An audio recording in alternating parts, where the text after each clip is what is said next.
something? Why couldn't it warn us? Couldn't tell you anything anyway. What's that? Yeah, right. Yes.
.9:15, I think.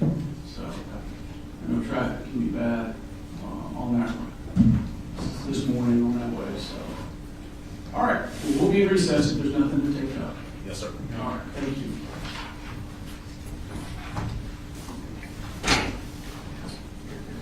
Well, let me address one thing. So I know the defense had said something to Danielle about a preliminary charge. I do get a preliminary jury charge. I wasn't sure if there was something specific that you guys were referencing. I think the court normally gives a pre-evidentiary charge, so we just wanted to be sure that the court was going to get one. And does anyone have any, so with the sort of the summary of the indictment by counts, does anyone have any issue with me reading it in summary fashion where victims are lumped together by count? We've reviewed it again to make sure it should be accurate. I'm still going to tell the jurors that the indictment is what matters, and that will go out with you in deliberations, but rather than reading the indictment count for count. That's fine, we just wanted to look at it one more time. I think that's what the court did in our board years. So. Here it is. You already had it ready. I have it, yes, sir.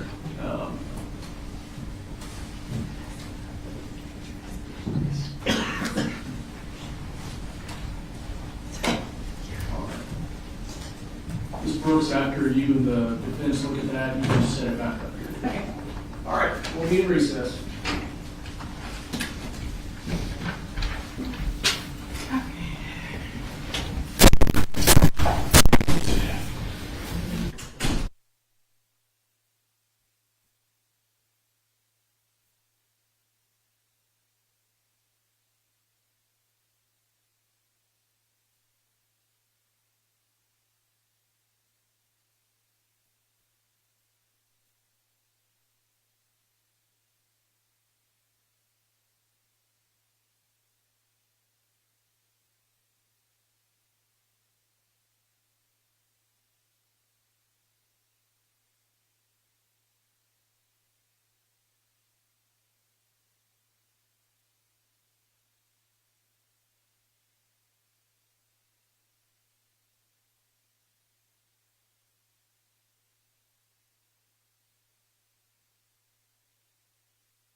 Thank you. Be seated.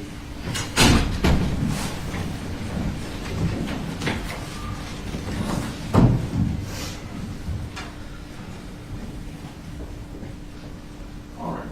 We're all present. Summary okay? Yes, Your Honor. Defense? Yes, Your Honor. All right. The jurors are all here. They are making last-minute restroom breaks. And as soon as we get word that they're ready, bring them in. Judge, just before we start, with the exception of the two witnesses we've already agreed upon, we're going to go ahead and invoke the rule. Okay. And then also, our investigator, Ashley Gill, we have filed that notice for as well. Yes, that's fine. Okay. All right. Thank you. Rules have been invoked. Both sides will attend to your witnesses, make sure that you are keeping them from talking to anybody about testimony that's taking place in the courtroom. Your Honor, for the record, also, for opening, I have a exhibit, which is a map of the school, and I've shown counsel some pictures I'll be showing during opening last week. That's great. We reviewed it and we're fine with what he presented. All right, thank you.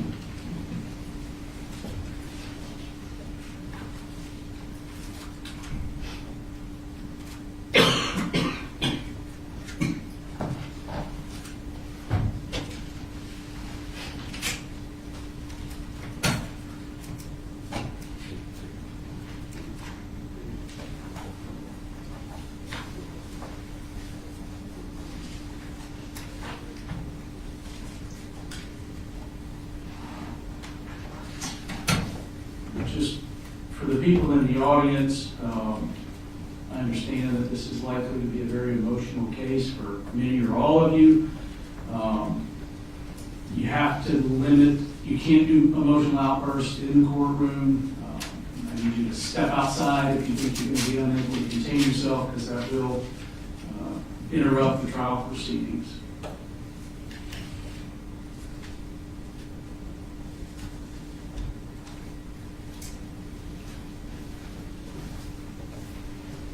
Pads and pens have been distributed, Brooke? Yes, sir.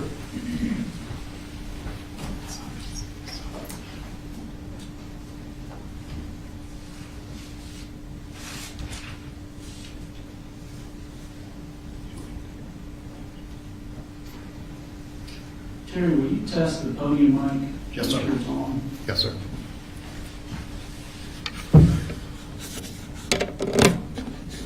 Test. 1, 2.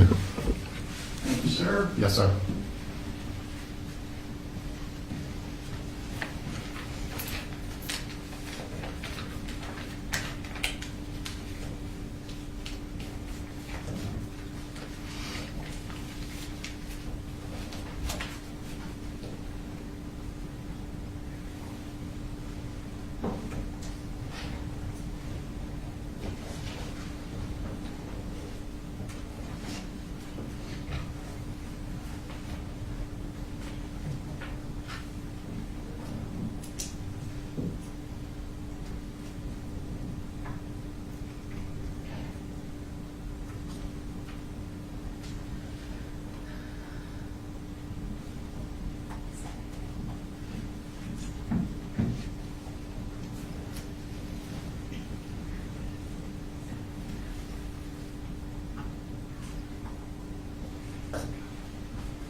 That was good.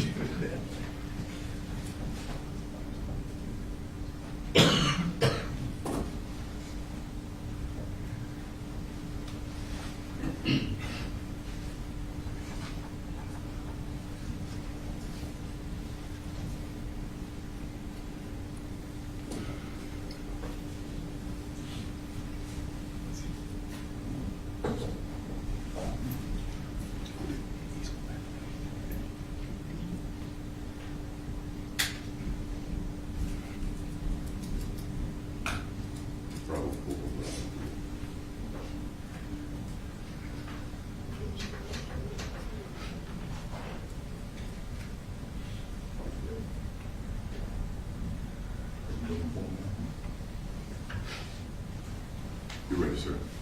Y'all ready for the jury? Yes, Your Honor. Yes, Your Honor. All right, bring it in.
guys can see.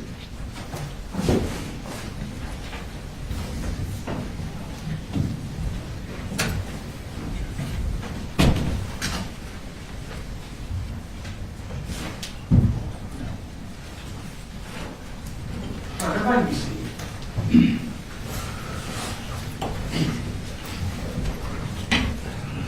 Let me just, good morning. Let me thank all of you for being on time. I understand everyone was on time. I don't recall from jury selection if anybody had any back issues or needs to stand frequently, can't sit for a long period of time. If so, just raise your hand now. Okay. What you may want to do is sit where she's sitting, the last chair here. You don't have to do it right now, but later on, that way you can stand up. It'll be a little easier for you to get up and down as you need to during the course of the trial, okay? All right, so ladies and gentlemen, the first thing I'm going to do is give you your trial oath. If you will stand and raise your right hand. All right. So, ladies and gentlemen, you shall well and truly try the issue formed upon this bill of indictment between the state of Georgia and Colin Gray, who is charged with multiple offenses that I'll review with you in just a minute, and a true verdict give according to the evidence, so help you God. Please swear or affirm. Swear. All right, all were sworn. Thank you. Be seated. So, ladies and gentlemen, your service is about to begin in earnest. Thomas Jefferson once said, "I consider trial by jury as the only anchor yet imagined by man by which a government can be held to the principles of its Constitution." What I'm going to do next is give you some preliminary jury instructions. I know some of you have never served on a jury, so listen to these and let them guide you as you consider the evidence in the case. So you have been sworn in and paneled, and you are about to try a criminal case entitled State of Georgia versus Colin Gray. The defendant, Colin Gray, has been indicted by the grand jury of Barrow County in an indictment that I'm going to summarize to you now. I want you to understand, you will have a copy of the indictment with you during jury deliberations. That document is what controls as far as the language of the charges go. I'm summarizing it now to avoid reading all 29 counts. But you will have it with you in the jury room and understand that that is what is the controlling document regarding the charges, not what I say right now. All of the offenses are alleged to have occurred in Barrow County, Georgia on or about September 4th of 2024. Understand that to all of the charges, Mr. Gray has entered a not guilty plea and that he's presumed innocent, as I told you during jury selection. He is charged with 2 counts of murder in the second degree, it being alleged that irrespective of malice, he did cause the death of Christian Angulo and Mason Skirmerhorn, human beings, while in the commission of cruelty to children in the second degree, as alleged in counts 2 and 4 of this indictment.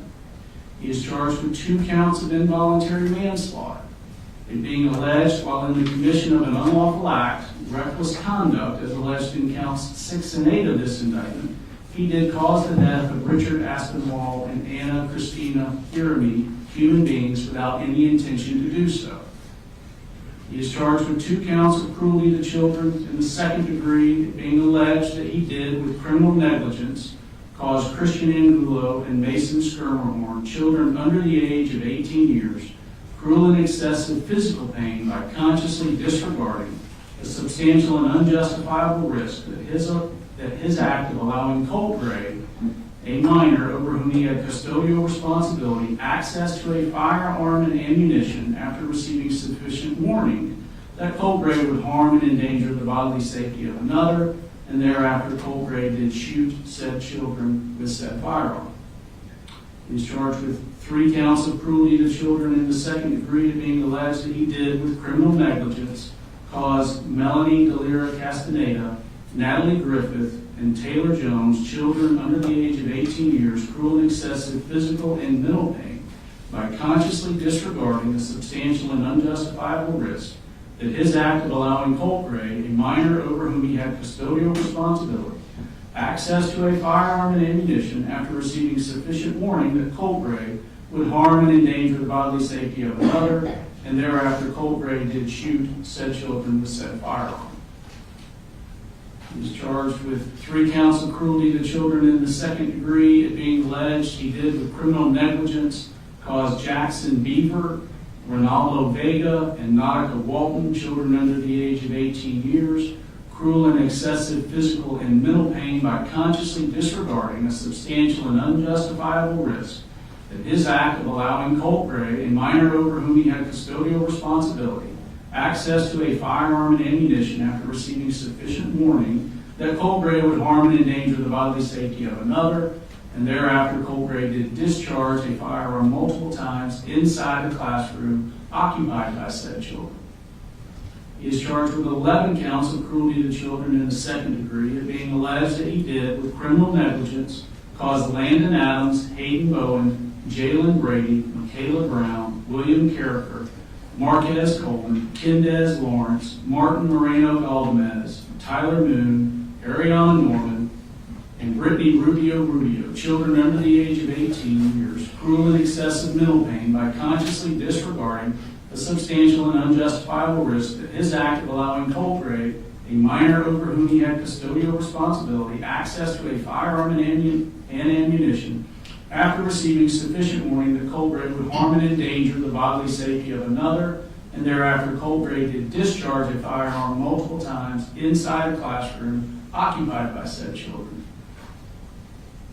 He is charged with 1 count of cruelty to children in the second degree, it being alleged that he did, with criminal negligence, cause Zane Zinni, a child under the age of 18 years, cruel and excessive mental pain by consciously disregarding the substantial and unjustifiable risk that his act of allowing Colt Gray, a minor over whom he had custodial responsibility, access to a firearm and ammunition after receiving sufficient warning that Colt Gray would harm and endanger the bodily safety of another, and thereafter Colt Gray did point said firearm at said child.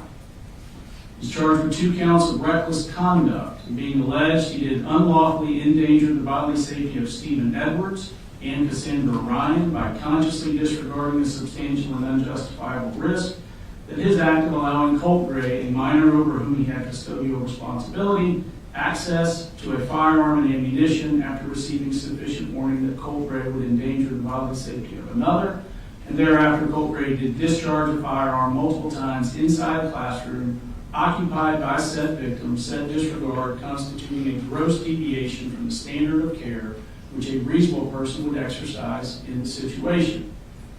And he is charged with 3 counts of reckless conduct, it being alleged he did unlawfully endanger the bodily safety of Richard Aspinwall, Anna Christina Irami, and David Phoenix by consciously disregarding the substantial and unjustifiable risk that his act of allowing Colt Gray, a minor over whom he had custodial responsibility, access to a firearm and ammunition after receiving sufficient warning that Colt Gray would endanger the bodily safety of another, and thereafter Colt Gray did shoot said victims, said disregard constituting a gross deviation from the standard of care which a reasonable person would exercise in the situation.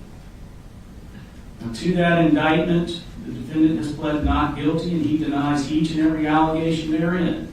This is what forms the issue that you've been selected, sworn, and impaneled to try. Before we begin the trial, I'm giving you these preliminary instructions on the fundamental principles of criminal law. I will also instruct you on the role of the judge, the jury, and the lawyers, and give you an overview of the trial procedure. So the defendant is charged in the indictment with crimes that are violations of certain laws of the state of Georgia. I want to emphasize to you that the indictment, including all of the counts therein and the plea of not guilty, are the legal procedures by which these criminal charges are brought against the defendant. The charges and plea of not guilty are not evidence of guilt, and you should not consider them as evidence for implication of guilt of any crime whatsoever. This defendant is presumed to be innocent. The defendant enters upon the trial of this case with a presumption of innocence in his favor, and this presumption remains with the defendant unless and until it is overcome by the state with evidence that is sufficient to convince you beyond a reasonable doubt that the defendant is guilty of a crime or crimes charged. No person shall be convicted of any crime unless and until each element of the crime is proven beyond a reasonable doubt. The burden of proof rests upon the state to prove every material allegation of the indictment and every essential element of the crimes charged beyond a reasonable doubt. However, the state is not required to prove the guilt of the accused beyond all doubt or to a mathematical certainty. A reasonable doubt means just what it says. It is a doubt of a fair-minded juror, impartial juror, honestly seeking the truth. It is a doubt based upon common sense and reason. It does not mean a vague or arbitrary doubt, but it is a doubt for which a reason can be given, arising from a consideration of the evidence or a lack of evidence, a conflict in the evidence, or any combination of these. There is no burden of proof upon the defendant whatsoever, and the burden never shifts to the defendant to prove his innocence. If, after giving consideration to all of the facts and circumstances of this case, your minds are wavering, unsettled, or unsatisfied, then that is a doubt of the law, and you must acquit the defendant. But if no doubt exists in your minds about the guilt of the accused, then you would be authorized to convict the defendant. If the state fails to prove the defendant's guilt beyond a reasonable doubt, it would be your duty to acquit the defendant. Under our system, it is my duty as a trial judge to determine the law that applies to this case and to instruct you, the jury, on the specific rules of law that you must apply to the facts in arriving at a verdict. I'm giving you some of these instructions now. I will give you more detailed instructions after the evidence has been presented and the lawyers have made their closing arguments. During the trial, I may be called upon to rule on motions or objections to evidence. Nothing I say in making these rulings or at any time during the trial is evidence and should not be considered as an indication that I have any leaning in this case whatsoever. My only interest in this case is to see that it is fairly tried according to the laws and the Constitution of the state of Georgia and the Constitution of the United States. As expected, the lawyers serve as advocates for their clients and are duty-bound to represent their clients to the best of their ability. The lawyers also serve as officers of this court, and as such, they are bound to follow applicable laws, trial procedure, and rules of evidence during the trial. If at any time the lawyers believe that any law, procedure, or rule of evidence is being violated, they may make motions regarding the conduct of the trial or objections to the admission of the evidence. In making these motions or objections, the lawyers are simply seeking to fulfill their duties to their clients and to the court. Sometimes these motions or objections may require the court to consider outside your presence the questions raised, and you will be excused to the jury room. We'll try to minimize the number and length of these interruptions and ask for your patience in that regard. Ladies and gentlemen, trial procedure in a criminal trial is generally as follows. First, the attorneys for both sides have the opportunity to make what's called an opening statement. This opening statement is not evidence. Remember that what the lawyers say is not evidence, but is a preview or an outline of what they expect the evidence to be. Following the opening statements, the evidence will be presented. Evidence can be in the form of testimony given by witnesses or physical evidence that will be labeled with exhibit numbers for identification. After the presentation of all the evidence, the attorneys have the opportunity to make what's called a closing argument or summation. At that time, the attorneys may suggest which laws are applicable and how they should be considered in light of the evidence, and point out to you certain parts of the evidence that they think are favorable to their position. The goal of a closing argument is to persuade you to decide the case in their favor. Following the closing arguments, I'll charge you more specifically on the law that applies to this case. I'll then ask you to retire to the jury room to deliberate and reach a verdict. You, the jury, have a very important role. It is your duty to determine the facts of the case and to apply the law to those facts. I'll instruct you on the laws that apply to this case, but you must determine the facts from the evidence. Evidence, by definition, is the means by which any fact and issue is established or disproved. Evidence consists of two things, testimony and exhibits. Testimony is the testimony that you will hear under oath from those who take the witness stand. Exhibits are those documents, photographs, or other physical items of evidence that are admitted into evidence. Ladies and gentlemen, the object of the trial is to discover the truth. During the trial, the admission of evidence will be governed by certain rules of evidence. Those rules were established with one prominent purpose in mind, and that purpose is the discovery of truth. Consequently, the rules of evidence seek to assure that only the best and highest evidence is admitted for your consideration. During the trial, the attorneys have a right to object to the admission of evidence if they believe its admission would violate a rule of evidence. I will admit or exclude the evidence according to those rules. If I overrule an objection, this means you are allowed to consider the evidence being offered. On the other hand, if I sustain an objection, this means that you may not consider the evidence being offered. You should consider only that testimony and only those exhibits that are admitted. And you should draw no inferences and make no assumptions about the evidence objected to if the objection was sustained. In the event that you hear or see inadmissible evidence before an objection can be made and ruled upon, if the objection is sustained, I would instruct you to disregard it, and you should disregard that evidence entirely in your deliberations and in reaching your verdict. You, the jury, must determine the credibility and believability of the witnesses. It is for you to determine which witness or witnesses you will believe and which witness or witnesses you will not believe if there are some whom you do not believe. In determining the credibility or believability of witnesses, you may consider all of the facts and circumstances of the case, the manner in which the witnesses testify, their interest or lack of interest in the case, their means and opportunity for knowing the facts about which they testify, the nature of the facts about which they testify, the probability or improbability of their testimony, and the occurrences about which they testify. You may also consider their personal credibility insofar as it may appear to you from the trial of the case. As the fact finder, it is for you alone to determine what testimony you will believe and what testimony you do not believe. Now, it's important that you pay close attention to the evidence as it is presented during the trial. If at any time you are unable to hear or see evidence being presented, or if you're suffering from any discomfort that diverts your attention, please feel free to inform me and we'll do whatever is necessary to assure that you're able to hear and see the evidence being presented and to give it your undivided attention. If you are in need of a recess at any time, please raise your hand and let us know. We'll take a break. It is vitally important that you're as comfortable as possible so that you can focus on the evidence as it's being presented. It's important that you view this evidence with an open mind at all times and reach no final conclusions until the trial is over. Do not jump to conclusions before all of the evidence is presented. Also remember that during the course of the trial, it would be improper for you to discuss this case with anyone or to allow anyone to discuss the case with you or in your presence or hearing. This applies even to discussions amongst yourself in the jury room or elsewhere before actual deliberations begin at the end of the trial. Now, the bailiffs have been asked to provide you with pencils and notepads for your use during trial. You may take notes, but you are not required to do so. If you decide to take notes, please remember that note-taking should not divert you from paying full attention to the evidence and evaluating witness credibility. Your observation of the witnesses during their testimony can be vital to your determination of the believability of their testimony. The notes that you take are for your use only and are not to be shared with anyone until you begin deliberations with your fellow jurors.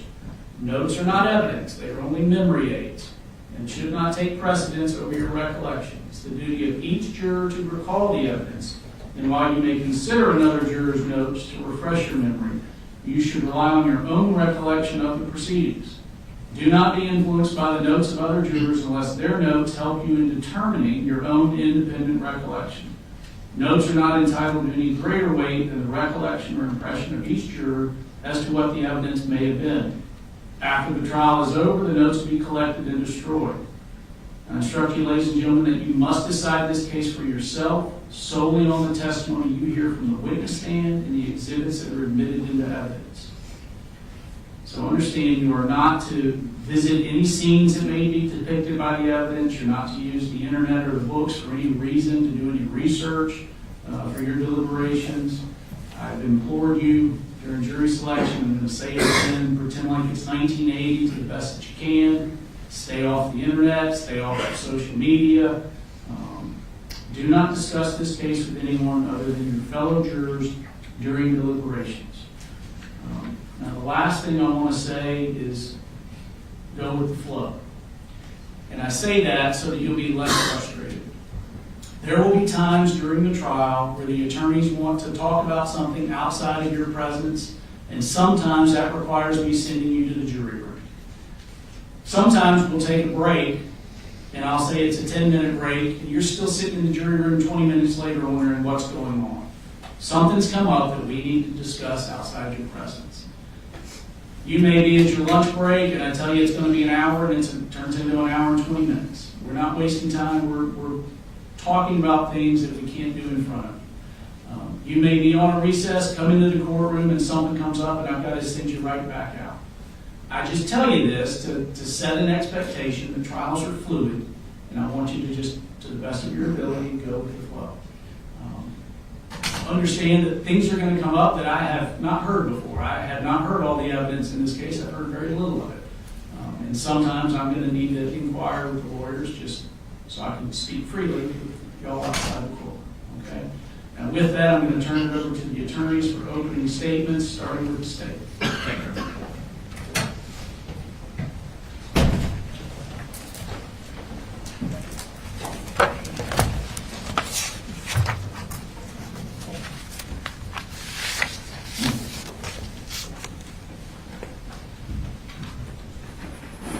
All right, this is the exhibit I'm going to be showing. Thank you.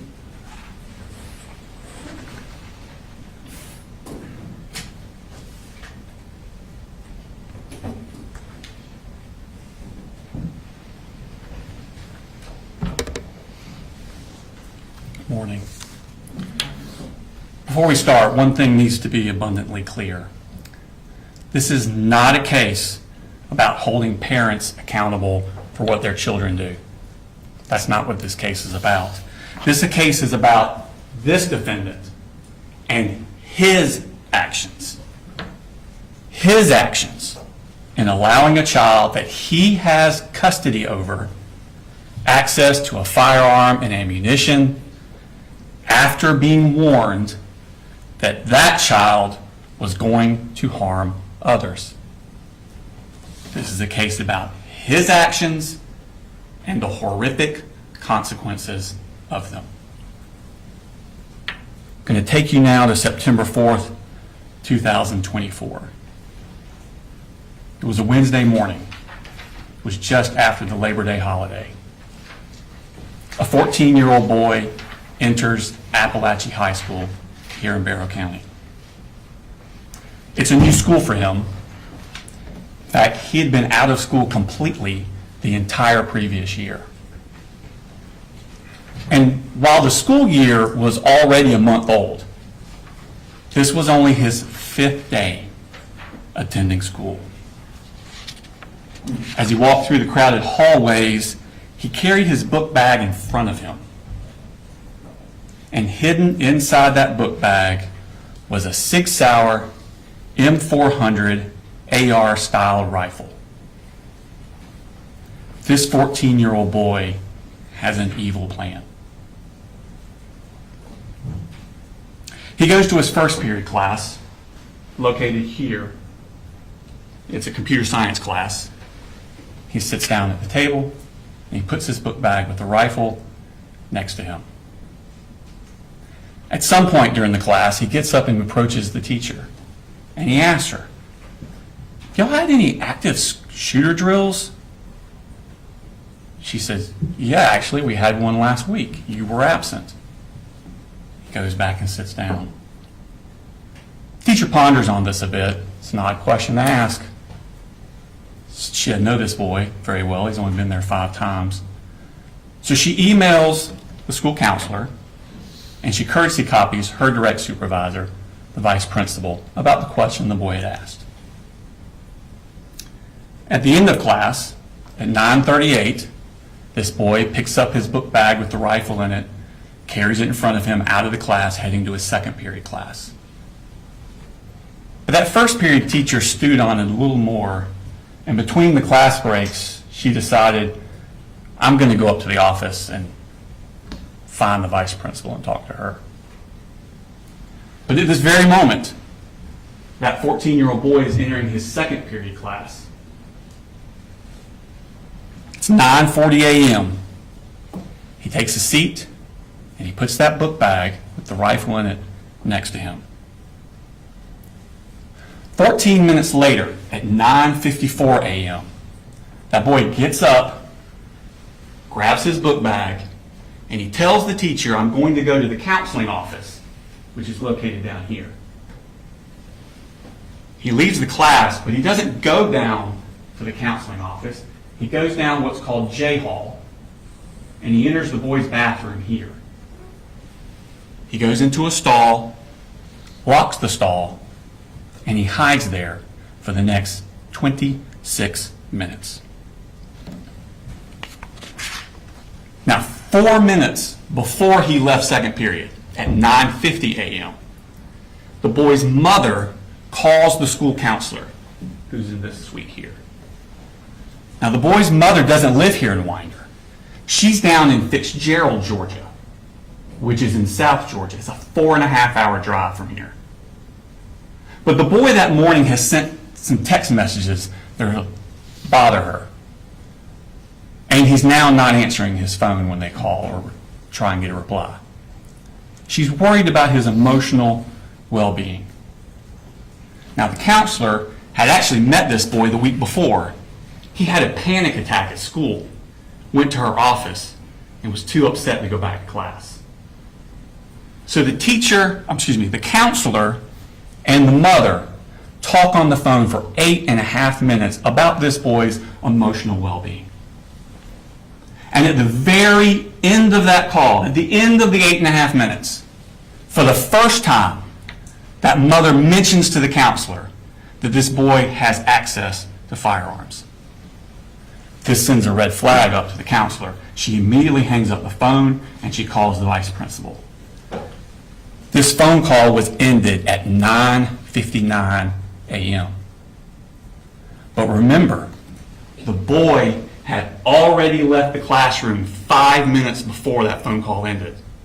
5 minutes before the mother said anything about firearms.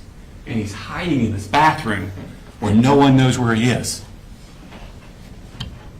7 minutes after the call ends, at 10:06, the vice principal and the school resource officers arrive at his second period class. Now remember, this boy that the vice principal and the SROs are looking for has only been to that class 5 times.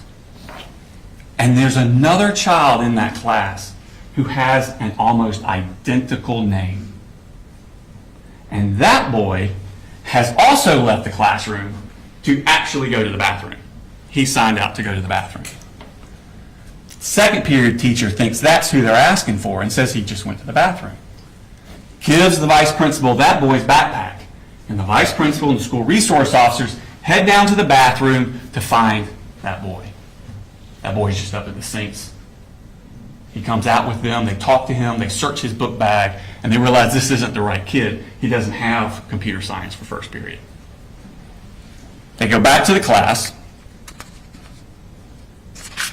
They arrive there at 10:11, back to the second period class. The teacher then tells them, oh, that child has gone to the counseling office, located here, because that's where he said he was going. Vice principal, school resource officers go to the counselor's office. Of course, they haven't seen him. He never made it there. At this point, they decide they're going to go look on the security cameras, see if they can locate this boy. They go down this hall, and it's not on this map. You'll see a more full map later. So around this area is where the vice principal's office is that has access to the security cameras. So they're about right here. At 10:18, the vice principal emails the second period teacher. When did he leave your class? They're trying to locate when exactly he left because remember, this boy's only been there 5 days. They don't really know what he looks like. So they're trying to find him on the video surveillance equipment. So she emails at 10:18, when did he leave your class? 2 minutes later at 10:20, second period teacher responds, he left towards the beginning of class. That's 10:20 a.m. when that email was sent. 1 minute later, at 10:21 a.m., that boy exits the bathroom he'd been hiding in. He's now wearing yellow work gloves. He's carrying that Sig Sauer M400 AR style rifle concealed with a poster board. And he walks back down J Hall towards his second period class. Now, when the vice principal had left that class to go look for him in the counselor's office, she shut the door behind her, and the door automatically locked. This boy is not going to be able to get into his second period class. But next door was another classroom. Right here. It was taught by Cassandra Ryan and Stephen Edwards.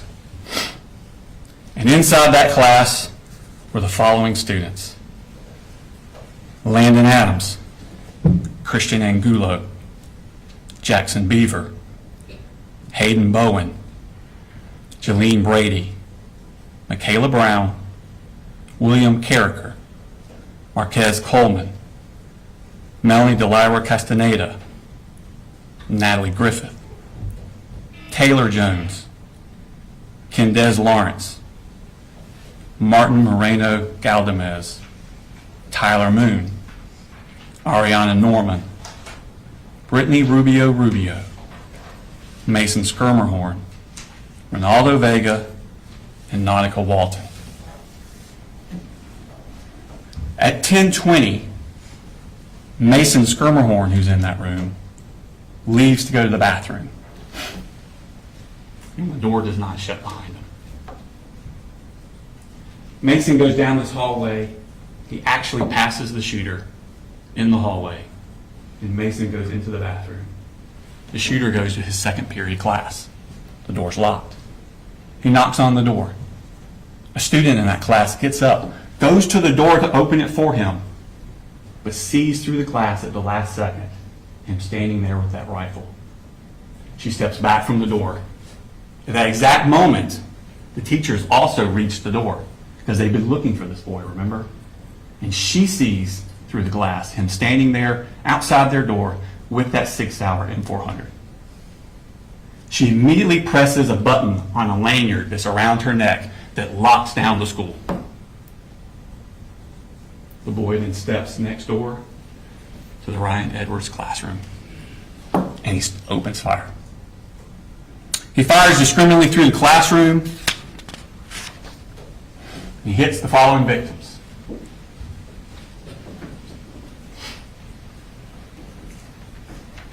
Melanie Delira Castaneda is seated here. This is the door he comes into. She's seated here. He strikes her in the left arm with a bullet. Natalie Griffith is seated here. Strikes her in the shoulder, the upper arm, and the forearm. Taylor Jones, seated here, struck through the leg. Christian Angulo, seated here by the door. He shoots him through the wrist, into the chest. He would not survive.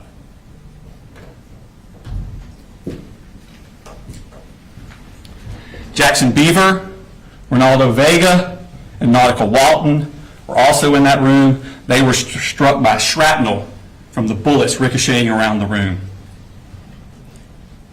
When he finishes shooting, the shooter then leaves. He runs down J Hall. He's looking for more victims. Christina Earmy is a teacher in this classroom. She hears the commotion. She steps out, looks down the hall. The shooter is about here. He shoots her through the neck before she can get back in the room. She would not survive. Richard Aspinwall is coming out of this room on I Hall. He hears the commotion. Joining him is David Phoenix coming out of this room. The two of them start coming down the hall here. They don't get very far because the shooter has now reached this point. He turns his gun down this hallway and sends a hail of bullets towards them. As they dive towards their room, David Phoenix is shot in the hip and in the foot. Richard Aspinwall is shot in the side and the upper chest. He would not survive. The shooter continues down the hallway. He gets to here, tries to get in this door, it won't open. He turns back and heads this way. At this point, Mason Skirmerhorn is still in that bathroom. He doesn't know what's happening. He comes out of the bathroom and he turns away from the shooter, doesn't even see him, heading back toward his second period class. The shooter takes aim from behind, shoots at him but misses, hits the wall above and in front of Mason. This startles Mason and he turns and runs the other way directly at the shooter. He shot point blank range. He would not survive. Shooter's here. He then aims his gun down K Hall. And Zane Zinni is locked out of his classroom here. He's in the shooter's sights. Now, before the shooting started, two school resource officers, Donovan Boyd and Brandon King, were in the vestibule area, an atrium, I think they call it, in this area, right outside the vice principal's office. They're waiting for the vice principal to find this boy and go get him. They're waiting out there in the atrium, and they hear the gunshots coming from this side. And those two deputies ran towards the gunshots. They come down this hallway here, and they turn the corner, and they see the shooter here with his rifle aimed towards Zane Zinni. And they yell for him to drop the gun and get on the ground. And he complies before he gets a shot off at Zane Zinni. The officers rush down here, they secure him, and they secure that 6-hour M400 AR-style rifle. And out of his pockets, they find 3 more magazines loaded.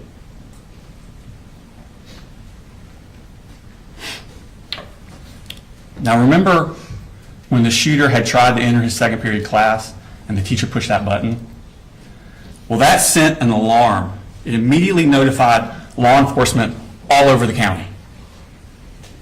Within minutes, an enormous police and medical response descended upon that school. It was a dramatic and intense scene as the school was cleared and the wounded evacuated. But to make matters worse, they were getting additional threats, fake threats, about other shooters at all the other schools in the county. Law enforcement now had to be diverted to these other schools to clear them, to make sure people were safe. Barrow County deputies Anthony Townsend and Brandon Bazinet were sent to clear Winder Barrow High School here in Winder. Once they cleared it, then they went next door to Russell Middle School. They cleared it. And just as they were finishing that up, they got a call from their superiors. I was trying to say superior and supervisor at the same time. Their superiors to go to a residence in Barrow County and secure it. They are just given an address. They don't know why they're going there. They are just told, go to this residence and secure it until other officers can arrive. Where they're going is the shooter's house. And when they get there, Colin Gray meets them in the garage. And without any prompting, because remember, they don't know why they're there, they don't know who this guy is. Without any prompting, he blurts out, "I knew it. My little girl just texted me. She's in middle school.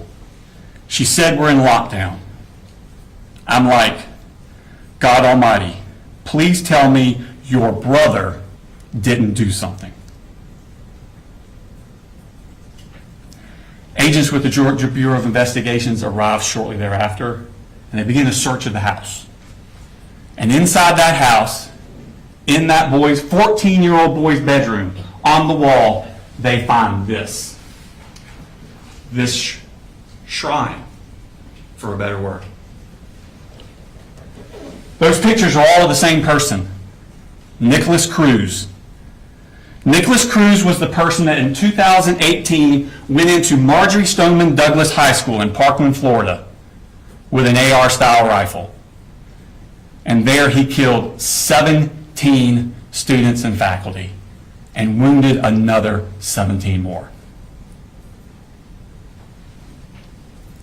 Investigators look at this and they begin to wonder, who is this kid? His name is Colt Gray. He's the oldest son of Colin Gray. His mother is Marcy Gray. He has a younger sister named Jenny, who was 13 years old at the time of this incident. She was actually going to Heyman Morris Middle School, which is directly next door to Apalachee High School. He has a little brother, Colin, who was 8 years old, was going to his elementary school.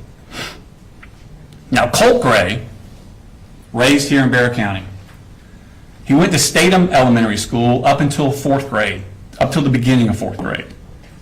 And in the beginning of 4th grade, he was withdrawn from Statham Elementary School because the family had moved. They moved to Gainesville. And he goes to White Sulphur Elementary School, but only for a few months. Because again, the family moved again. Now they moved to Cumming. And he goes to Chattahoochee Elementary School. But again, only for a few months. In March of 2020, they moved to Fitzgerald in Ben Hill County, Georgia. It's South Georgia, kind of east of Tifton. Because there, Marcy's mother and father, Deborah Polhamus and Charlie Polhamus, live, and Deborah Polhamus's mother, Marcy's grandmother, Colt's great-grandmother, had passed away and left the house. So there's an available house for them to live in. So they moved down to Fitzgerald on March 4th of 2020. But if you remember that day, that's the week before COVID shut everything down. That was the end of Colt's 4th grade year. 5th grade. Now this is going to be the fall of 2020 into the spring of 2021. That's 5th grade year. Colt goes to Ben Hill Elementary School. But remember, this is when COVID is raging, and it's mostly virtual. He's mostly at home using the school computers. The next year, 6th grade, fall of 2021, he starts a new school, Ben Hill Middle School, because he's in 6th grade now. And early in that year, 11-year-old Colt, at home, using the school computer, searches the word abuse. A few hours later, he searches the phrase, "How to kill your dad." That was on September 19th, 2021, 3 years before he took that rifle into Apalachee High School. School resource officers are sent to the house to check on him. Everything's fine. It was just a mistake. Misunderstanding. But a defects case is opened on the family. But the family leave Fitzgerald and move to Jackson County 6 weeks later, in November of 2021. So in November, they come up here to Jackson County, Georgia. But they don't enroll the kids in school until February of 2022. Colt finishes out his 6th grade year at West Jackson Middle School. 7th grade, fall of 2020. 1 year after he searched How to Kill Your Dad, and 2 years before Apalachee, 12-year-old Colt starts Jefferson Middle School. It's his 7th school in 4 years. That Halloween, halfway through the semester, Marcy, his mother, gets drunk, passes out in the car in the driveway of the house. Jenny and little Coley are trick-or-treating, and they get separated. Coley gets lost. Authorities are called. Another defects case is opened on the family. Marcy and the two siblings, little Coley and Jenny, they moved back down to Fitzgerald in November of 2022. But Colt stays up in Jackson County with the defendant. Defects caseworker Tamika Mitchum is monitoring Marcy and the two siblings down in Fitzgerald, and defects caseworker Michaela Anderson is monitoring Colt and the defendant up here in Jackson County. And starting in March of 2023, during his 7th grade year, Michaela Anderson visits his residence monthly. Every month, she shows up to check on Colt, see how he's doing, check on his well-being. And the defendant always says the same thing. Colt's doing well in school. He doesn't need any counseling. But that's not really true. Colt is full of intense anger He's having a hard time dealing with it. On Sunday, May 21st, 2023, this is the end of Colt's 7th grade year at Jefferson Middle School. In fact, classes had ended that Friday, and this is that Sunday. And on that Sunday, the Jackson County Sheriff's Office gets a tip from the FBI. There's an app that you can get on your computer called Discord. And this app is popular with video game enthusiasts, but it allows people from all over the world to talk to each other on the computer. And users in a chat room on this app, a true crime chat room, report to the FBI that another user is threatening to shoot up an elementary school. This user is threatening to do this. It says they have access to guns. It says they plan to do it within the next 2 years. The FBI passes this tip on to Jackson County because when you look at the IP address of that user, it comes back to a Colin Gray and an address in Jackson County. Deputy Justin Elliott and investigator Dan Miller go to that address. Now, the current resident of that address has 2 daughters, and they don't use Discord. But they're new to that address, and they keep getting the mail of the previous tenant, Colin Gray. Deputy Elliott and investigator Miller then go to his new address. They speak with the defendant at his house, and they tell him about this threat on Discord. And they ask him, does Colt have access to guns? Which he does. But the defendant says that he and Colt, they take this school shooting stuff very seriously. And Colt denies to these officers that it was him on Discord. He says his Discord account got hacked. The defendant makes no mention to these officers that less than 2 years before, Ben Hill officers had also been to his house when Colt searched how to kill your dad, also on a computer. But before they left, investigator Miller asked the defendant to please restrict Colt's access to guns. Less than 3 weeks later, when DFACS agent Michaela Anderson goes back out to the house like she's been doing monthly to meet with the defendant, and again, she asks, how's Colt doing? He makes no mention to her of this visit from the sheriff's office. 2 weeks after that, on June 23rd, the defendant signs a lease to move out of Jackson County into Winder.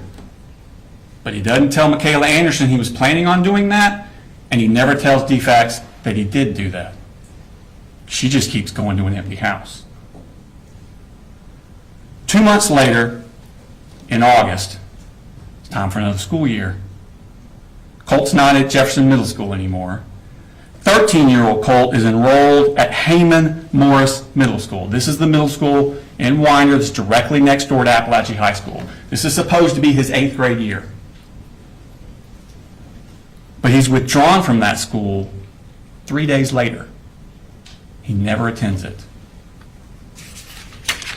Instead, Colt goes back down to Fitzgerald to live with his mother, Marcy. And while he's in Fitzgerald, Colt is still filled with anger. He's still having trouble dealing with it. He's becoming violent. He breaks windows. He cuts up things with a knife. He even starts cutting on himself with that knife.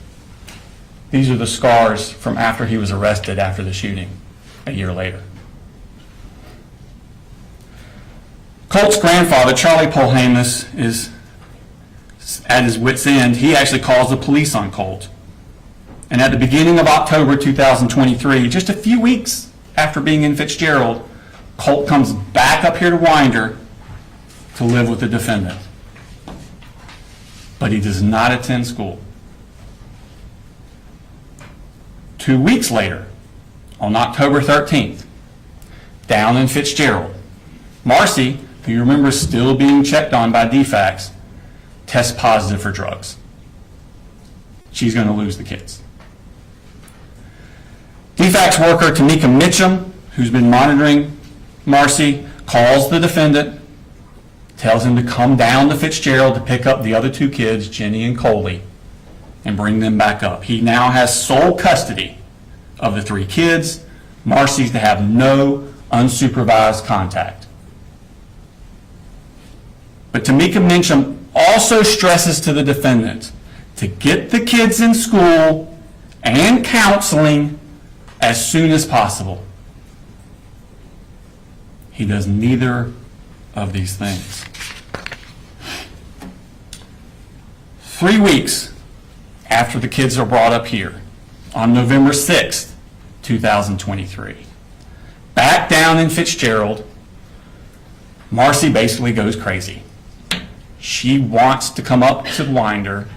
She wants her mother, Deborah Polhamus, to bring her to Winder. And Deborah Polhamus says, "You ain't going to Winder." So Marcy duct tapes her mother to the chair, steals her car, drives up to Winder, goes to the defendant's house, keys his truck, and gets arrested. She spends some time in the Bexar County Jail before she's transferred to the Ben Hill County Jail for the charges down there. And while she's down there, she's released on bond to an inpatient drug treatment facility in South Georgia. She has no supervision during this time over Colt. Now back up here in Barrow County, it's been a chaotic few months for Colt. But that Christmas, after the cuttings and the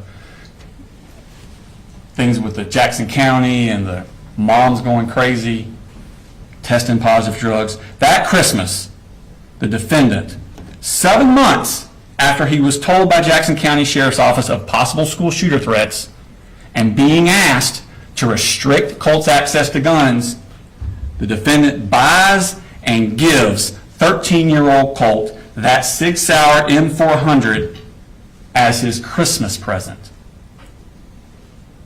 And he allows Colt to keep this rifle propped up in Colt's room.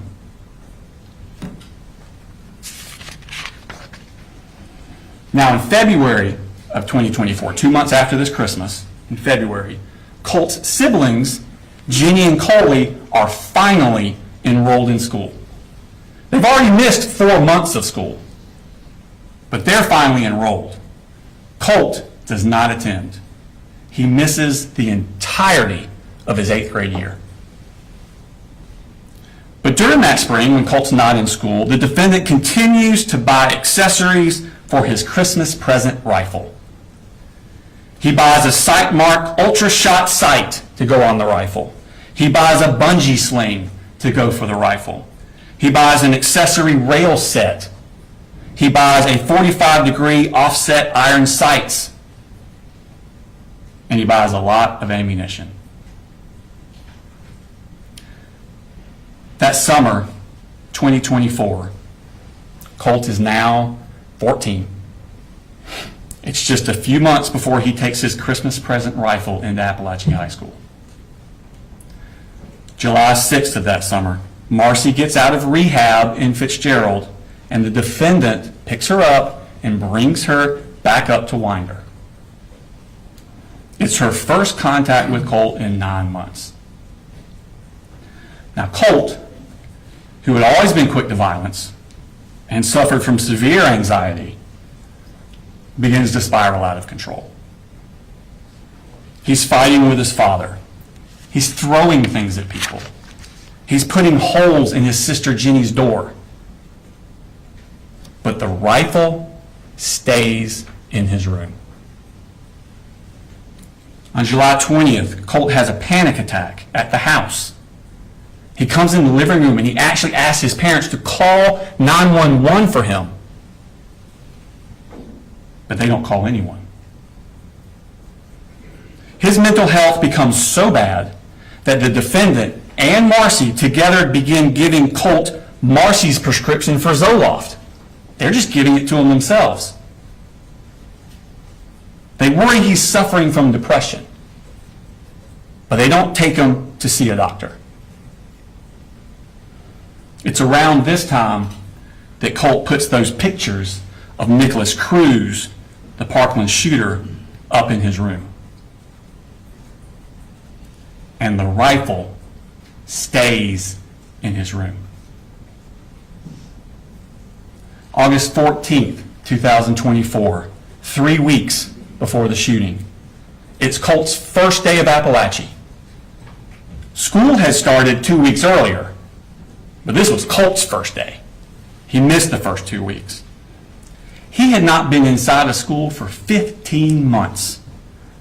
Not since the sheriff's office came to his door about the threats to shoot up a school.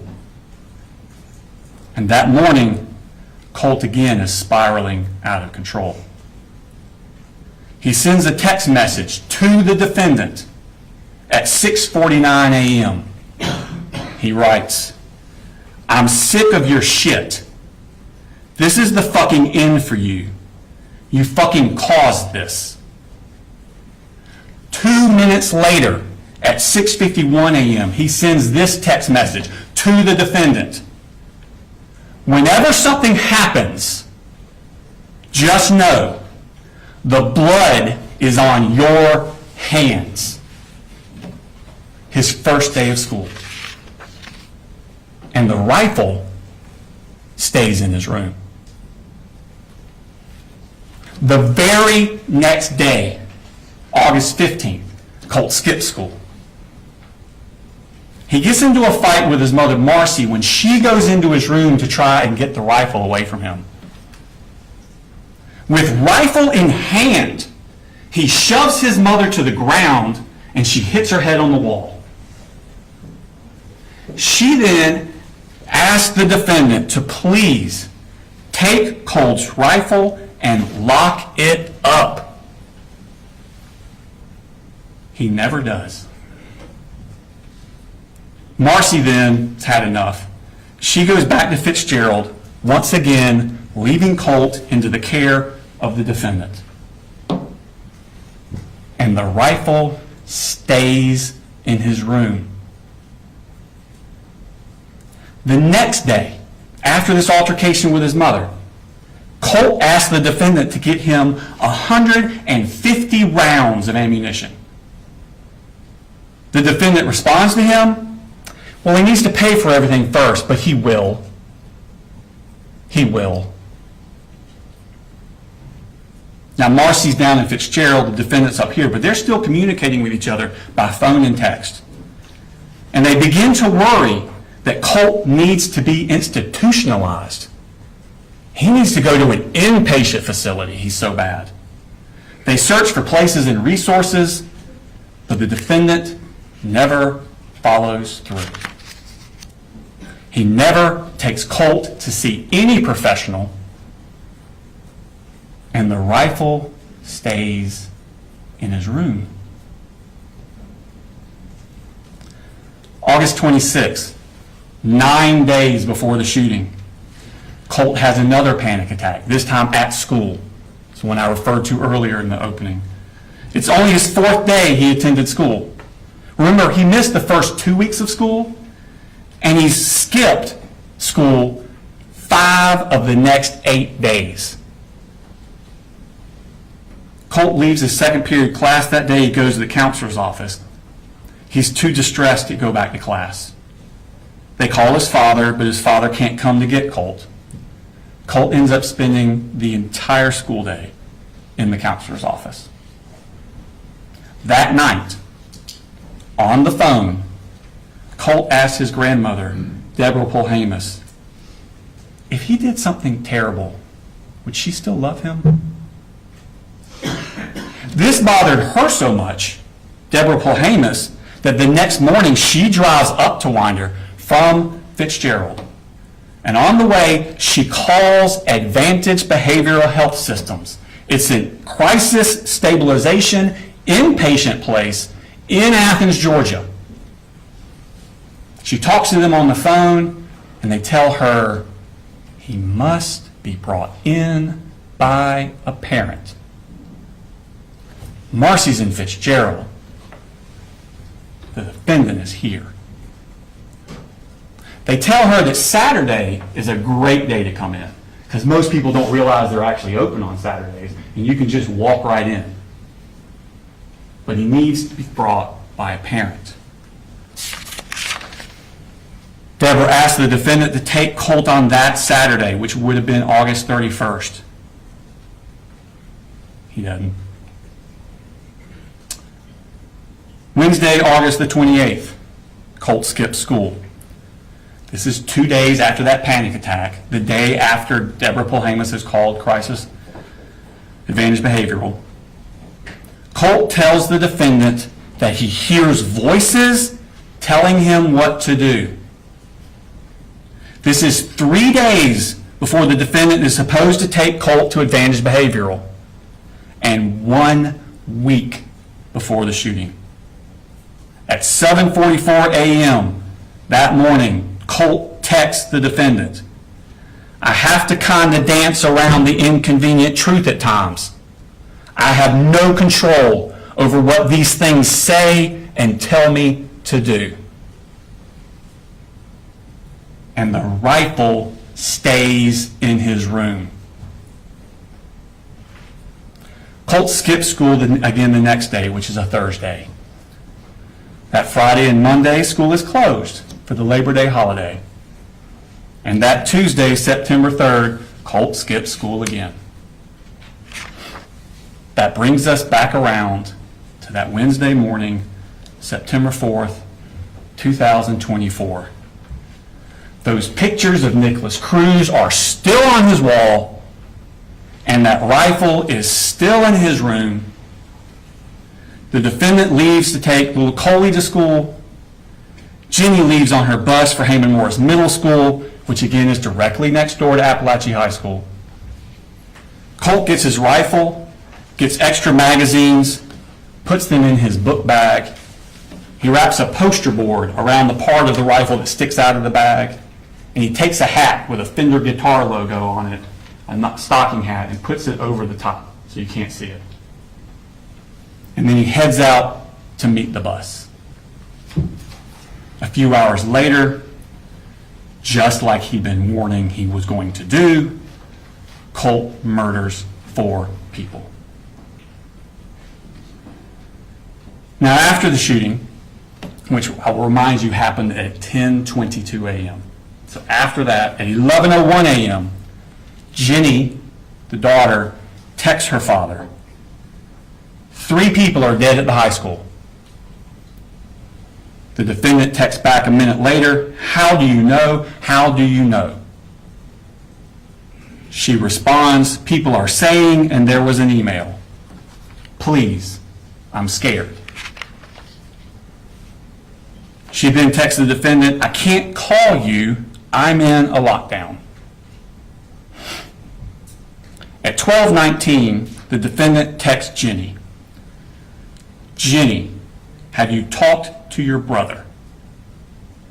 Jenny replies, "No.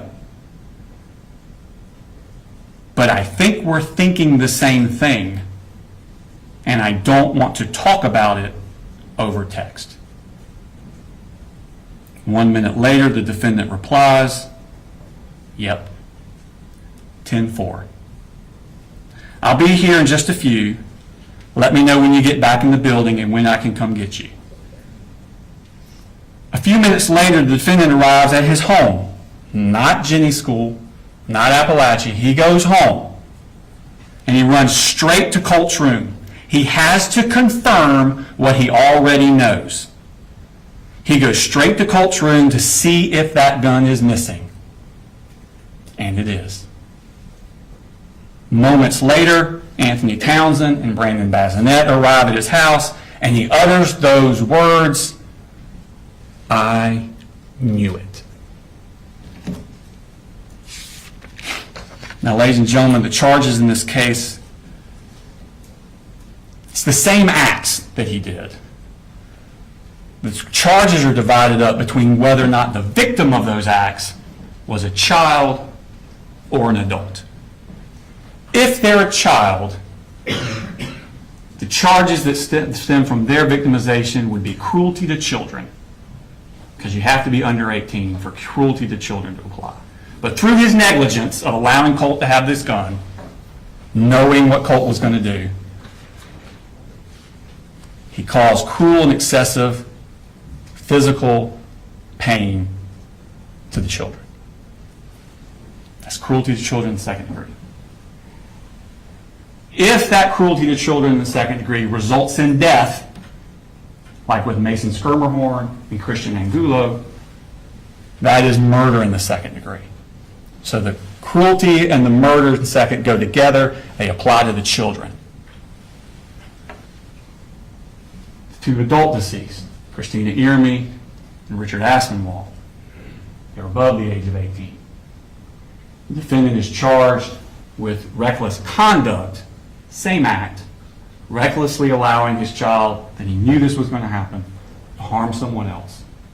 And because they died during the commission of reckless conduct, that is involuntary manslaughter. So for the adults, it's involuntary manslaughter based on reckless conduct.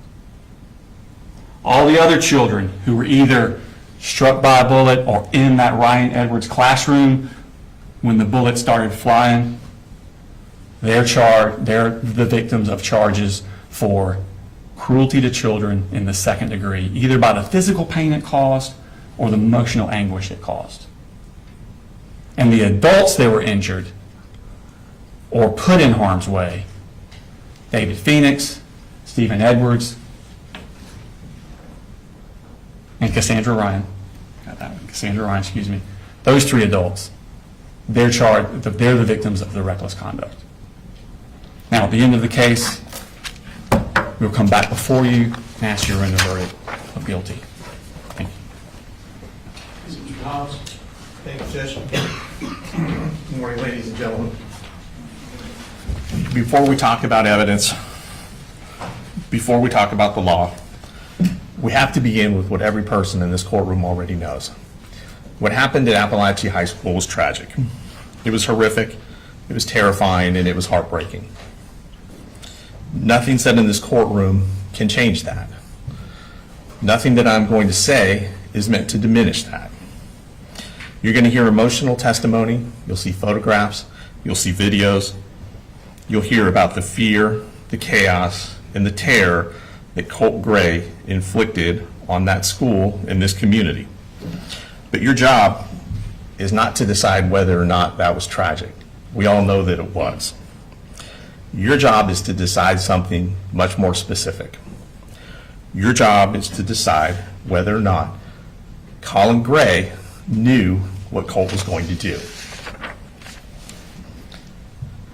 Because the state is not just prosecuting the shooter in this case, they're prosecuting the father as well.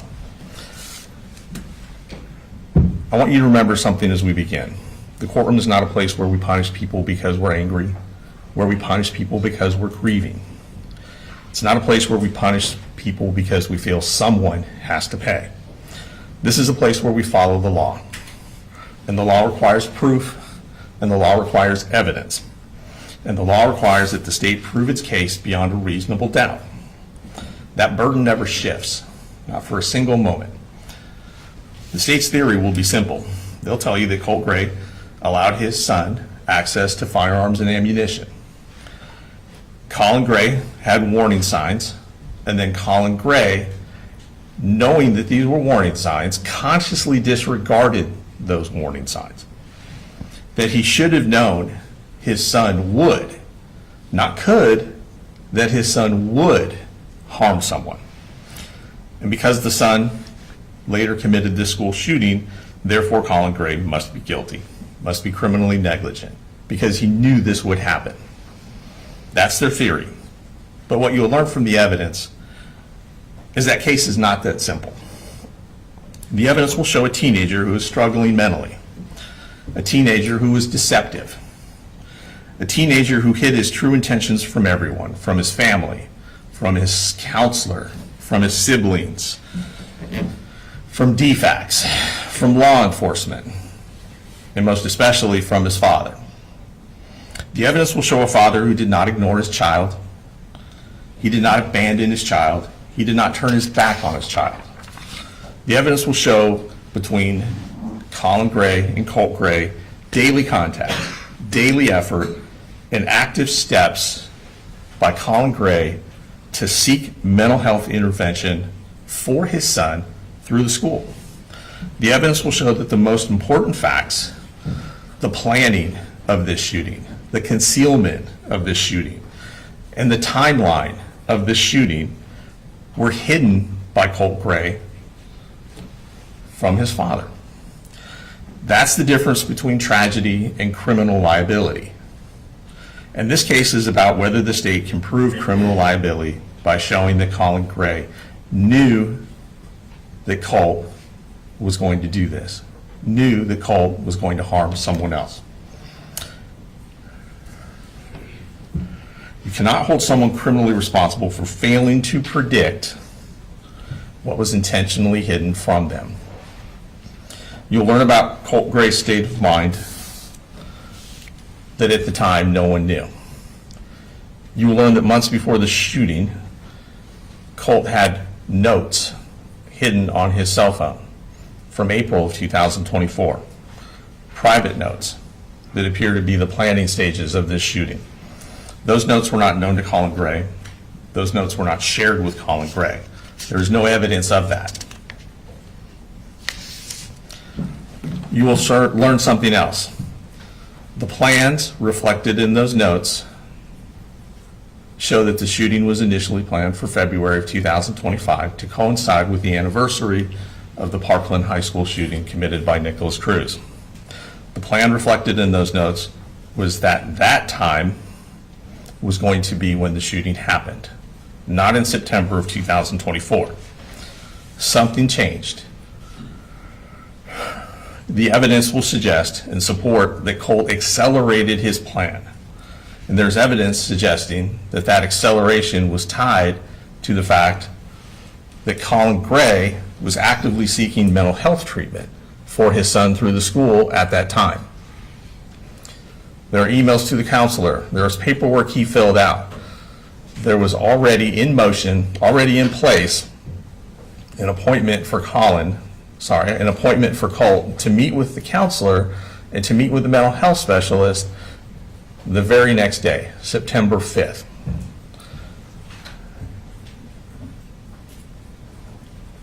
Colin Gray did not know about the plans. Colin Gray did not know that Colt was planning to do this and that he would in fact go harm someone else. The behavior that Colt exhibits, the behavior that you'll find from his notes in his cell phone, from his text messages, show that he was actively keeping this information from others, from law enforcement, from DFACs, from counselors, from professionals who know to look for these signs, and most especially from his dad.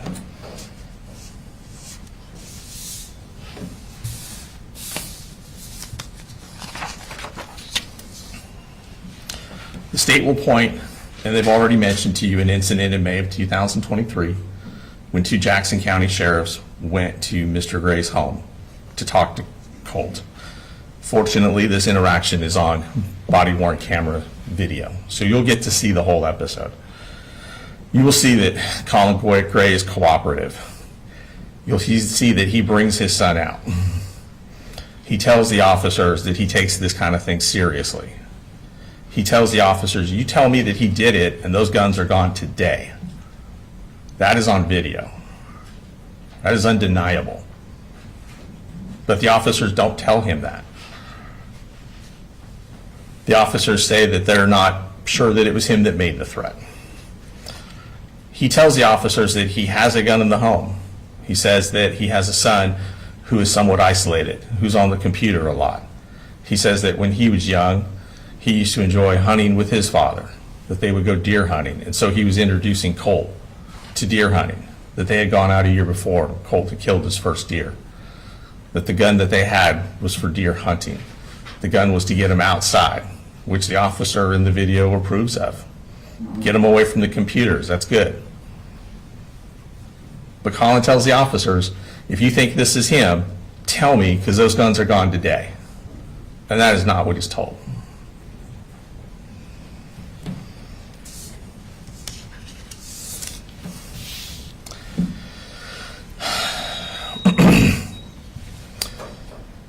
It shows that Colin, had he known, would have removed those guns, but he didn't.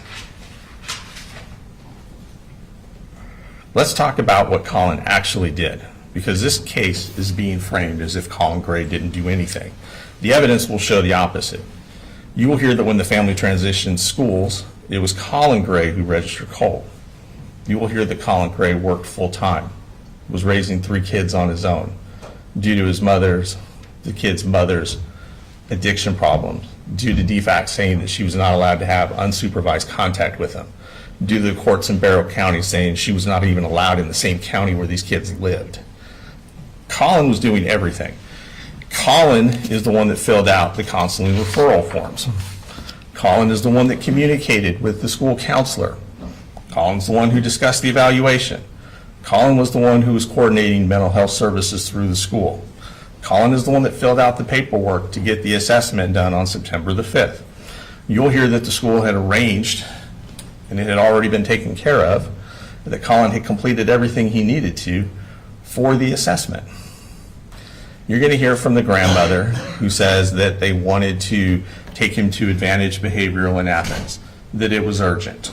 This comes out after the shooting.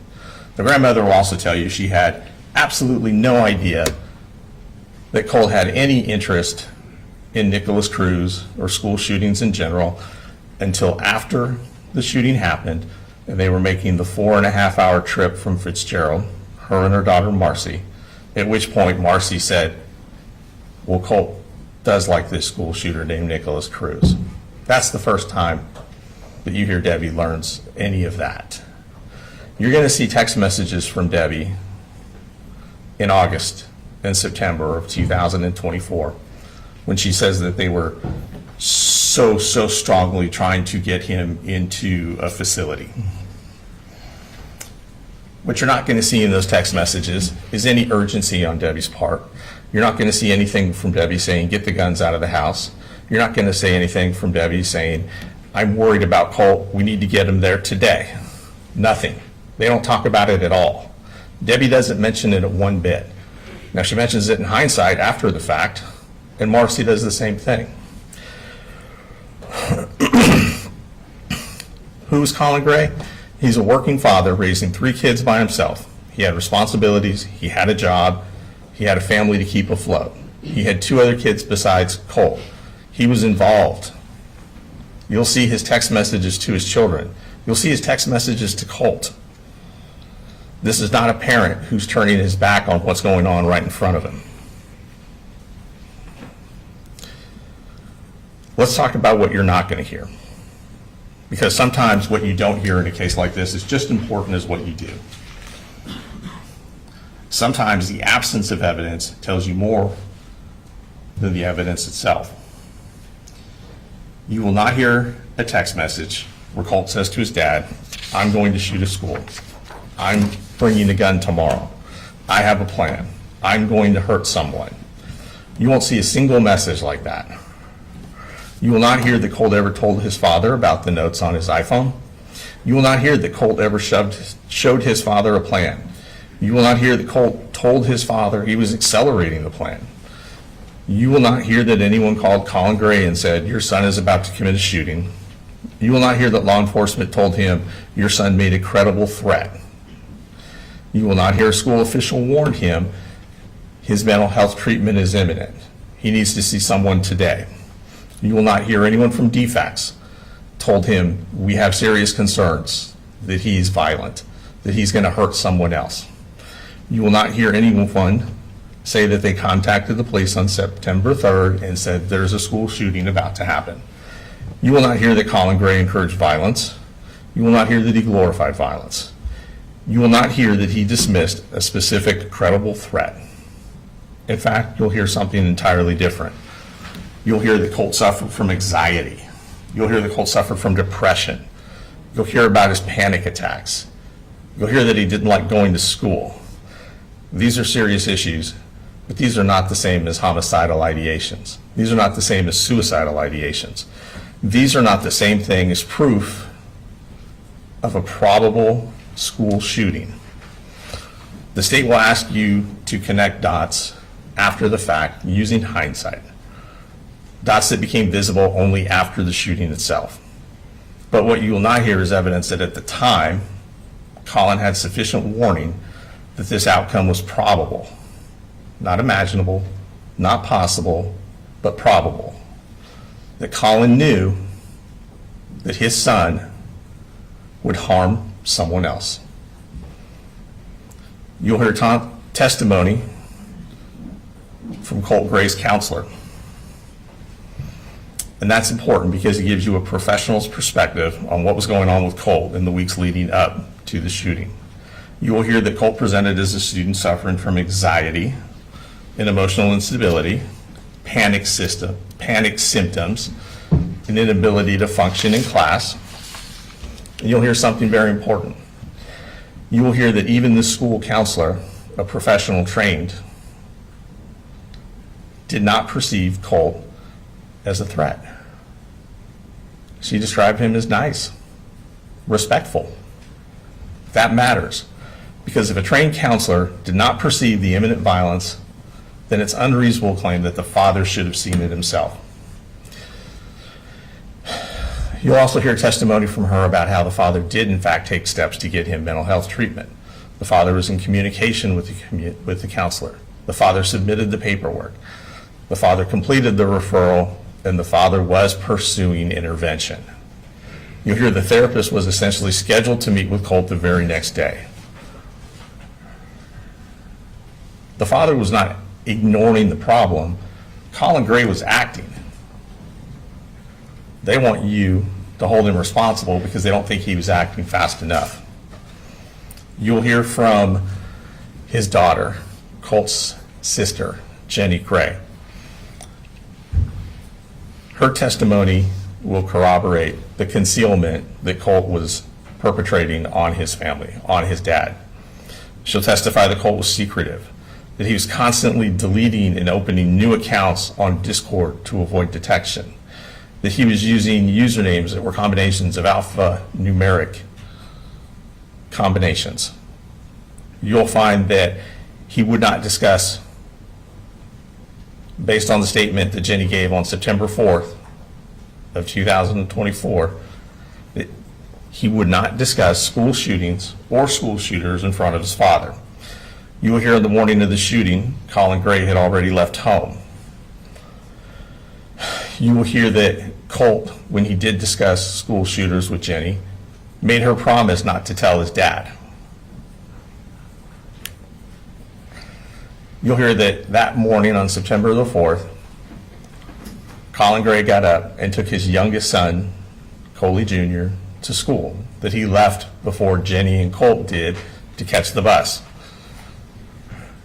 You will hear that Colt had to go and find the gun because it wasn't in his room, that he had to find the ammunition that wasn't in his room, and that he had to put them in his backpack, and that he had to conceal the rifle that stuck out of his backpack 18 to 24 inches with a poster board. And he put a hat on top of it. It proves concealment, it proves independent action, and that matters because it's consistent with what Colt had done the whole time, which was conceal this plan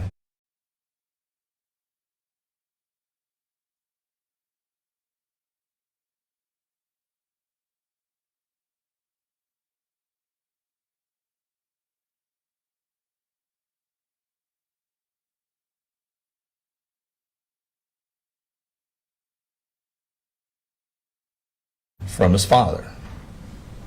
Remember, the state says that he knew. They said that he knew this was going to happen. That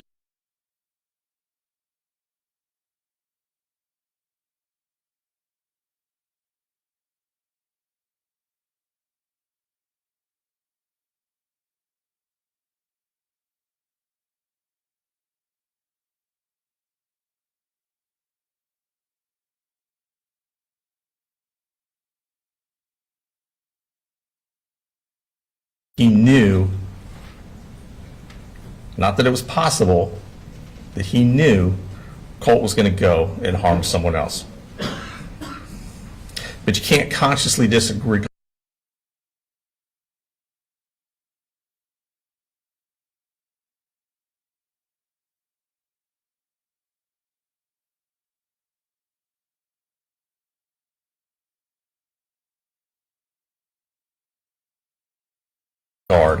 A risk that you're not aware of.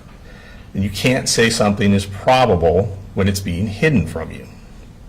You're going to see text message. They've already discussed some of the messages. We're going to discuss some of the other ones. And we're going to talk about why they matter.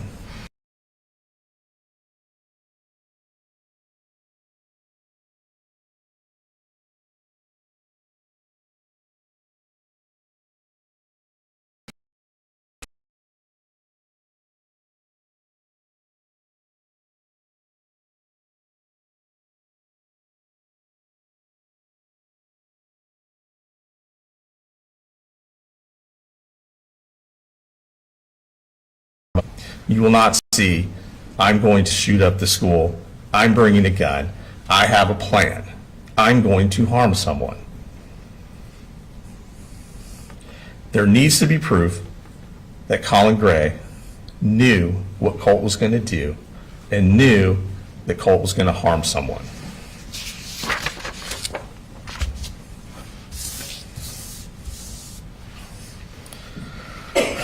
The text messages show something else as well. They show that Colt was capable of living a double life. He could text his father, love you, and have a good day, while simultaneously writing plans on his phone about shooting up the school. He could talk about liking school. School was good. The kids here are mature, referring to the Apalachee High School. They gave me a nickname. The teacher said I'm the tech guy. And you'll hear Colin respond happily that his son seems to be finding his way for the first time in a while in school. He could talk, Colt, about school being good, about having a good day, and what they're going to have for dinner, while also planning on how to sneak a rifle into the school. That's not something a father can foresee. He asked about ammunition. You'll hear evidence that they went to the gun range. You'll hear evidence that he taught his son safety. You will not hear evidence that Colt requested ammunition because he was getting ready to do a school shooting. That conversation is not a threat. There's no mention of harming anyone else. There's no talk of a timeline. The state's going to ask you to interpret these ordinary messages like convictions. Your task was determining what Colin Gray knew in the months leading up to the shooting. It requires proof of what he specifically knew at that time. You'll hear from the mother, Marcy Gray. She'll try to convince you that she warned everyone and no one listened. The evidence will show that she did not share the most important information she knew about Colt with Colin. You've already heard the relationship was not smooth. You heard that DFACS took the kids from her. You'll hear that they were separated. You'll hear that the kids had to come up here per the DFACS order. You'll hear that she drove up here. After telling her mother she was going to murder Colin,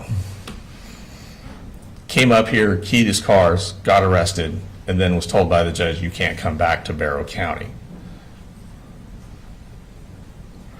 You'll see evidence in text messages between Colt and his mom. You will see in these text messages Colt telling his mom prior to the shooting that he had created a Securus online profile that he was using by making up a fake age to try and get in contact with Nicholas Cruz in prison down in Florida.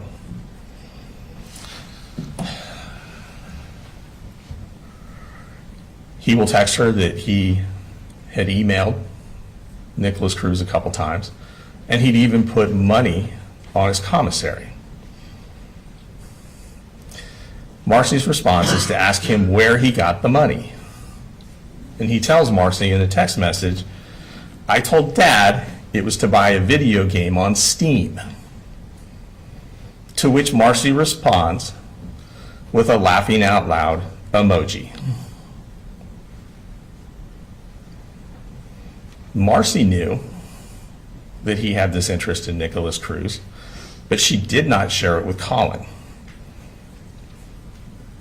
Immediately after this conversation, you will not see a text message from Marcy to Colin say, hey, did you know he's been emailing a mass murderer in Florida?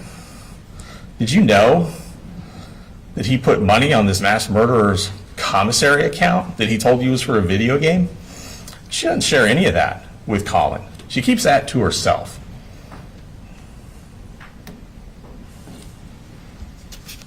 She does not reply immediately after to Colin or tell him, hey, this is what's going on. We got to get the guns out of the house now. No, she responds with a laughing out loud emoji. That's how serious she took it. She didn't think anything was going to happen. Remember, the evidence will show that even she, with the information that he did not have, did not believe there was an imminent threat and did not believe that Colt would harm anyone else. She didn't call law enforcement. She didn't seek an emergency mental health evaluation. And you'll hear evidence that after the shooting, her conduct is inconsistent with what she tells the police. You'll hear evidence that even after the fact, she's still trying to assist him in contacting school shooters and amplifying his profile across true crime community websites. And that matters because credibility matters and bias matters. You will see that the state is asking you to convict Colin largely based on a hindsight narrative provided by witnesses who are not credible, that did not recognize the warning signs in real time. You will hear from the victims in this case. Their testimony will be emotional. And it's important to understand what happened inside that school. But respectfully, their testimony will not establish what Colin Gray knew and didn't know. They can't tell you what was said in the home. They can't tell you what was concealed. They can't tell you what was sent in text messages. And they can't tell you what warnings were communicated to Colin Gray. We're not going to dispute the horror of what happened. We're not going to dispute that they were harmed, that they were physically harmed and mentally harmed. But that's not proof that he was negligent. That is not proof that he knew what was in Colt's heart, that he knew what Colt was planning, and that he knew that Colt was going to harm someone else.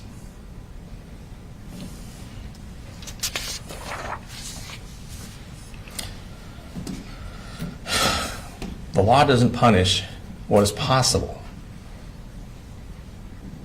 The law does not punish what is conceivable. He is charged with knowing what would happen. He is charged with knowing his son would harm someone else. In life, almost anything is possible. It's possible that a teenager who's angry might get into a fight. It's possible that a teenager who's depressed might run away or make up excuses not to go to school.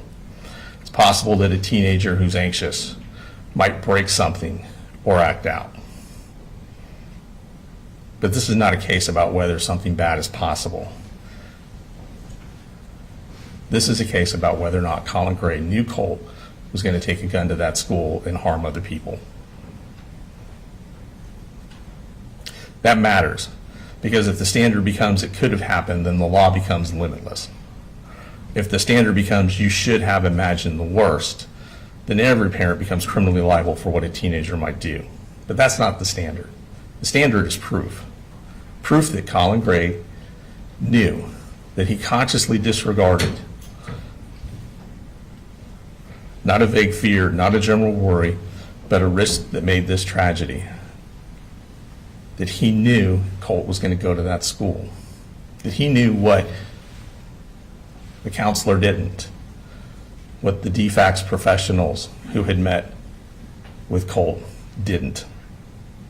The state will ask you to look at the outcome and then work backward to say, because this happened, it must have been foreseeable. But the law doesn't allow hindsight to substitute for evidence.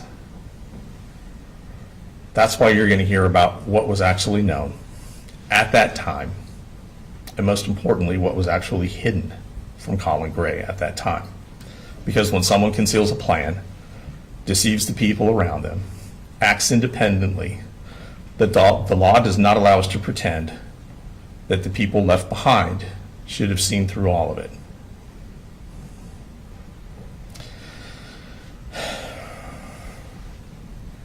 They're going to say that common sense means you should have seen this coming. And guns are serious, and this tragedy is serious. But the law is serious too. This case is not about whether or not firearms are dangerous in the abstract. It's about whether Colin Gray, based upon what he actually knew, failed to act because he knew that his son was going to go to that school and commit these acts.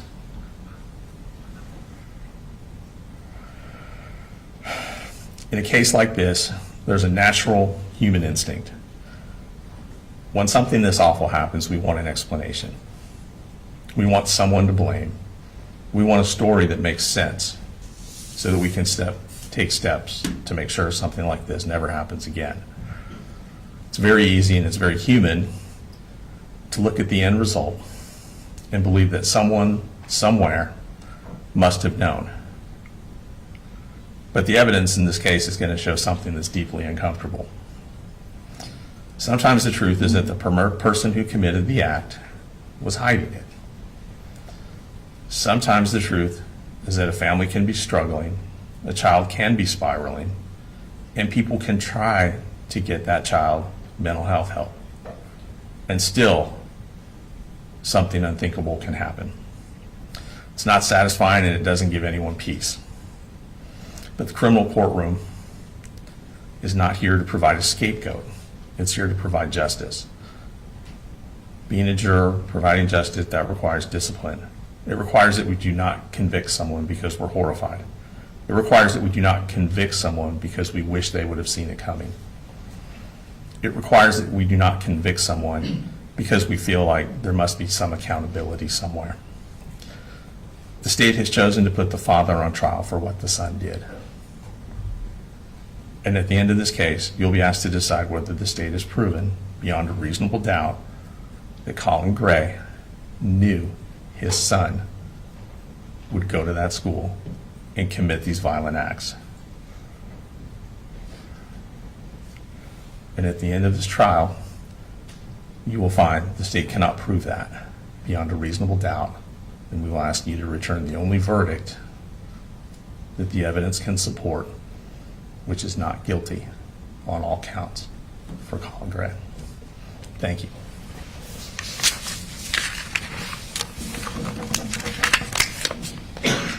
Ladies and gentlemen, before the first witness is called, I'm going to go ahead and take a 10 to 15 minute restroom break.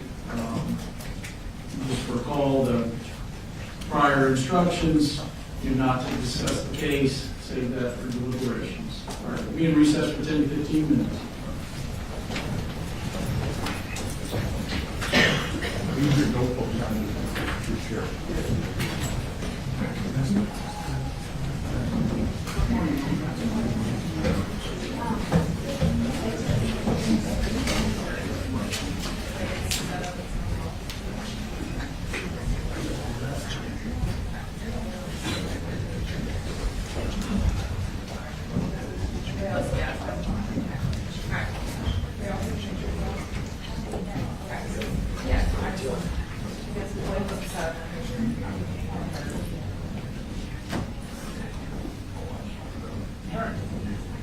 We'll be in recess.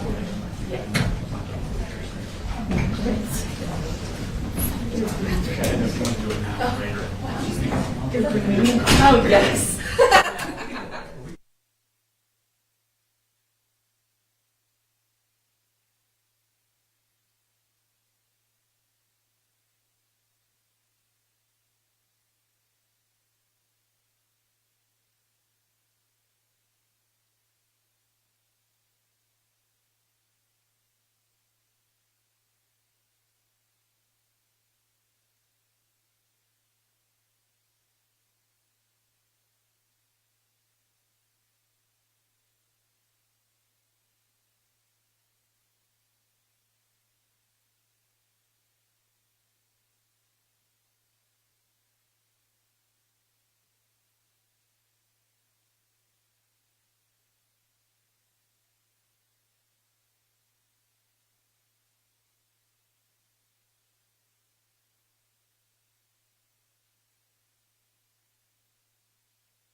down very quickly.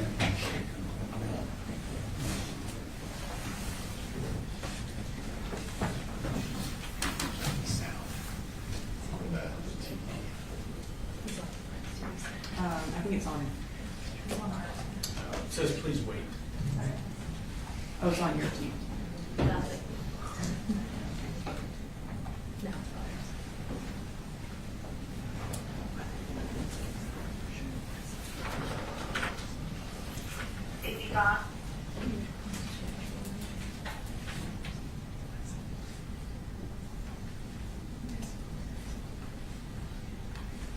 Are you able to turn up your sound a little bit? Not drastically.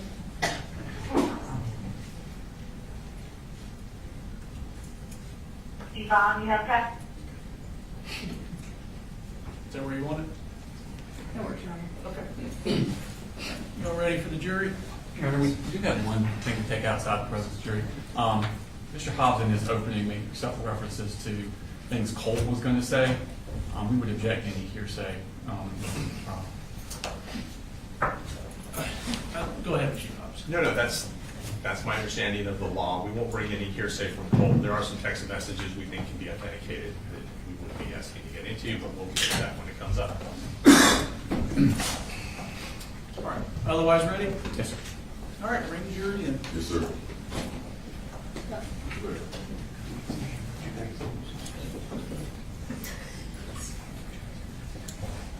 All right, I'm gonna black out the TV until you tell me. Okay.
All right, now was my back problem guy gonna, okay, there you go. I'm good on the end.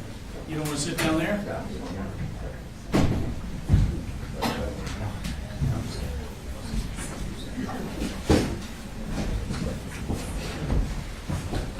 Y'all be seated in the audience.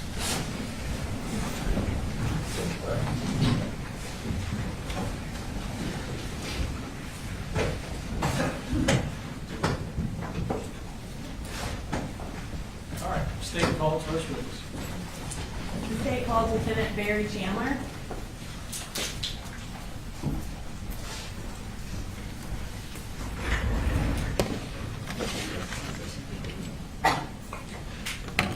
Please raise your right hand. Do you swear to tell the truth, the whole truth, and nothing but the truth, so help you God? I do. Okay, you can have a seat. Will you go ahead and introduce yourself to the jury? My name is Barry Chandler. Okay, and what do you do? I'm a lieutenant with the Barrow County Sheriff's Office. And what role do you currently have with the Barrow County Sheriff's Office? Currently, I'm assigned as the supervisor over the training unit. Were you in that same role in September of 2024? Yes, ma'am. Prior to becoming lieutenant over training, can you just briefly describe what roles you've had at the Sheriff's Office? Yes, ma'am. So I started my career in the jail in 2003. I was a court services deputy, patrol deputy, answering calls for service and things like that.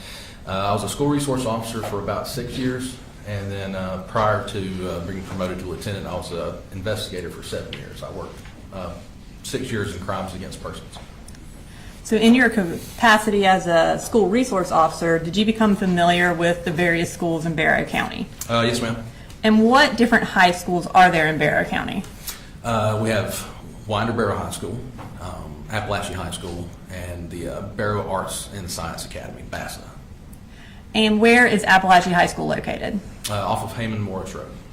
And obviously, is that in Bexar County? Yes, ma'am, in Bexar County. And approximately how many students go to Apalachee High School? Around 2,000. In your capacity as the lieutenant over training, did you coordinate any trainings related to active shooters in 2024? Yes, ma'am. And when and where did you do that? We did several in 2024. We started off at Old County Line Elementary School. We worked at CFIT, which is the Center for Innovative Teaching. And it all sort of culminated at Russell Middle School on March 14th of 2024. And can you tell us about the training that you did on March 14th at Russell Middle School? Yes, ma'am. So generally, active shooter training is designed for us to teach our deputies and law enforcement to rapidly enter a structure, to immediately find the person that is shooting and then stop them from shooting. So the training that we did prior to the March 14th drill at Russell was very focused on that. We also included implementing what are called rescue task forces. So rescue task forces are members from fire and EMS who can get into the school quickly, and with security provided by law enforcement, they can start rendering aid to victims. So that was our big push, and the March 14th drill specifically was designed to do it was what we refer to as a full-scale exercise, meaning we had many representatives from almost every public safety agency in the county. The Sheriff's Office participated, the Winder Police Department, Barrow County Fire and EMS, Winder Fire Department, the school systems, our 911 Center, GEMA had a representative, the Georgia Emergency Management Agency. So we had a lot of folks that came together because our goal with the full-scale exercise was to make something as realistic as we could, to give our deputies the ability to respond to the most real-life environment they could. The school system was great. They included, they had teachers that were there that volunteered. The administrators were there. We used cadets, explorers from the Sheriff's Office and the Fire Department as role players. But we tried to make it real, essentially, was what we tried to do. And what was the purpose of having a training that included fire and EMS as well as law enforcement? The purpose ended up being sort of our motto over the course of that training and honestly since. And the purpose was to stop the killing and stop the dying. That's the two goals that we have when we respond to active shooters. Stop the killing, meaning stop the shooter from actively killing people, and then stop the dying. We have to render aid and help people that have been injured. Now I'm going to draw your attention to September 4th of 2024. What were you doing that day? That morning, I was at our gun range. I was helping an independent film crew set up some things out there. As part of your role as lieutenant over training, are you also in charge of the gun range? Yes, ma'am. Okay. While you were at the gun range, did you receive any notification that there was an emergency at Apalachee High School? Yes, ma'am, I did. Okay. And how did you receive that notification? Through the Centegix alert system. It's an app that's on our cell phones. When was Centegix implemented? So it was implemented in early 2024. The school system had it implemented in the schools, in the buildings, because it's software, but it also, there are connections that had to be made inside the building to give like alerts, red flashing lights, connections to the intercoms, things like that. So the school system had Centegix in April. Centegix was connected to our 911 center over the summer, and then by August, we at the Sheriff's Office all had access to the app. Can you just kind of describe for the jury how that system works? Sure. So Centegix, again, it's a system that essentially initiates and alerts law enforcement and fire and EMS as well of any emergency at a school. So, for example, when the Centegix button is pressed, it puts the school into hard lockdown. So exterior doors are locked. That lets the teachers know that they need to get into their classrooms, make sure the doors are locked, and that their lights are turned off and kids are hidden out of sight. So that's essentially what it does. it does that, and then it lets the teachers know, hey, you need to go into hard lockdown. All of the smart screens that are in the classrooms, whatever they're doing on those, they're taking over, and then the warning flashes on the screen that they're in hard lockdown, and there's an audible tone that goes throughout the school, and like I said, red flashing lights. As far as Centegics, how many times does someone have to push the button for it to go into hard lockdown?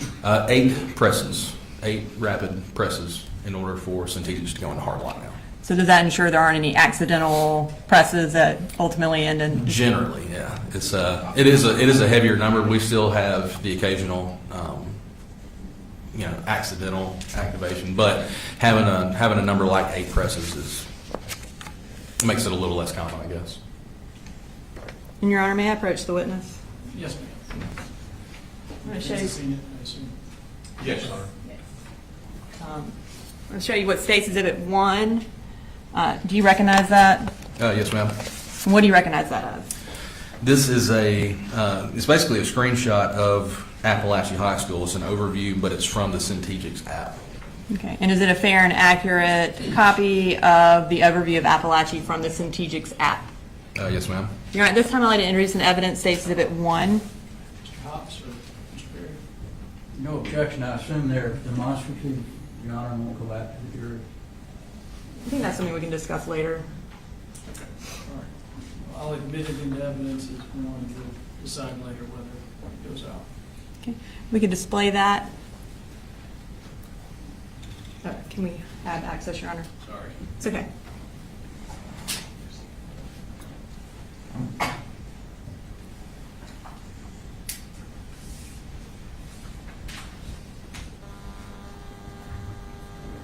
I pushed it. It says, please wait.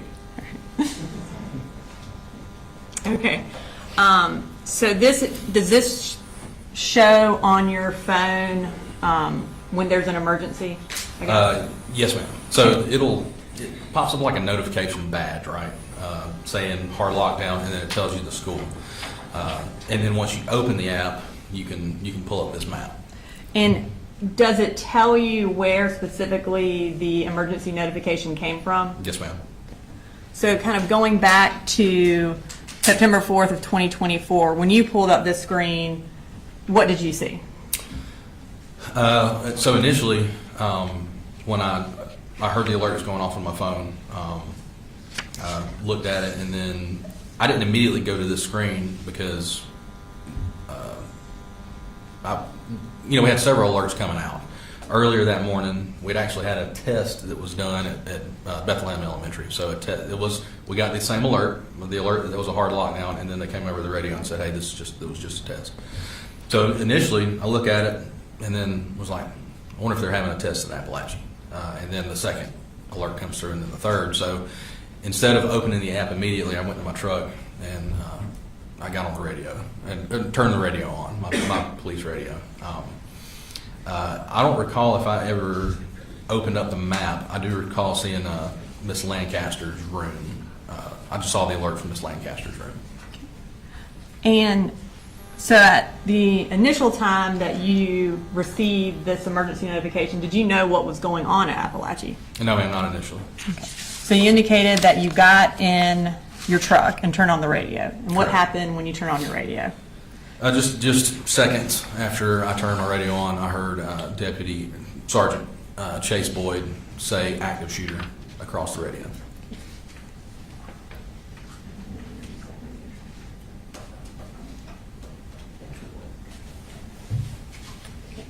I have in my hand State Exhibit 2. It's on a hard drive, and it's the radio traffic from September 4th. Have you had an opportunity to review that radio traffic? Yes, ma'am. Is it a fair and accurate recording of what you heard on September 4th? It is. Okay. At this time, I'm going to introduce into evidence State Exhibit 2 and publish for the jury, Your Honor. Defense? No objection. All right. 2 is admitted, and you can publish it.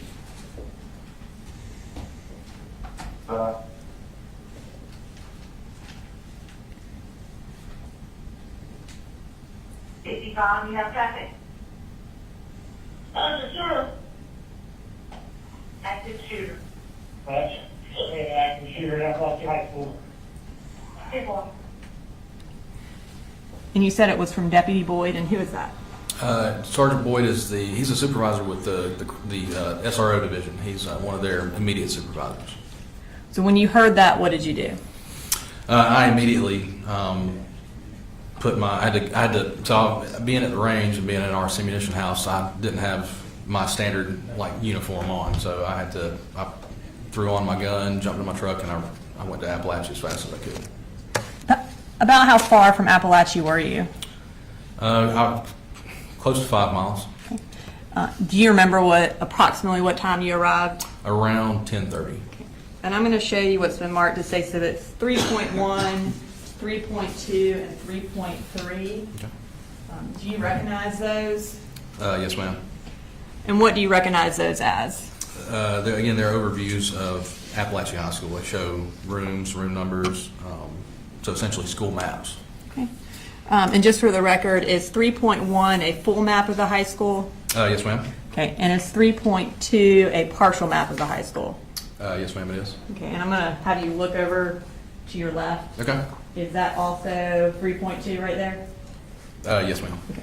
And then is 3.3 an overview, like a street view from Google Maps? Yes, ma'am, it is. Okay. Your Honor, this time I'd like to introduce into evidence State Exhibits 3.1, 3.2, and 3.3. Defense? Same objection, good. Just as far as going out. Whether it's demonstrative or not, okay. Right. All right. 3.1, 3.2, and 3.3 are all looking good. All right. Now we're going to start with 3.1, if we could display that for the jury. All right, so is this the full map? Yes, ma'am, it is. Can you, and I'm going to hand you this in Okay. case you need it. Can you show us on there where you went when you arrived? And so I entered the school through the front door. The front door is going to be here. I made my way to the main atrium, and then from the main atrium, I moved down F Hall until it intersected with J Hall. Once it intersected with J Hall, I made my way. So I could see a large law enforcement presence, obviously, at this point. So I moved down towards the end of J Hall, and that's where I came into contact with Sergeant Boyd, and he had the shooter in custody. Okay. And when you arrived, who else was there? A lot of folks. When I initially went through the front door, I saw Sergeant Maxwell. I remember seeing one of our investigators, and so. But when I made my initial approach, until I got to the atrium, I think I was by myself. And were EMS already there as well? Yes, they had just gotten there. And for you, what was your purpose of making entry? To make sure that the shooter was, number one, secured, to make sure that we didn't have any other shooters in the school, and then to begin to render aid and work towards the bigger picture of securing the entire school. Okay. Were the skills that y'all learned in March utilized that day? Oh, yes, ma'am. And how so? So a lot of the people that we spoke to after the event said that, it's extremely stressful. I can't put into words how different the actual event is than all the training that we've done over the years. And we've done it since, I've been at the Sheriff's Office since 2003, and in 2004, we did an active shooter drill at Apalachee High School. So the words can't put into perspective the amount of stress, but most of the guys that I talked to, they were like, it just felt like training. And Judge, we're going to object to most of the guys that you talked to and what they may have said. It's hearsay. Just describe it from your perspective. I'll sustain the objection. Thank you. It did. It made it more where it was like it was something that they had seen before, which is not very common. It was something that we needed to do for our deputies. And what was the result of the coordinated response by EMS and law enforcement that day? So the result was we were able to fully secure the school. Every patient that was injured that could have been saved was saved.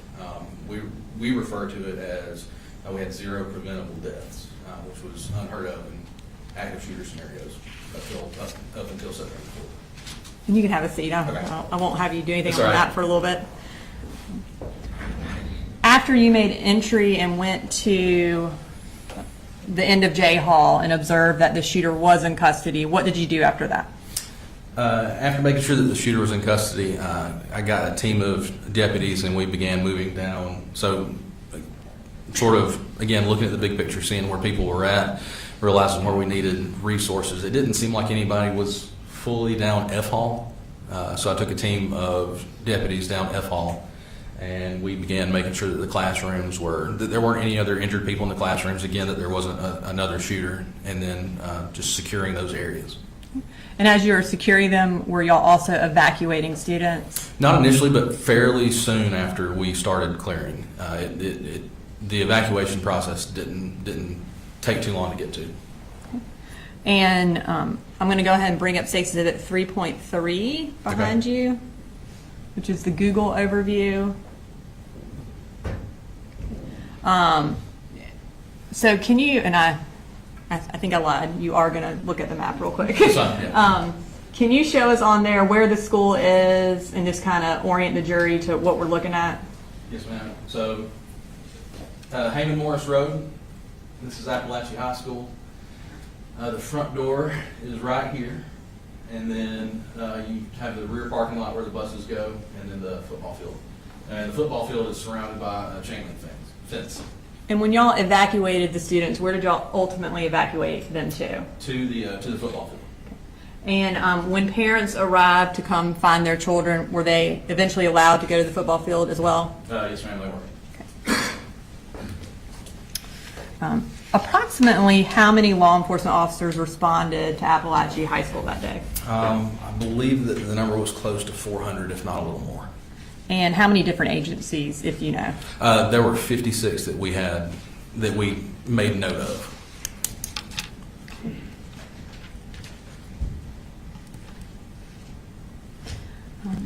I'm going to go back to when you were in the school.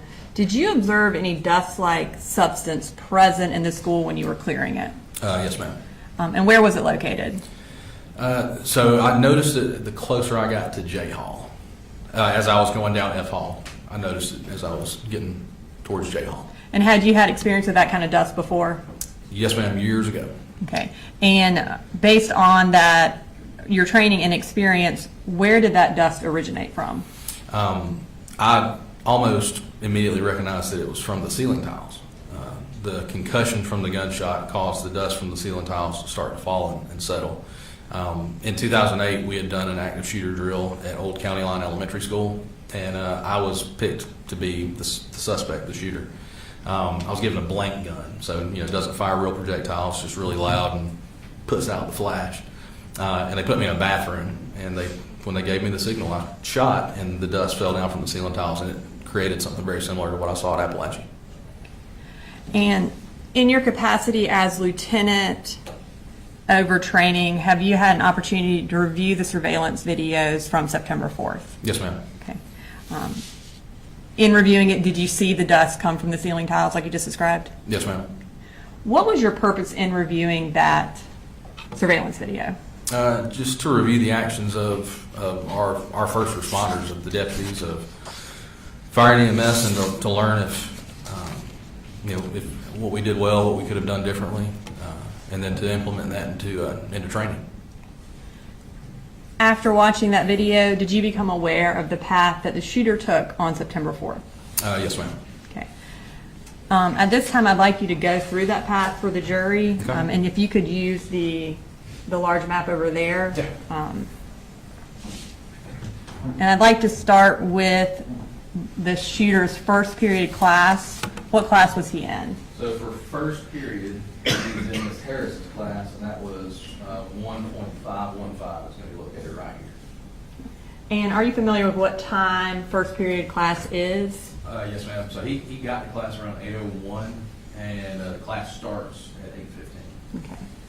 And are you familiar with what time it ends approximately? Yeah, it ends at 9:38.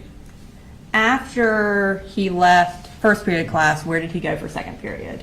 So he leaves first period, and then he goes to Miss Catherine Greer's room on J Hall, room 2.151, and that was where he That was the second period, that's where we went next. And what time does that class start? 9:45. At some point, did he leave Miss Greer's class? He didn't. He left her class at around 9:54. And where did he go? He went to the restroom. Can you show which restroom he went to? Yes, ma'am. Men's restroom, J Hall, just a short distance from Miss Greer's class And approximately when did he leave the restroom? at 10:21. After he left the restroom, where did he go? He went back towards Miss Greer's class. So he had left Miss Greer's class. He had his book bag with him that we ultimately learned had a gun in it. So when he exits the men's bathroom, he's got the book bag. At some point, he drops the book bag, so he just has his gun, and he goes back to Miss Greer's classroom. And was he able to get into that room? No, ma'am. Where did he go after that? He went immediately next door. He went to Miss Ryan and Coach Edwards' classroom, which is 2.152. And what happened in that classroom? The door to that classroom was open, slightly open, just a little bit, and he began firing numerous rounds into that classroom. And was anyone injured or killed in that classroom? Yes, ma'am. Several students were injured. Christian Angulo was killed in that classroom. After he left Miss Ryan's classroom, where did he go?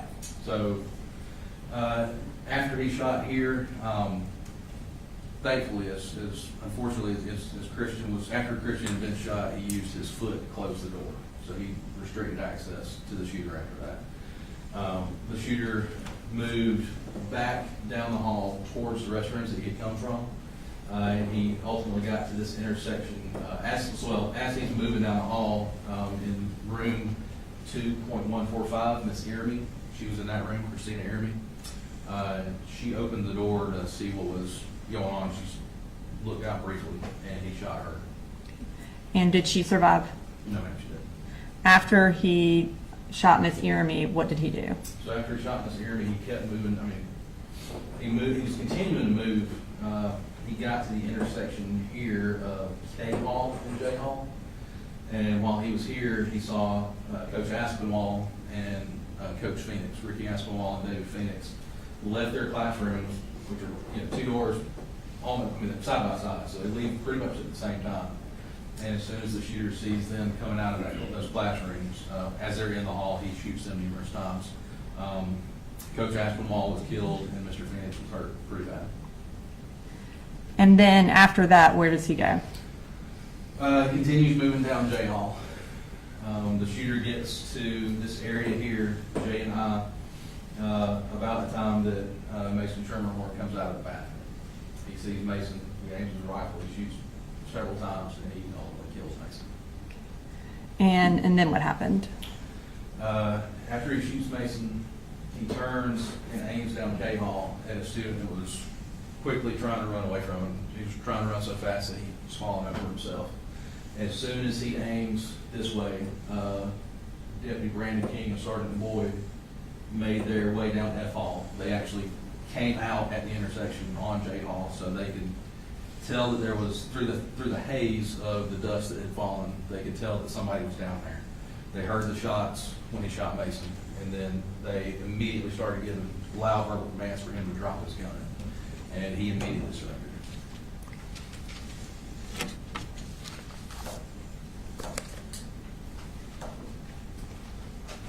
All right, Lieutenant Chandler, I don't have any further questions for you right now. Cross. Good morning, Lieutenant. Morning, sir. I only have a few questions for you. How many entrances are to the high school? Specifically, I'm not 100% sure exactly how many entrances. I can count them for you, though, using the map that we have, if you'd like me to. If you know, that would be great. Okay, give me 1 second. So I'm going to go based off of mostly just the exterior doors. There are going to be some other doors that I might not be able to count.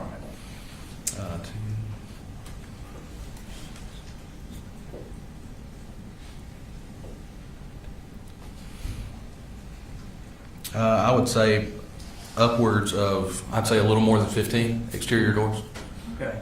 And are all of those doors secured when the kids first come in? Yes, So sir. other people can't get in from other places? Correct, they're supposed to be, yes, sir. So all the students have to go in through the front? No, sir, not necessarily through the front. So basically, I think that the way they have it set up is car riders will go through the front, and then the bus riders will go through the back side of the school. Okay, so you got actually two entrances? Two main entrances, yes, sir. And the entrance that Colt made would be from the bus? Correct, yes, sir. And do you know what time that bus arrived? Slightly before 8. Okay. You know how many children were on that bus with him? No, sir, I don't. I assume you didn't take possession of any evidence at all? Right? No, sir. My role after the initial response was that I did supplement CID's efforts, but I didn't specifically collect evidence. Okay. Nothing further. Thank Thank you, you. Judge. Based on crossing, you agree with that? No, Your Honor. May Lieutenant Chandler be excused? Yes, ma'am. All right, thank you, sir. Yes, sir. Thanks. State cross next, please. Is the next witness a long one? We may break for lunch before cross, if so. Maybe about 20 minutes. Okay. Go ahead. The state calls Dr. Matt Thompson.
Do not report sound. Videos relevant to this case have sound recorded on them. I'm not aware of any that did, Okay. except possibly the bus video. I'm not 100% sure on that. Okay. So the bus could go either way. Bus could, yes. Okay. And we'll start with the school proper. How is the surveillance video stored? So the videos, when they're recording, are feeding data into a server That server is organizing those. You can use our software to kind of query the server. We use a software called Video Insight. You can watch live streams, or you can also watch archived data. But that data feeds into the server room, where it's stored for 30 days, unless we choose to mark it for non-deletion, at which point it will be retained. Otherwise, it cycles over after 30 days. Okay, and who has access to these videos, to this server? The server room? Yes. That'd be anybody with a master key at the school, which would include school administrators. That would also include maintenance staff, handful of IT staff, and then also a very small number of district staff, including myself. Okay. And how can you yourself access these recordings? We would never really have a reason to go to the server room. We just access those videos through the Video Insight platform, which is an installed app that's on our computers that we use to, we can watch again the live stream, or we can pull video clips out of that, or we can just review archival footage. All right, and so this app on your computers, is it fair to assume that you said a very limited amount of people have access to that? Is that true for that app? Correct. School administrators would have their own school. Beyond that, there's a small number of district staff that would have full district access, but it's very small, fewer than 10 in a fairly large district.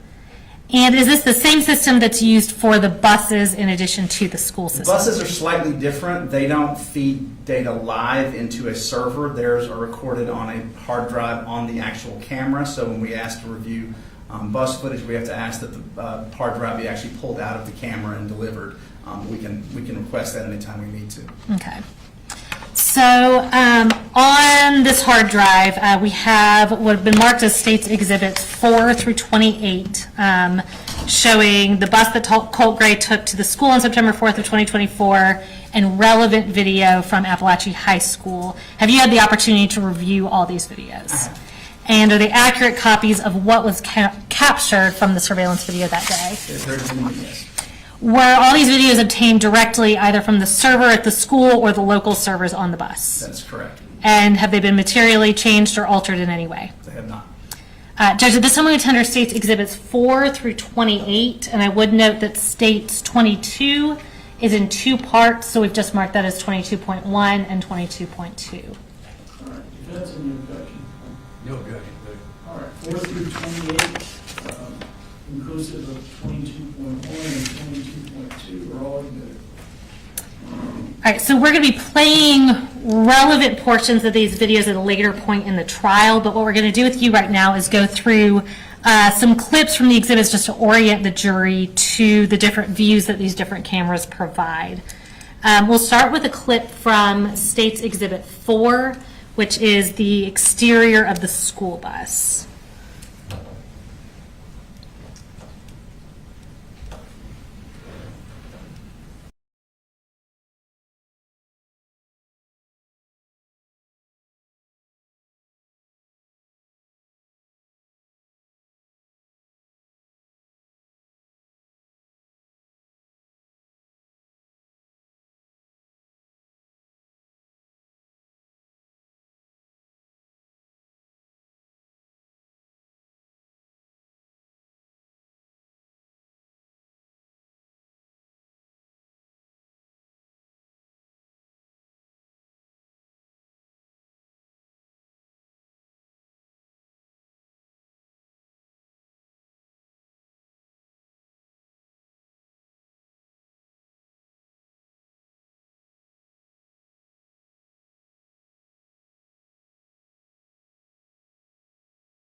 All right, so this one obviously looks a little different or significantly different from the other videos we're looking at. Can you just kind of explain what we're looking at here? This is one of the classroom cameras. This is actually, I believe, in Miss Suzanne Harris's classroom. They're mounted at the center of the classroom, or not every classroom is perfectly square, so sometimes they're configured as close as we can get it, and they provide a fisheye view of the entire classroom. Some of the newer ones can be actually angled a little bit if a teacher wants to use them for instructional purposes. They typically are not done that much for that purpose, so this is typically the view you're going to get from a classroom camera, sort of the fishbowl view of the entire classroom. Okay, and so are all the cameras inside the classrooms this style of camera? They will, yes. There's not any that will look any different from this. As I said, you can sometimes angle them, but in this particular case, it's not angled, and I don't believe any of the footage that was relevant to September 4th were angled. That was my next question, thank you. And are there any other cameras that show the interior of these classrooms as part of the school surveillance system? No. Is the date and time stamp on this video correct? It is, yes. And just to kind of further orient the jury, in this video, can you tell us where the entrance to the classroom is? It would be in the upper left-hand corner of the screen. When you can see a sort of brown door, that would be the entrance to the classroom. And this is, like I said, this is a computer classroom, so there's rows of desktop stacks. Okay, so that brown door with the little window on it, right? That would be Okay. it. And next, we're going to pull up State 17 and show a clip from that.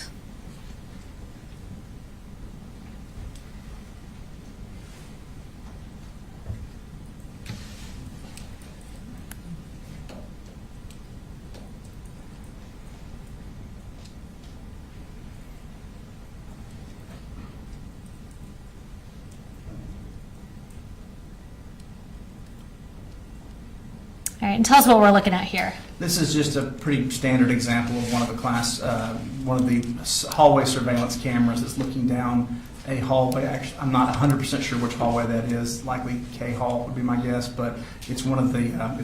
I recognize enough of the names to know that's one of the ones that feeds onto J Hall. Okay.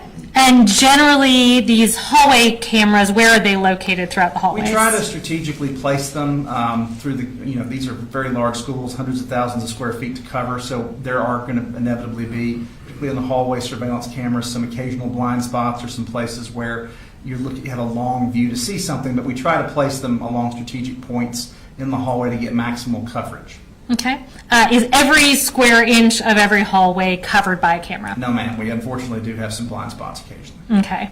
And is there any video surveillance that specifically covers any part of the interior of any bathrooms? No, for obvious student privacy reasons, we don't have any surveillance cameras within restrooms. We do try to typically have one facing the entrance or the exit to the restroom, but we don't place them inside. Okay. And on this video, and I believe any hallway videos, I see we have two timestamps that are actually slightly different. Can you tell Yes. which one is accurate? So the upper left-hand corner is the camera's particular internal timer that is specific to the particular camera in use. Those can unfortunately, due to connectivity issues, battery issues, those can be off. Those sometimes will lag what actual time. So when these are queried on the server, the bottom right is going to be the server time that is synced to national clocks and is the independently verifiable time. So in this particular case, anytime you see two timestamps, the one on the bottom right is going to be the accurate date and time. Okay, so in this case, we're looking at these two times, and the accurate time is 9:39 a.m. That would be correct, yes. That would be the server time. All right, thank you. Did you also review and recover surveillance footage from any dates besides September 4th related to this case? Yes, ma'am. We also reviewed and pulled footage from August 26th and August 28th. Okay. 2024. And again, we'll provide more relevant context and publish those videos through subsequent witnesses. But starting with August 26th, what were you generally looking for?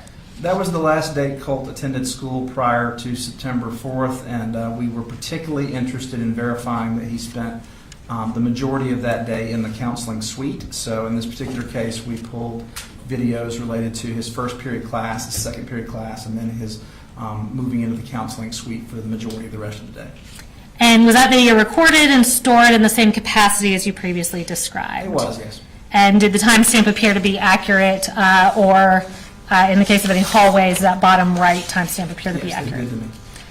With these videos from that date, did you combine multiple camera recordings of Colt related to him going to the counselor's office? We did. It's a little clunky when you're trying to parse through a server. So Sure. a lot of times we'll create curated like pathway videos through a school. So in this particular case, we pulled sequential clips off of multiple cameras and sort of stitched them together using just very basic video software, just so that you have an unobstructed view of the student moving through the school. And we did that for the August 26th for Colt. Okay, and other than putting those videos from different cameras into one file, were the videos changed or materially altered in any way? They were not.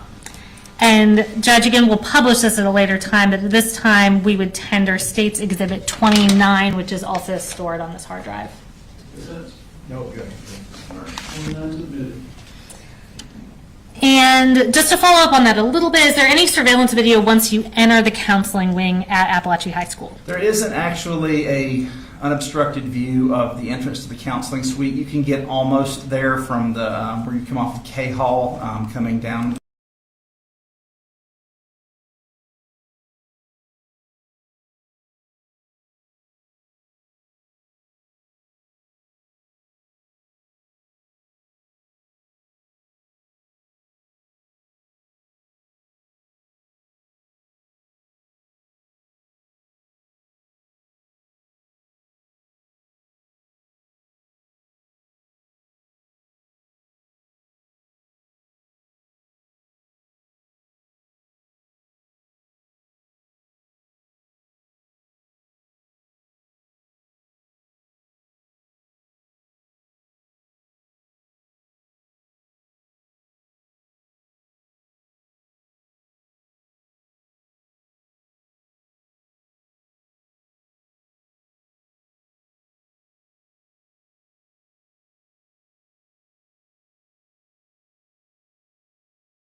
And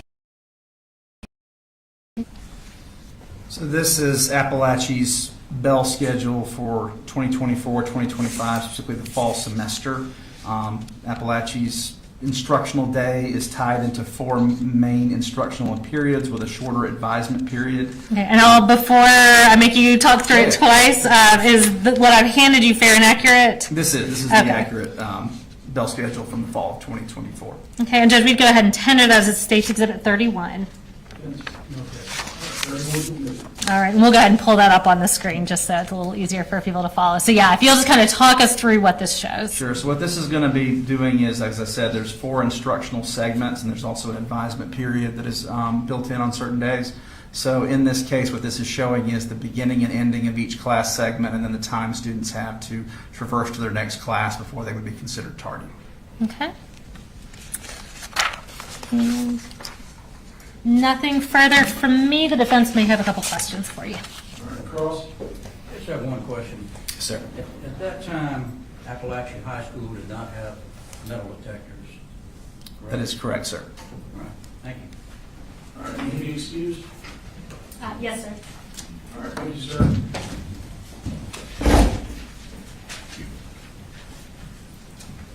All right. We're going to go ahead and take our lunch break. 12:10, break until 1:10.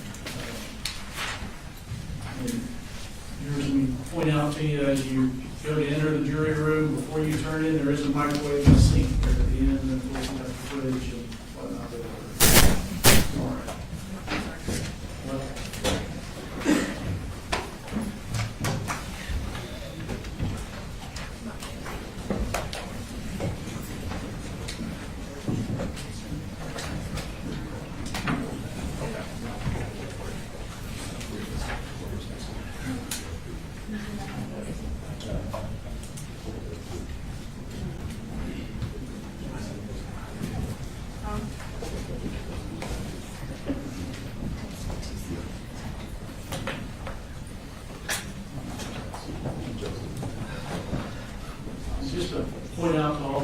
It appears that the podium mic is a little weak.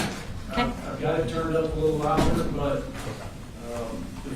if you're away from it at all, it's to the extent you care. It's not really picking it up. Is that for the jury's benefit or the court reporter's benefit? I would say the court reporter mostly. The way our sound system works, if you're not right at a mic, it's not picking it up. Obviously, she's close to you there, and she can hear you. But just so you all know, Can you put a different mic on there? we have an identical looking one. I didn't know if this was. I think we tried it already. All right. All right. Mr. Barry, Mr. Hobbs, you guys squared away? Yes, bailiff is going to give us instructions on where to go. We can recess till 1:10. Thank you. Thank you. Thank you, good.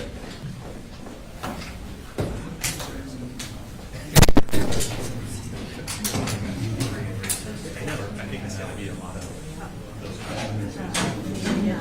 Hard drive, read on these questions.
I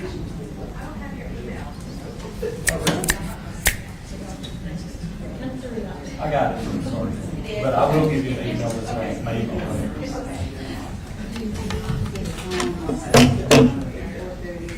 Hello. Hi. I did not intentionally. Sorry.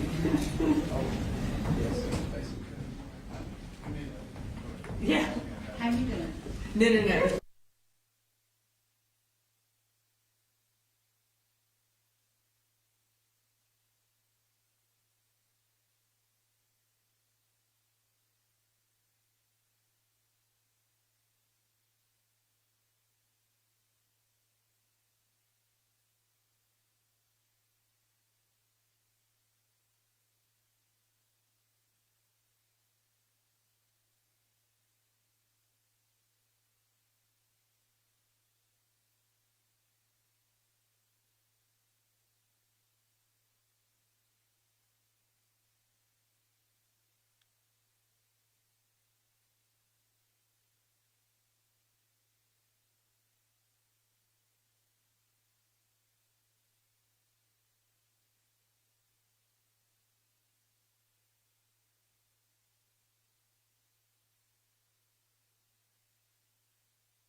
And then you wouldn't be on the third floor. We want nothing to do with, we figured they were way over here, they're next door. Yeah. But yeah, that might be one thing to be on the Okay. second floor. We'll talk to the judge after court. Remember what you can't film.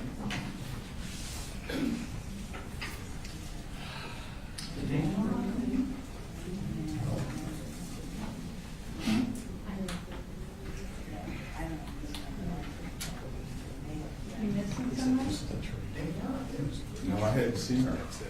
I thought she was back there with you. I thought she came out. You know she's gonna be upset that you left her.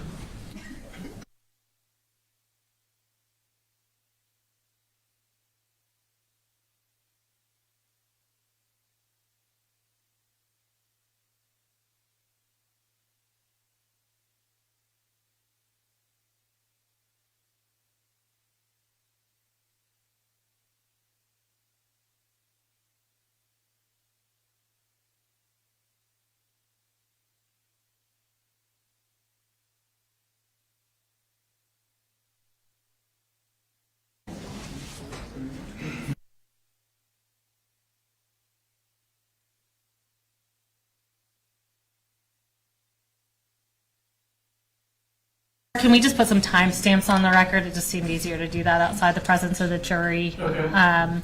The clips we introduced through Dr. Thompson from State's Exhibit 4, we played from 41 minutes 16 seconds to 41 minutes 29 seconds.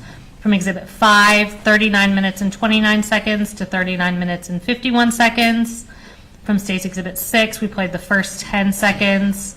State's Exhibit 16, we played 20 minutes and 3 seconds to 20 minutes and 13 seconds. And from State's Exhibit 17, we played the first 10 seconds. We'll also provide that in writing to the court reporter once we get through evidence. You all ready for the jury?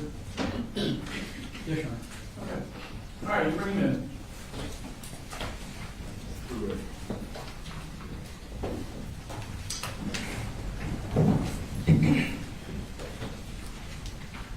Is the large exhibit going to be used for this witness too, or? Yes, Okay. just to very briefly. Just, it's fine.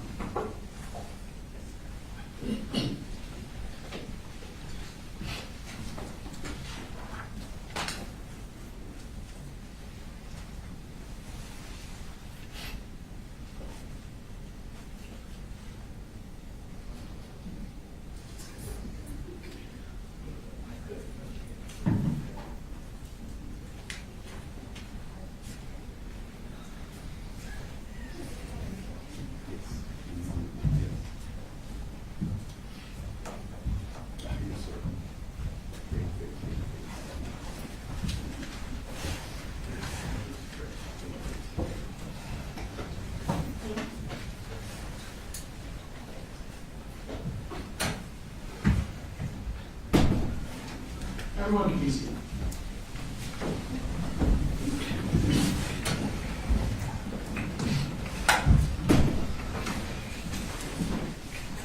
All right, state calls for this witness. State called Suzanne Harris.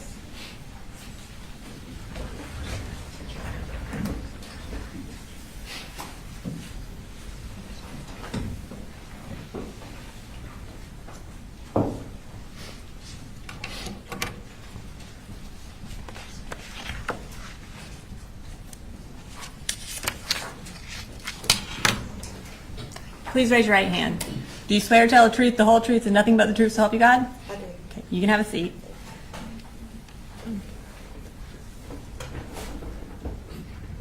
Will you go ahead and introduce yourself to the jury? My name is Suzanne Harris. I was a teacher at Apalachee High School. I've been in the county for 14 years. This is my 18th year teaching. Well, you went ahead and answered my next question, which was, what do you do? So you indicated that you worked at Apalachee High School. When did you work at Apalachee High School? What years of service did you do there? I worked there until December of this past year. So I've been there for 4.5 years. And while you were at Apalachee High School, what subject did you teach? Computer science. In September of 2024, were you teaching computer science at that time? I was. And I'm going to ask you if you could show me on that map right next to you, which was your classroom?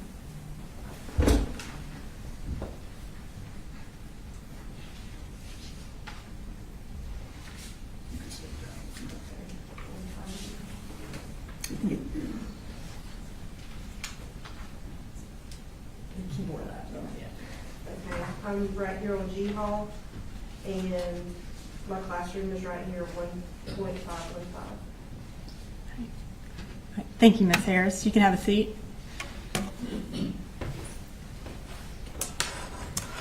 I am going to draw your attention to September 4th of 2024. Were you working at Apalachee that day? I was. And was Colt Gray in one of your classes? He was. What period was he in? He was in first period. And what time is that class? Or generally, what time does first period start? The bell rang at like 8:15. Okay. And what time does it end? Best I recall, like 9:38, somewhere around there. And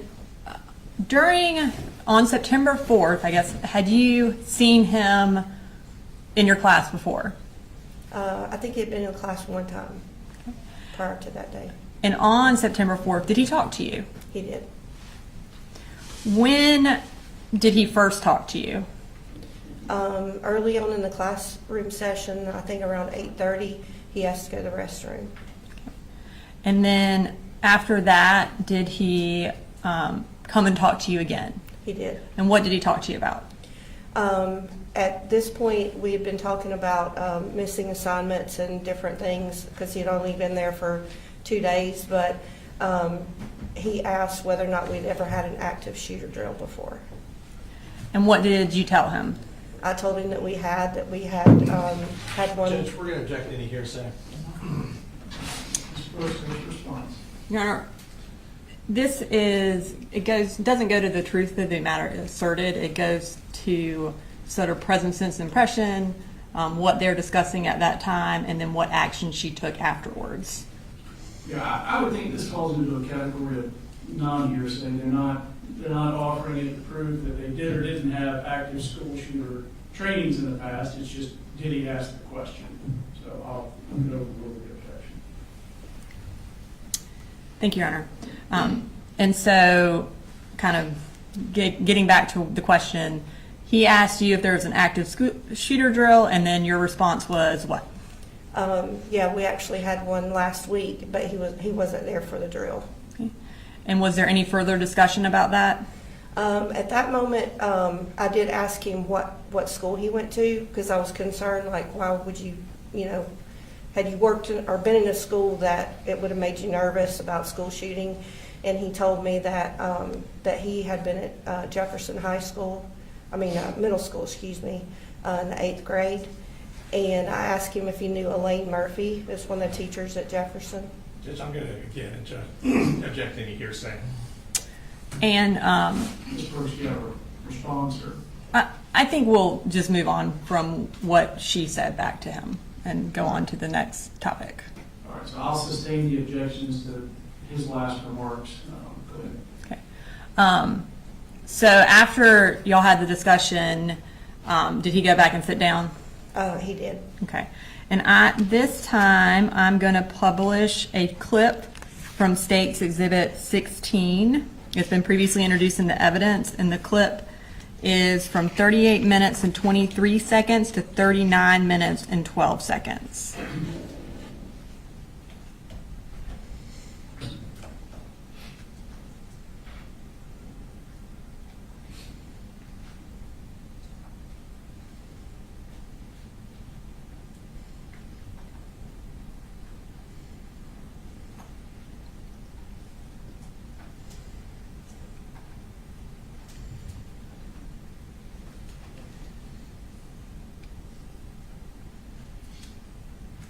I'm going to pause it briefly. Can you kind of tell the jury, just so they can make sure they see where you are and then also where Colt Gray is? Sure. So over to this side over here, where you see the gold and white striped bulletin board, that's where my desk is. And is that all the way on the left of the screen? yes. And then he is to the right of my desk. I don't know what corner I can show you. So I'm here, and Colt is here, and this is where he was sitting. Okay. and this was Alex Johnson, and this was Tyler Graham. It may facilitate things for these fisheye views to kind of refer to like the Facebook clock, 9 o'clock, or just That is a good idea, Your Honor. And as far as the exit or the entrance to the classroom, the door, is that around 11 o'clock? It is. All right, thank you. All right, we can finish playing the clip.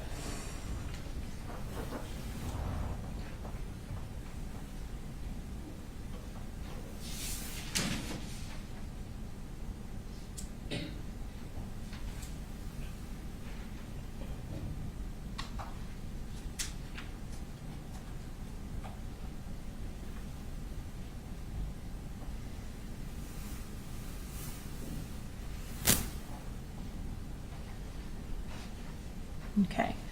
And does that clip show where he asked you about the active shooter drill? Yes. Okay. When he asked you that, did that concern you?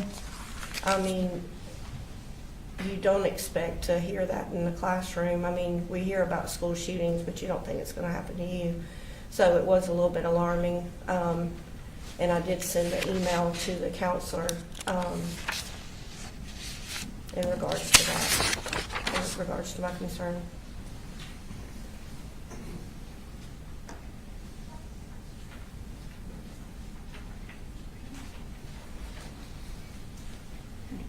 I'm going to show you what's been marked as State Exhibit 32.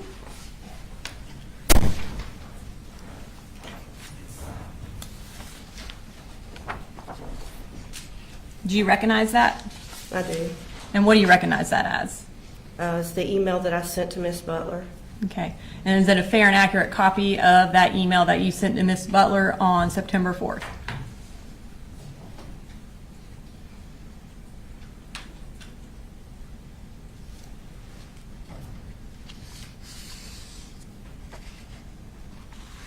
Yes. Okay.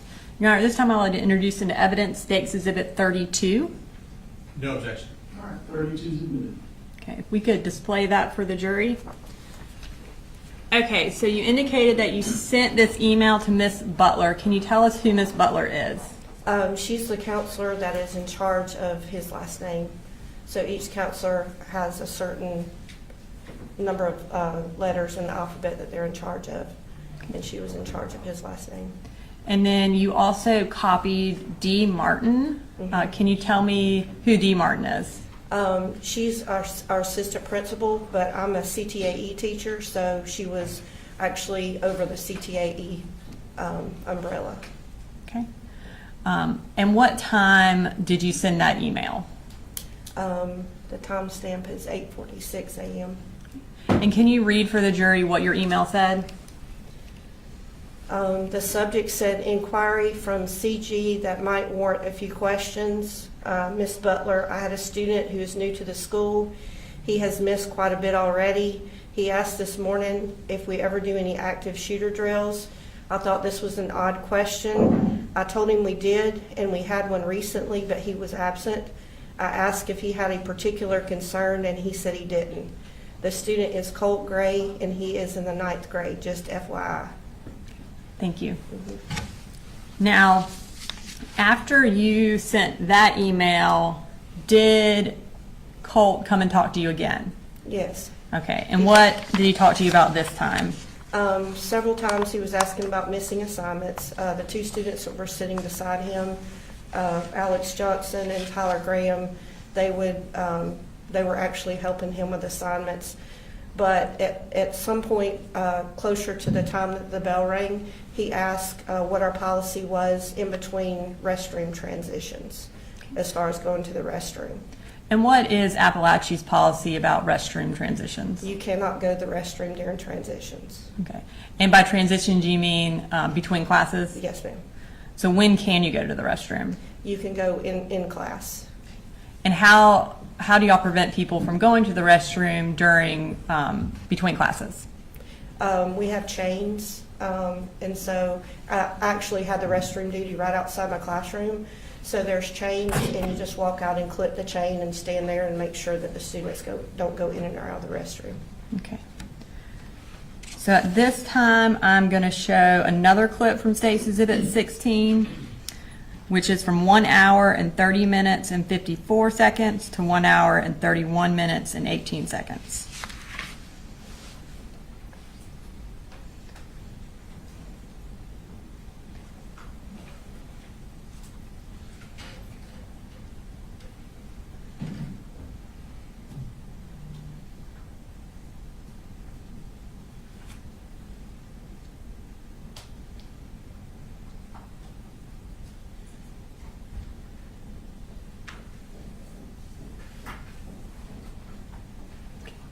Is that when he asked you about going to the bathroom, or what the bathroom policy is? He did, and I reached over to grab the bathroom pass. That's what the thing I was reaching for. They have to have a hall pass in order to go to the restroom. Asked him if he needed to go to the restroom, and he said he did not. When class was over and he was getting ready to leave, did you notice anything about him or his belongings that caused you concern? Very close to in the class, I noticed that there was like a poster or some kind of project or something that was sticking out of his book bag. And I asked him what his project was about, and he didn't really have much to say about the project, but he did tell me that he would show it to me later if I wanted to see it. And I couldn't tell what the project was, but he had only been there for a couple of days, so I was looking at it kind of odd. It was taller than the book bag, and it had like clothing that was kind of wrapped around it. And we're in September, but there was like a sock cap that appeared to be like stuck on the top, and I thought it was kind of odd. How did he carry the bag when he left your classroom? It was very difficult for him to carry. It was like really super heavy. And so when he went to pick it up, you could tell, and I said, "Do you need help with that?" And he seemed a little agitated or a little nervous. And so he just like scurried out of the classroom with his book bag. Now, as a teacher, as an educator, do you have the authority to search a child's backpack or a student's backpack? No, I do not. Okay. And so based on what you observed with his backpack and with the questions that he asked you about the active shooter and about the bathroom, what did you do? Initially, I went straight out the door and went to the restrooms to put up the chain because the class was in transition, and that's where my restroom duty is. But as I was standing there, I wasn't standing there very long, but I heard a voice that said, "He's got a gun." And that's just like a voice in your head, Voice kind of? in my head, yeah. And what did you do when you kind of felt that happen?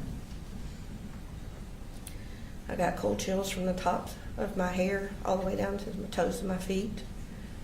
And I stood there for a minute, and it quickly runs through your mind, like if you make an accusation and you tell somebody's got a gun, they're going to think you're crazy. But as I stood there for just a second, it just got louder. And so I just darted down the hallway and went straight to D. Martin's office. Okay. And what did you do when you got to D. Martin's office? I was going to attempt to tell her that I thought that he had a gun, but she was in there with another student, and so the door was closed. So I immediately came out. Mr. Broughton, who was our other AP, he was standing out in the atrium because we're in class transition, and I went up told him that I really needed to talk to somebody, and he said, "Well, have you already been talking to Dee about this?" And I said, "Yes." And about that time, somebody came on the radio and said that she was releasing that student to the media center. And he said, "Oh, well, she's done, so you go ahead and you go ahead and go in there and talk with her." And so that's what I did. So. And what was that discussion, or what did you tell her? When I went in, there was another teacher that was coming in behind me. It was Mandy Pugh and two of her students. And Dee was coming out of her office, and she thought we were together regarding another situation. And I told her no, and there was somebody in the office that was next door to hers. And so there was still a student that was in her office, and so we went into Mr. Neely's office, which is the third office And we went straight back and we're trying to find some place private. But I told her, I said, I don't know how I know, but, I think he's got a gun. After that, what did you do? She asked me at that point if I knew what class he was in, and I said, no, I don't. But when I went back to my classroom, then I looked up who the classroom teacher was, and it was Captain Greer. Okay. Now I'm going to show you what's been marked as State's Exhibit 33.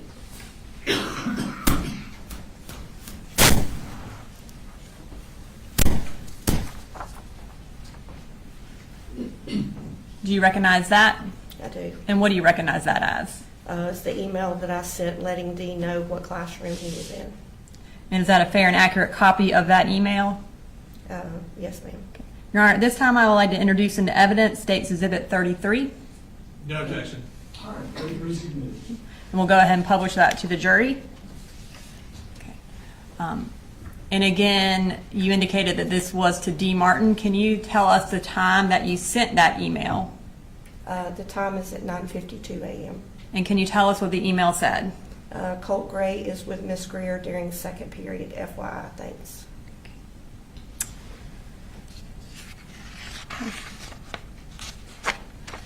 Your second period class, was it a planning period for you, or were you teaching a class? It was planning period. Okay. After that email, can you tell us what happened? So I have other students that share the classroom. They come in, we share the classroom together. And Alex English, which is another teacher, it's his first year teaching. He was teaching audio, video, technology, and film. And he came in with his students. And so at some point during the class, I was just really nervous, and I just stood up and kind of addressed the whole class without asking him first. I just was very stern, and what I said was, don't ask me how I know, don't ask me any questions, but do not leave this classroom unless it's an absolute emergency. Because I just felt in every fiber of my being that something was wrong. At some point, did you become aware that there was shooting going on in the high school? Yes. At one point, Alex kind of came towards the door, and we kind of stepped out in the hallway, and I told him what I was suspicious of, and he was like, oh gosh, that sounds, scary or whatever. And I said, I don't know how I know, but I just felt like that something was going to happen. And so I came back in the classroom, and shortly thereafter we saw the lockdown screen, and we went into lockdown. And eventually, were you able to hear the shooting, or did you just become aware that something had happened? No, I actually heard the shooting. It's our protocol to go out, like to open up the classroom door to kind of look to see who's in the hallway, if there's any kids in the bathroom. And I did that, and I could hear gunshots to the left, which is down towards the counseling office. After the shooting had ended, were y'all eventually able to leave your classroom? Yes, Okay. And where were y'all evacuated to? to the football field.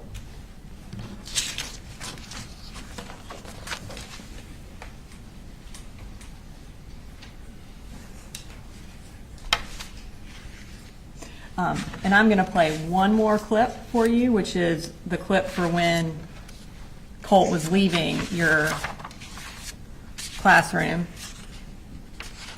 And it is from 1 hour and 39 minutes and 11 seconds to 1 hour and 40 minutes and 14 seconds. And that's, again, from State's Exhibit 16.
And just to be clear, did you ever actually see a gun? No, Okay. And so you had a feeling that there was a gun, but you never saw one? no. Okay. Nothing further. Ross? Yes, Sean. Good afternoon, Ms. Harris. I have a few questions. If I ask a question that doesn't make sense or you'd like me to clarify, please let me know, Okay. and I'll go ahead and take care of that. All right, so you were in class and you observed this backpack that Mr. Gray had, correct? Yes. And I believe you said it looked like it was heavy?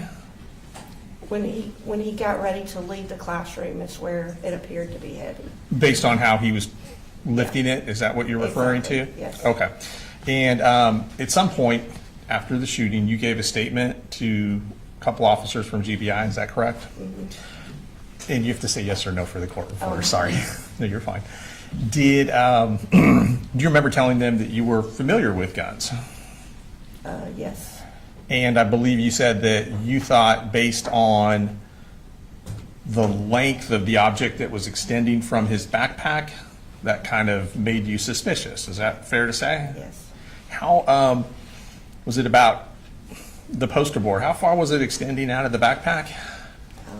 It appeared to be about that far.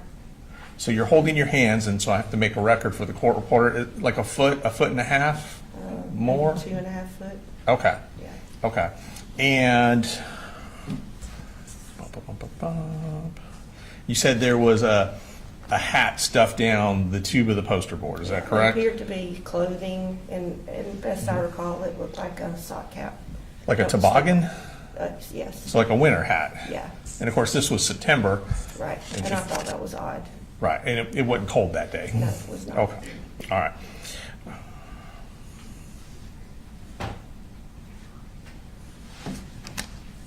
Okay, I think that's it. Let me check one other thing. And you said, we saw from where he was sitting in class on the video, he was sitting next to a couple other students. And without telling me what anybody said specifically, your memory is that they were engaging in conversations regarding missing assignments? Yes. Okay. Can I have 1 second, Judge? 1 second, I'll make a little bit.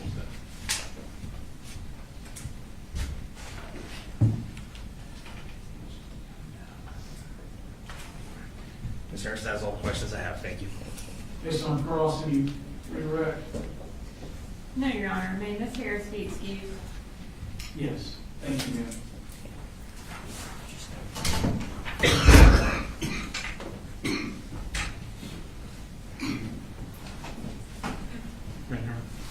Yes, sir. State cross next week. They call Catherine Greer. So the defense where I'll be in the habit of just excusing witnesses when they ask for someone that you don't want to be excused. Let me know.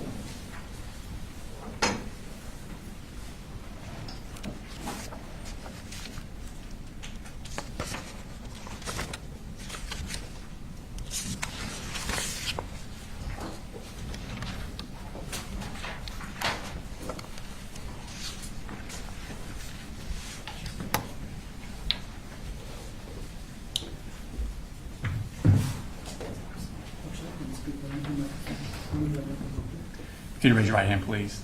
Swear the testimony given in the matter now pending before this court will be the truth, the whole truth, nothing but the truth, so help you God. I do. Okay. If you could introduce yourself for the jury. My name is Jacqueline Greer. Okay. And where do you work, ma'am? I work at Apalachee High School. And what do you do at Apalachee High School? I'm a math teacher. Okay. And how long have you worked there? This is my third year. Your third year? Okay. I want to take your attention back to 2024-2025 school year. What did you teach on that year? I was teaching 9th grade Algebra 1. Okay. What did you have first period? First period was my planning block. Okay. So you didn't teach a class that period? No, sir. Okay. And what did you teach second period? 9th grade, 9th grade Algebra 1. Okay. There's a partial map of the school next to you. If you could you orient to the jury as to where your classroom was for second period? Classroom right here. Okay. And was Colt Gray a member of that class? He was. Okay. And what do you remember about Colt Gray prior to September 2024? Not too much. He started school not on the first day, maybe a week or so after. And I think I had him in my room maybe 3-4 times. Okay. I want to take your attention to August 26th of that year. Was Colt Gray in your class on that day? I believe so. Okay. And did something happen? Did he come to you about needing something? Yes, he approached me in class and asked to go see a crisis counselor. Okay. And did that Judge, seem... we're going to object to any hearsay. Your Honor, hearsay is a statement made out of court. That wasn't a statement. He was asking for something. That would be more in a present sense impression. It's also not for the truth of the matter asserted. I don't think that would be hearsay. Go ahead, Mr. Ross. Judge, I think it is being admitted for the truth of the matter in regards to his mental health state at that time. Your Honor, it's not testimonial in nature. He's not asking, or he's not testifying anything. It's not an out-court statement. He's asking to go somewhere. That is not hearsay. Yeah, I believe him asking to see a counselor on that day is non-hearsay, so I'll overrule the objection. Okay. So he asked to see a crisis counselor. Was there anything about what he asked that stood out to you? Just the fact that he used crisis counselor. Usually my student just says, can I go see my counselor? So that stood out. How did he appear to you emotionally? I don't recall how he appeared when he asked. I just knew it was different from a typical ask to go to see a counselor, so I walked him there. Okay. So is it your normal practice to walk them to the counselor? If they just asked to go to a counselor, not typically, but since he said crisis counselor, I didn't know what was going on, so I did want to walk him. And so the class next to me has 2 teachers in Okay. it, And who were they? Miss Ryan and Coach Edwards. Okay. So what did you do when you decided to walk him to the counselor's office? I peeked my head over next door and just asked if one of them could watch my class so I could walk him to the counseling office. Okay. And did they do that? They did. Okay. Could you show, and did you walk him to the counselor's office? I did. Could you show on the map that we were just talking about where the counselor's office did you walk him to? The counselor's office is over here. Okay. Down that hall. Okay, thank you. Did Colt come back to your second period class that day? He never came back to my classroom. That day or any other day? He didn't come back that day, and I believe the next time he was there was September 4th. Okay. Let's go to September 4th. Approximately how many times on that day had Colt Gray been present in your classroom? 2 or 3, maybe. Okay. Did you have any problems with him before then? I did not. Okay. Did he have any issues with other students that you seem to notice? No, I never saw him interact with any student specifically. Okay. Did you notice anything out of the ordinary about him? No, sir. Okay. Is there another student in your class with a similar name? Yes, And who was that? Colton Gray. Colton Gray? Now, Colt Gray was a freshman that year, correct? Correct. All right. What year was Colton Gray? A senior. Okay. And what was his personality like? Very sweet, very respectful. He tried hard, put his best effort forward. Great kid. Did he interact with you and other students? He did. Okay. I want to take your attention to the morning of September 4th. About what time do second period students begin arriving in your class? Around 9:45, or a little bit before the second period bell is at 9:45, I believe. Okay. And what are you typically doing when students are arriving at your class? Typically, I'm standing at the door greeting them. Okay. Did you notice Colt when he came into your class? I do not remember him coming into the room. Okay. Do you remember seeing his book bag when he came into the room? No. Okay. Have you had an opportunity to see the security camera footage of your classroom from that morning? I have. Okay. And looking back on that security camera footage, do you realize why it was that you don't remember seeing Colt? I did. And why is that? I was pulling up a presentation on my screen, so my back was turned to the door. Okay. This security camera footage that you saw, does it accurately portray what happened on September 4th? It does. I'm going to show you a clip from what's already been tendered as State's Exhibit number 21. Your Honor, for the record, this is going to be from 1 minute 15 seconds to 6 minutes and 18 seconds. And asking, it portrays Colt coming into the room.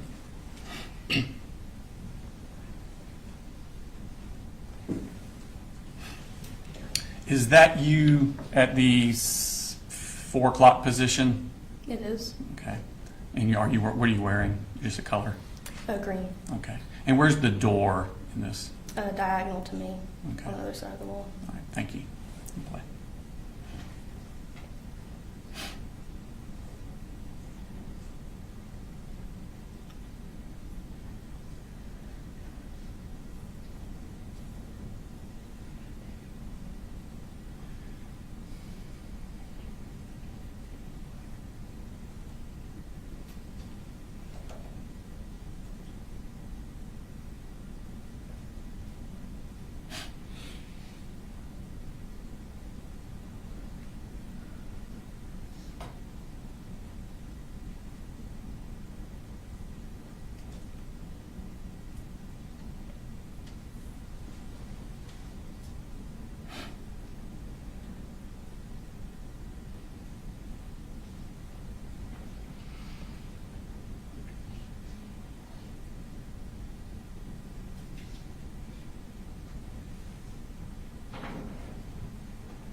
Kid that just entered the room, who was that? That's Colton Gray. The one with the black shirt and the tan pants? Yes, sir. Okay.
So at this point, class change is ended. Yes, sir. At some point during class, does Colt ask to leave the classroom? He does. Okay. And what purpose does he ask to leave the classroom? He has to go see his counselor. Okay. At this point, did you walk him this day? I did not. Okay. And did he take his stuff with him, or did he leave it in the room? He took his book bag. Okay. And is this also shown in the security footage? It is. Okay. Your Honor, this time I'm going to show what's 13:22 to 14:22. It's close to 10 minutes. And this is another. It's also from the same, from States 21, Your Honor. And let me just clarify for a second my last ruling. So I overruled an objection previously about hearsay on he asked to see a crisis counselor. I think him asking the question is admissible for the fact that he asked it. It's not admitted for the purpose of establishing that he was in fact having a mental health crisis. All right.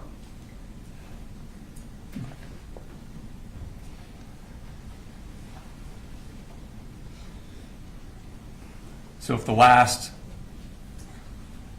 clip ended at 9:45 and this is 9:53, we're now about 8 minutes into the class? Okay.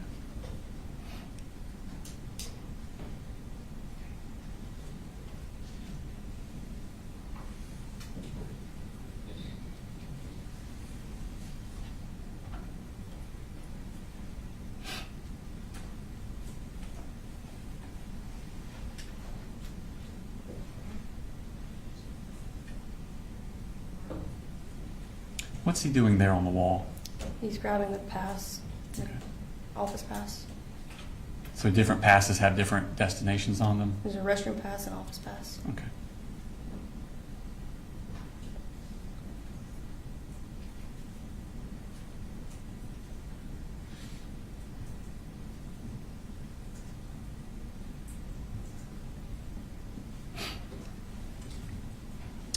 After he leaves at this point, does he come back inside the class? No, no, sir. Okay. At some point after Colt leaves, does Colt and Gray also leave the class? He goes to the restroom. Okay. Does he do the pass thing also? Yes, sir. Okay. And does he take his belongings with him, or does he leave them in the classroom? He left him in the room. Okay. Is this also shown? Well, let me go further before we play the clip. After Colton has left the classroom, does someone come to your class? Yes, Miss Martin, Okay. And who is Miss Martin? assistant principal. Okay. Why is she coming to the class? She came to class asking for a student. Okay. And what student did she ask for? I can't recall the name that she said. I must have heard Colton Gray. Who did you think she asked for? Colton Gray. Okay. Had he recently left for the bathroom when she asked for him? Yes. Okay. And did you tell her where he had gone? I said he's in the bathroom. Okay. And did you give her his belongings? I handed his book back to her. Okay. Is this also shown on the security footage? It is. Okay. Your Honor, this time I will show clip from 2342 to 2633, also from State's Exhibit number 21.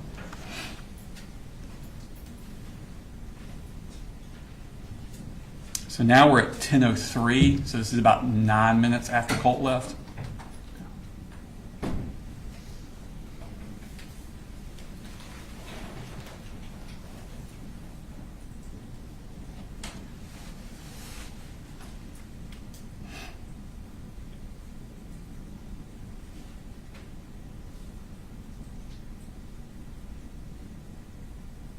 What's he doing there, Colton? He's signing out. Okay. So you have to get it passed and you have to write on the... Put your name down. Okay.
that Miss Martin coming in there? It is. Okay.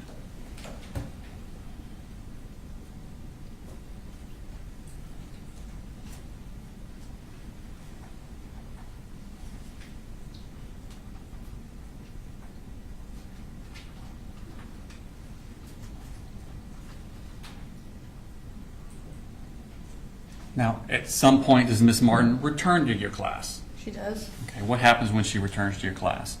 She told me that she needed Colt Gray. Okay, and what did you tell her? I said he went to the counseling office. Okay, does she then leave at that point? She does. Is this also shown on the security footage? It is. Or this time on State's Exhibit 21, I'll show clip from 30:25 to 30:53.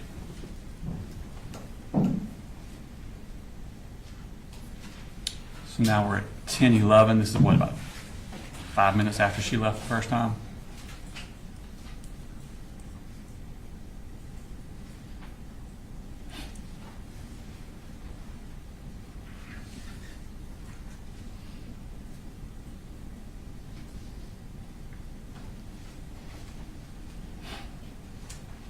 Now, after she leaves there, does she, when I say she, I mean Miss Martin, does she communicate with you any more about Colt Gray? She does. What does she do? She intercomed into my room. I'm sorry, she what? Intercomed Okay. into my room. So she got on the intercom? Yes. Okay. And she asked me to check my email. All right. And did you check your email? I did. She was asking around what time he left the room. Colt left the room. Okay. I'm going to show you Smart State Exhibit number 34.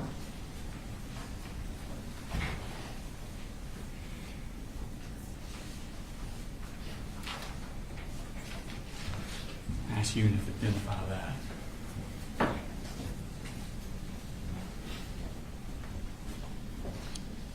What is that? This is the email that she sent me asking what time he left, and the email that I responded with saying he left around 9:50. Okay. So you had the email to you and your reply on the same? Correct. Do they accurately reflect the email exchange you had with Miss Martin? They do. All right, this time I tender State's Exhibit number 34 in the evidence. No objection. All right, 34. As we publish after the jury. All right, so you're at the bottom? I am. All right, I'm sorry, Oh, Miss sorry, Martin's no. at the bottom. Miss Martin's at the bottom. Okay, and what time did that email come in? That came at 10:18. Okay, and your response is above that? Correct. Okay, and what time did you send that response? 10:20. And what did you say? I said he left towards the beginning of first, probably around 9:50. Okay. What happens then? Class continues, and I'm up towards the front of the room when I see some movement in my door. I catch a glimpse that it's him. Okay, is the door open or closed? It's closed. Okay, how are you able to see movement? Is there like a glass or There's something? a glass window. Okay, and so you see movement? Mhm. What do you do then? I realized that it was him, so I immediately went to my computer to send an email saying he's at my door. Okay. I want to show you Smart State Exhibit number. Who'd you send that email to? Miss Martin. Okay. Show Smart State Exhibit number 35.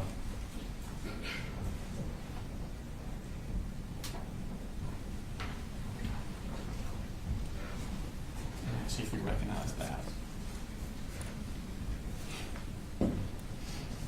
Yes. And what is that?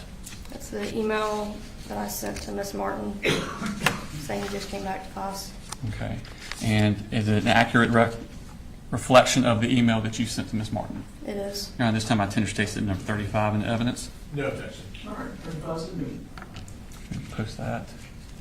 So, what time did you send that email? I sent that at 10:22. Okay. When you send that email, what happens? I sent the email, and I guess immediately, Miss Martin came back on the intercom and said he's at your door.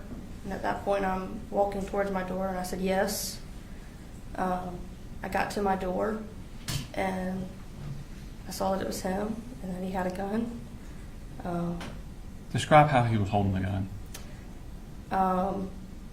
I guess just across his body. Okay. And what type of gun was it? I mean, I don't maybe know what type, but just. It was a large gun, a rifle, I guess. Okay. What did you do at that point? I said he's got a gun. I told the kids to get in the corner. I started pressing my Centegix badge. All right. Tell me about this Centegix bag you're referring to. All the teachers have a badge that, sorry. That's fine. Take your time. If you press it 3 times, admin and an officer and the nurse are coming. And if you press it up to a certain amount of times, it just alerts to the police department and the school, Okay. and sets off an alarm in school. How many times do you think you pushed it? Good amount. Couldn't tell you how many specifically. Okay. When you push the button, what happens then? All the kids come to the corner, and there was a kid that was in front of the door that decided to drop where he was, so I crawled over and grabbed his hand. I reached up and flicked off the light, and I went back over to the kids in the corner. Did he ever come into your room? He did not. Could you hear the gun being fired? I could. Okay. How many shots do you think you heard? There was 2 sets, and it just sounded maybe 5 or 6. Could you tell where they were coming from? As in, Where in the school they were coming from? my hall, J Hall. Okay. Is this what you're describing reflected in the security footage? It is. All right, this time I'd play stakes 21 from 37:53 to 41:45. Is this part of what we discussed at the motions hearings on Friday? No, Your Honor. Okay.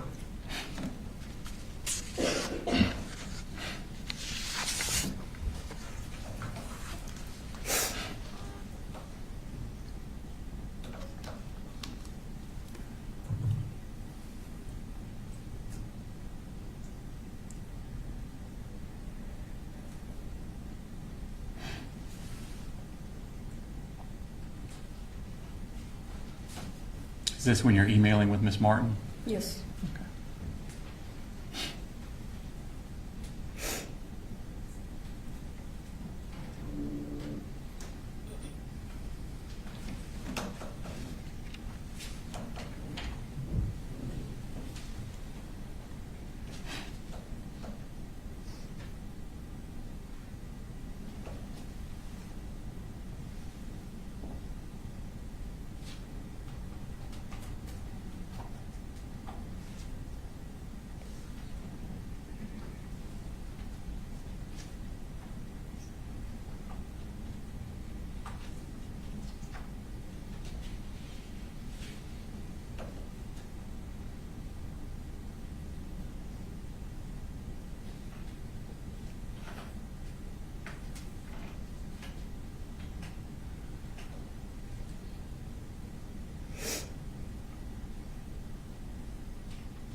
Is that him in the door there?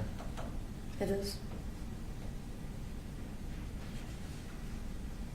Is this you sending the email? Yes.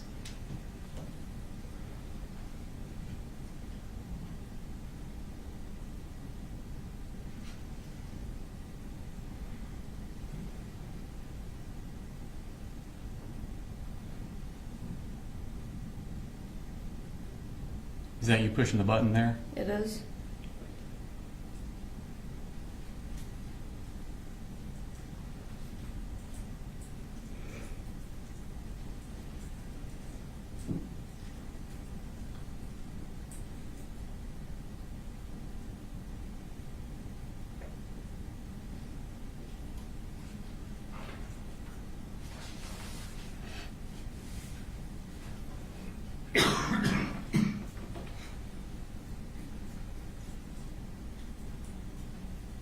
Is this what y'all are trained to do during a shooter drill? Yes, sir.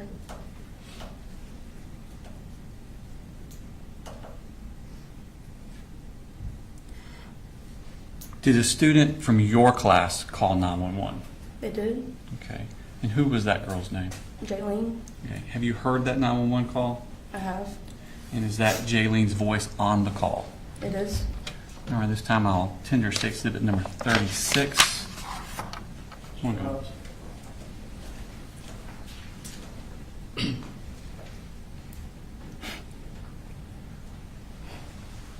No objection, Judge.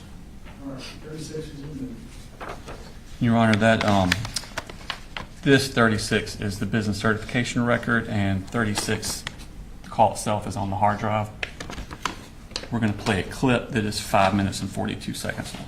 5 minutes 42 seconds long.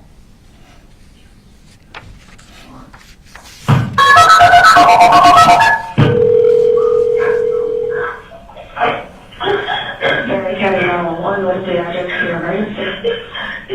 There's a shooting. Apalachee High School, please. He's sitting. What do we do? Please, he's sitting. Okay. He's right outside the door. He's shooting. Oh my God.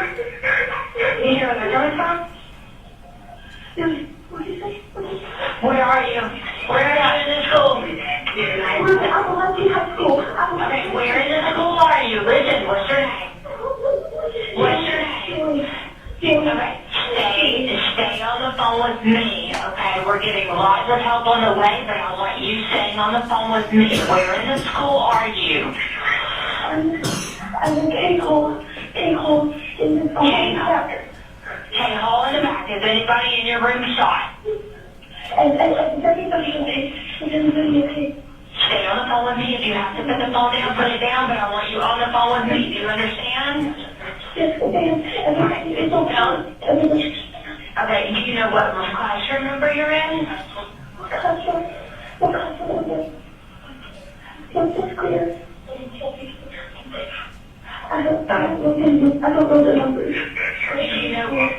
Do you know where the shooter is? I don't know if he was in front shooting or not. Who is the shooter?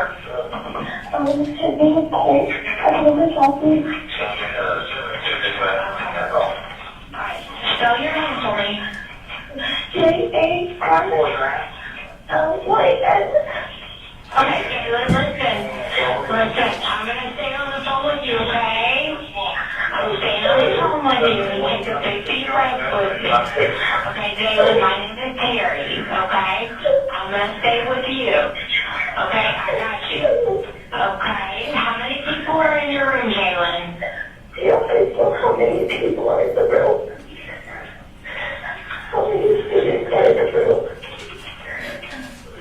At least like 130. Okay. What's your last name, Jalen? Elira. Spell it for me. D-E-L-I-R-A. Okay. Alright. I'm going to stay on the phone with you, okay? Yes, ma'am. Do you hear anything? No, I don't know where he was. I don't know where he is. Okay. Is your door locked? I think so. for me. You're doing a great job. You're doing a great job, okay? Okay. You're doing great.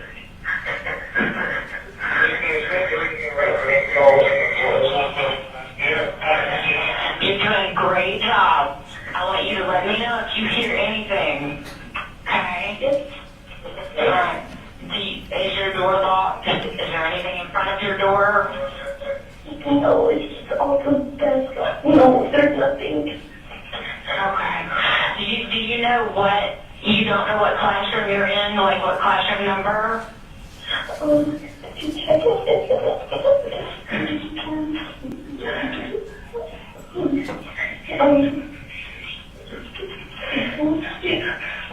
It is room 2.151.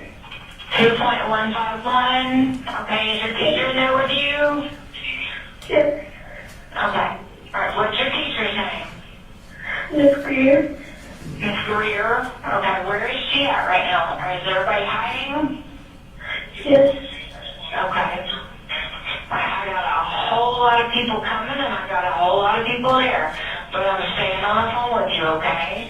I'm not going to go anywhere. I'm going to be right here with you. Okay. You're doing a great job. I want you to let me know if you hear anything at all. Do you know what Colt looks like? There was like dyed blonde hair. Dyed blonde hair? Glasses. Do you know what color shirt he's wearing? Did you see the gun or did you just hear the shots? I know a couple people and I heard the shots. You heard the shots? Yes. How many shots did you hear? More than 10? A lot. Okay. Alright. Take a big deep breath. Big deep breath. I know you are very scared, but you're doing great. That's it. Okay, you're doing great. You're doing a really good job. How old are you? 14. You're 14? Okay.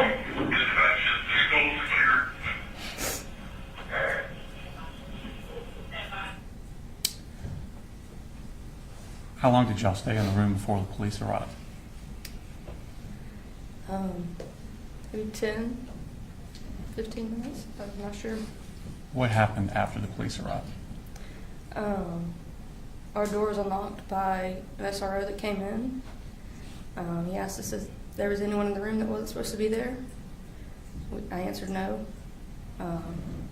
He closed the door, said he would be back. He came back to the room and told us to stand up and walk outside with our hands up. And did you do that? We did. And where did y'all go? We walked out of J Hall up the hill, I guess to like just a lawn area. Mm-hmm. And then I guess once more classes started to come out, we walked towards the stadium. Okay. Did y'all go to the football field? We went to the football field. What was the scene like on the football field? I just started helping make sure kids got into the bleachers, and then it became chaos pretty quickly with lots of families coming looking for their kids. And how long were y'all out on the field? Hours. At some point were you interviewed by law enforcement? I was. Okay. They asked you about the same type of questions I asked you? Yes, sir. Did you answer them about the same type way? Yes, sir. Just a second, please. I have no further questions. They may have some for you. Cross. Yes, Your Honor. Good afternoon, Ms. Greer. I just have a few questions. If I ask a question that doesn't make sense, please let me know and I'll rephrase it for you. Yes, sir. Okay. So it looked like from the video we watched that Colt Gray was sitting at a table or a group of tables where there were several other students. Correct. Kind of like, is it like a station? What Just do you guys describe it as? just groups, how I had my class desk. Okay. So was it is it fair to say there were about 4 desks that were pushed up against each other, and there were 4 kids sitting at that station? Correct. And Colt Gray was one of them. And then it appears that Colton Gray was one of the other students that was there as well. Correct. Okay. And going back to the day you mentioned in August, you said you walked Mr. Gray to the counselor. I did. In that type of situation, is that the policy for you to walk him to the counselor? Or is that what you're told to do? We're trained that if a student appears suicidal or they're speaking in that manner, that we should walk them. So not necessarily if they say crisis counselor. Okay. But I just felt like he said crisis counselor and I didn't want to walk alone. So he said crisis counselor, he didn't mention suicide or No, anything no. like that? Okay. Thank you very much. That's all I have. Thank you, Judge. Any rewrite? No, Your Honor, I should be excused. Thank you, ma'am. You approved it.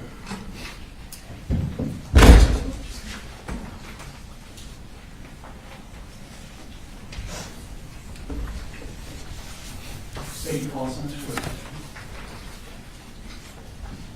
State calls Jason Wilkerson.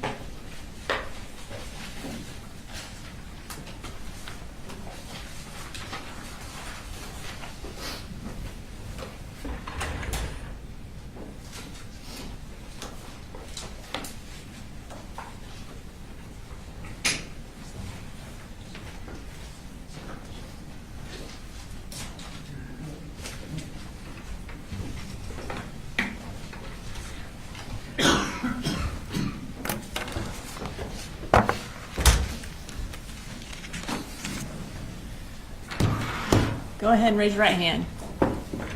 Do you swear to tell the truth, the whole truth, and nothing but the truth so help you God? Yes, ma'am, I do. Can you introduce yourself to the jury? My name is Jason Wilkerson. I'm a lieutenant with the Bexar County Sheriff's Office. And what are you the lieutenant over? Persons Crimes Unit, the ICAC Task Force, our Digital Forensics Lab, and K9. How long have you been employed by the Bexar County Sheriff's Office? About 18 years. And were you in that role as lieutenant over persons crimes in September of 2024? Yes, ma'am. I'm going to draw your attention to September 4th of 2024. Did you receive any notification that there was an active shooter at Apalachee High School? Yeah, I had turned my radio down. I was going to make a phone call, and Lieutenant Roberts come running in the hall saying there was an active shooter at Apalachee. And when you say Lieutenant Roberts came running down the hall, were you at the... I was at the Sheriff's Office, yes, ma'am, our main office. Okay. And is she the lieutenant over property crimes? Over property crimes, yes, ma'am. When she came running down the hall telling you that there was an active shooter, what did y'all do? We ran outside, got in our cars, and drove down there and got there as quick as we could. About how far away are y'all from Apalachee? I don't know how many miles. I mean, we were in excess of 100 most of the way. It took about 4 or 5 minutes to get there. Around what time did you arrive? Right around 10:30, I believe. What did you do when you arrived? I got there, got out of the car, threw on my vest, and we went inside and started searching. Okay. When you got there, who was already in the building? The SROs, there's a few of them in there. There's a few that went in ahead of me. Who all was in there exactly, I don't know. It was just go inside and try to stop the threat. When you went in, did you know that the shooter had been captured or if there were other shooters? Didn't know that, and we thought there could have been a second shooter. So with our training, if you don't hear gunshots, you start searching. So as I came across classrooms that were unlocked, I'd go in by myself and make sure no one was in there. So when you were searching, did you come across any injured individuals? yeah, so on the back hall, J hall, there's a student that got my attention, and that was Miss Irma's classroom. So I go in there to see what was going on. There was a female laying in the floor. There's a lot of blood. The student that helped her, he had done a really good job. He had held pressure. Her bleeding had stopped, and I knelt down to try to help her out, and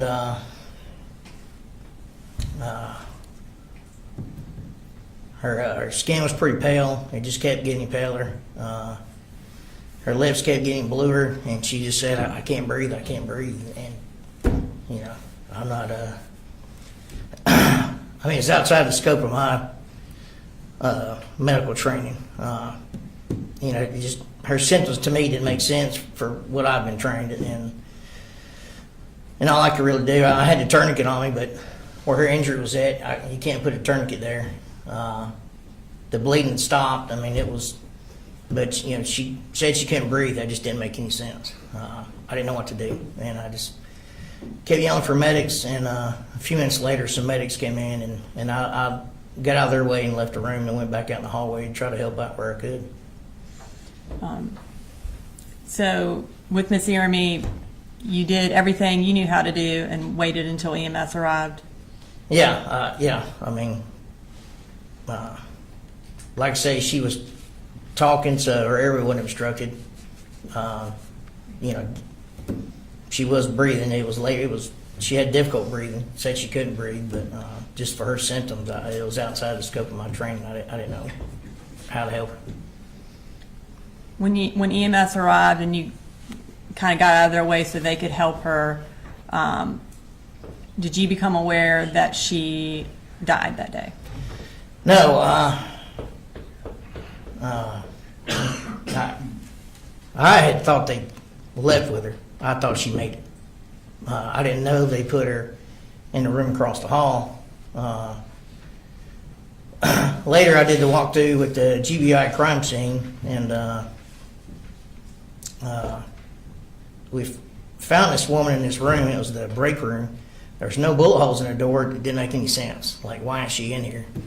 And I was under the impression Miss Ieremy had been transported. So I just couldn't put two and two together.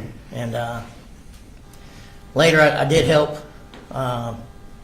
place her in a body bag, and I did help the coroner remove her from the scene. And then at night, couldn't stop thinking about it. And next morning, called the fire chief, and that's when I found out that was actually Miss Ieremy.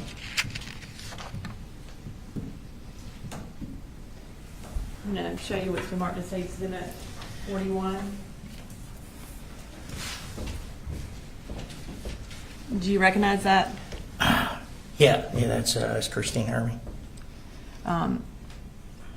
Your Honor, at this time I'd like to introduce in evidence State Exhibit 41, which is a school picture of Anna Christina Ieremy. No objection. All right, 41's been moved. I'd like to display it for the jury. And you indicated that as Miss Ieremy? Yeah. And was she one of the deceased at Apalachee that day? Yes, ma'am. So you indicated that you then, I guess, started clearing the school more. Can you tell the jury what you did after you left Miss Ieremy's room? Went out in the hallway. There's a Hispanic juvenile female that had a gunshot wound to the shoulder. The injury was too high for a tourniquet, so another investigator held pressure and walked her out to the medics.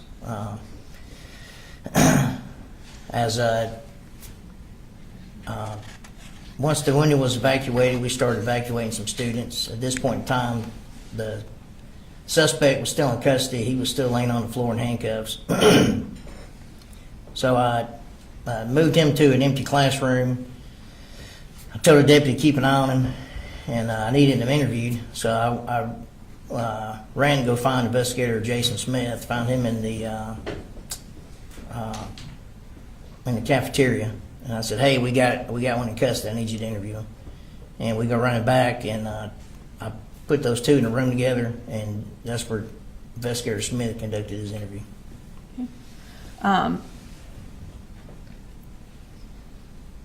Did you eventually find out where Colt lived? Well, at the time, the deceased male in the floor of the hallway, I don't know if y'all have introduced everybody yet, but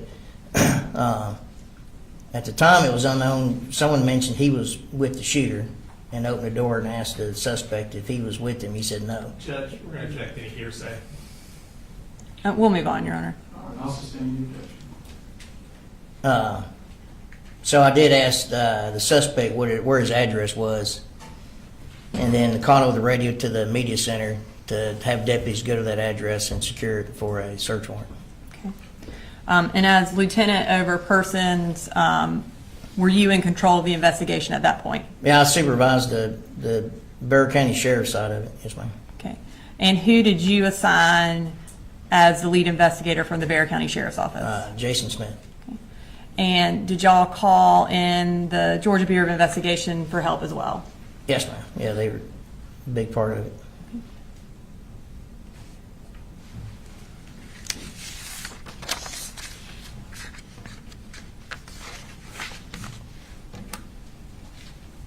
Nothing further. He may have some questions for you, though. Okay. Ross? No questions, sir. All right. Thank you, sir. All right, thank you.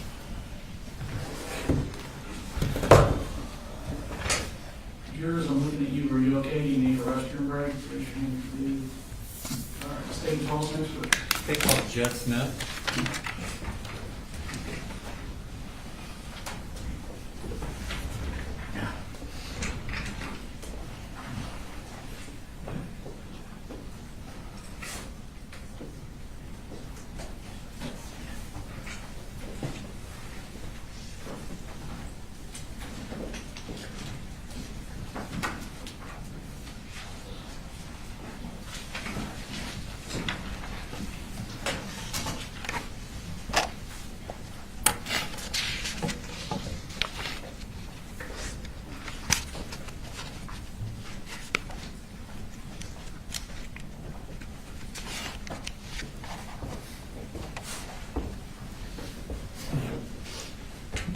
Swear the testimony you give matter now pending before this court be the truth, the whole truth, and nothing but the truth, so help you God. So help me God, yes. If you could have a seat, and if you could introduce yourself to the jury. Sheriff Judge Smith. And are you the sheriff of Bexar County, Georgia? I am. How long have you been the sheriff of Bexar County, Georgia? I got elected in 2009. Okay. And before that, what did you do? I was a police officer at the Winder Police Department. And how long have you been post-certified police officer? 25 years now. I want to take your attention to the morning of September 4th, 2024. Where were you that morning? I was at my headquarters at 233 East Broad Street, where the sheriff's office and admin building's at. Yes. Had y'all had something that morning with the Centegix system? We did. So Centegix was implemented through the school system and through our public safety partners, the sheriff's office, the police department, and the fire department. A few months prior to that, and that morning at 7:30, we officially tested Centegix for its rollout, if you will, at 7:30 a.m. that morning. Okay. What school was it tested from? Bethlehem Elementary. Principal Mindy Reed is the one that tested it for us. Did it go off okay? It did. Okay. I want to take your attention to around 10 o'clock. What were you doing? I was in my office at East Broad Street. I was checking emails, normal stuff that I do in the morning times. At the time, there was a GBI agent, not in our region, that was there checking the files of a former employee of ours. And we were having a conversation, and they were trying to hire this former employee. And I jokingly told her, "You're wasting your time. I would clone this young lady if she would come back." We were talking and conversating back and forth, but just that was normal for me to be in and out of the office. Okay. And what happened at that point? I'm sitting at my desk. My cell phone is sitting beside me as where I have it plugged up at. And the first Centegix alert went off at around 10:15 or around that time. Then a second one, then a third one, then a fourth one. My first instinct was that it was malfunctioning. Didn't know what was going on. Didn't realize what the situation was, and I said to myself, something must be going off with it. Then I started realizing it was Apalachee High School. It does give us an alert and location. When y'all do the trainings, is it normally just one person pushes the button to start it? Normally. Y'all weren't ready for 20 people to push the button? That's correct. Okay. So you found out it's at Apalachee High School. What'd you do at that point? I kind of thought it was odd to have that many at one time, that early. one of my majors, Major Todd Drews, whose office is right beside me, come running to my office and says there's an active shooter at Apalachee. And I kind of,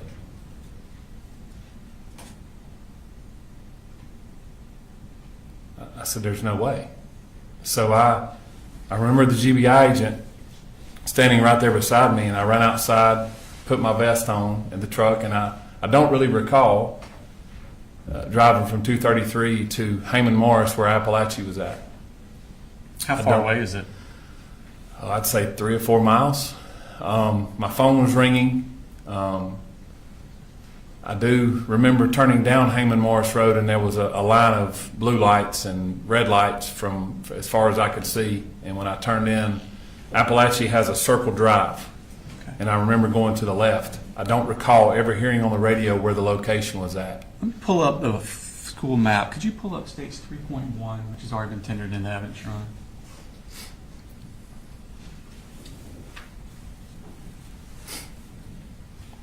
Is that a map of the school? Yes, it is.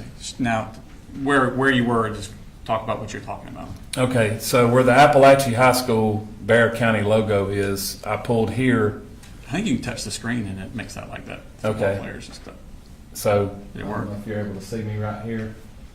I pulled right here behind a fire truck. And as I pulled up, Actually, the touching's not working for some reason. Sorry. It's fine. There's a, should be a, someone stole it. There it is. Oh, they will.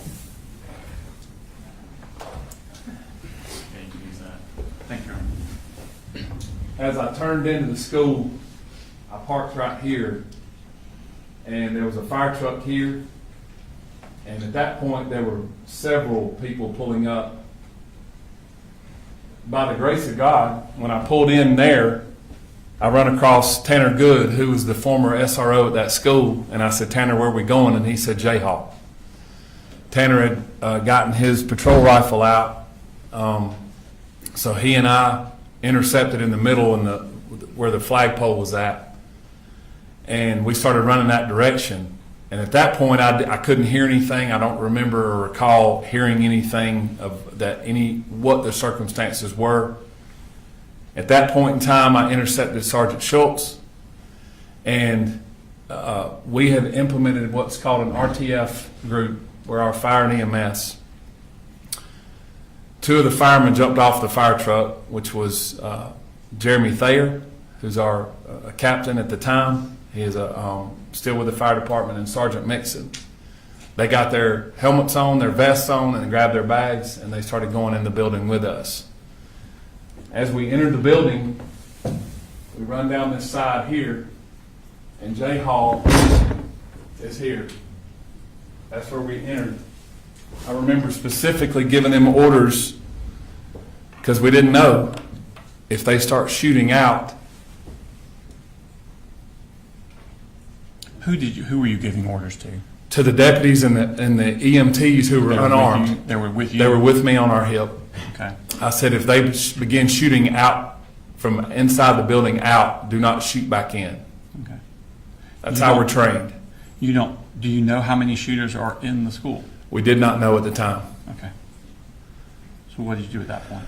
We entered the door, and when I entered the door, I observed who was later to be Colt Gray, handcuffed on the floor, and beside him was a rifle with several magazines laying beside him. Okay. What else did you see?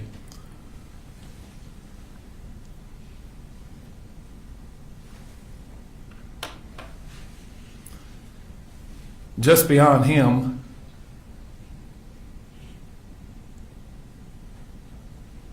was a person laying face down that I could tell was not moving.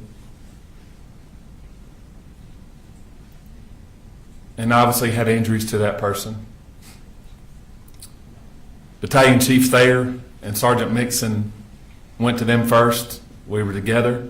That person was later identified as Mason Skirmahorn. I'm going to show you Mark State Exhibit number 42.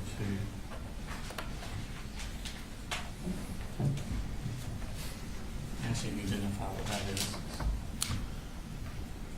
That is a picture of Mason Skirmahorn in the parking lot.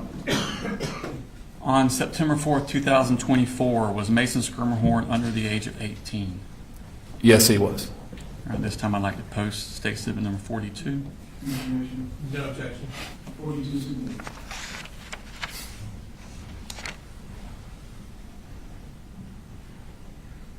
So Mason's, the medics tell you that Mason has passed away at that That's point? correct. Okay, That's correct. What do you do at this point? So myself and several others that were in the room or in the hallway, Tanner Good, Sergeant Schultz, Lieutenant Wilkerson, several others were starting to intercept that area. I heard someone say, Deputy King and Sergeant Boyd had already taken Colt into custody. I heard someone say there may be a secondary shooter. We weren't sure at the time. So we began clearing that particular area of J Hall, K Hall, I Hall, and those that intercepted that hallway. We have a map here, so you can show on that. Probably easier. It's kind of zoomed in, supporting of the map you were looking at already. And when you say clearing, what's your objective? Our objective is to stop the killing and render aid, Okay. whatever that may be. Our job is to go in and intercept whoever's doing the damage and whoever's doing the killing at this point. That's our job at that point. So myself and several others were clearing the bathrooms to try to find out if other people were in the building. All right. Show us about where you're talking about. J Hall here. The bathroom is where we first started, workroom and bathroom area right here. This is J, right here. This is where we went and started clearing, and we started clearing each hallway as best we could. Then we started fanning out, and what we use is what's called a bubble technique, where the bubble expands like a balloon. Okay, so instead of everybody just running down one hall, you're all kind of... We're fanning out, yes. Okay. Do you have any difficulties getting into the rooms? Yes. Our teachers and our students and staff are trained that all the doors should be locked or closed and no access to those rooms. Okay. So it's very difficult. And at that time, during the chaos of what's going on, the teachers are trained, do not let us get in the room, even though they're asked to. What did y'all do to overcome that? We have keys that are able to let us in the doors after we are able to clear the building later on. So in essence, the teachers and the kids are left to their own defense till we can go to the next room and clear it and make sure that room is safe. That's the difficult part. Once you've cleared for safety purposes, what's your next objective? Our next objective is to secure what we have, secure the scene, and secure what we have at this point in time, and render aid in this case. And that's what we did. We started rendering aid with our RTFs. Okay. What specifically did you do in the rendering aid part? Obviously, there were numerous people there. I began checking the area, and I came across one of the victims in the hallway. She was laying on the floor. Myself and Captain Rob Curott with the Winder Police Department at the time began rendering aid to her. You know what her name was?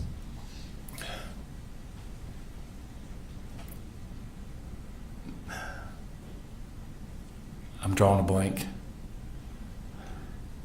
Tell me about her injuries. Did you see them? Yes, and I'll think of it in a minute. I'm so sorry. She had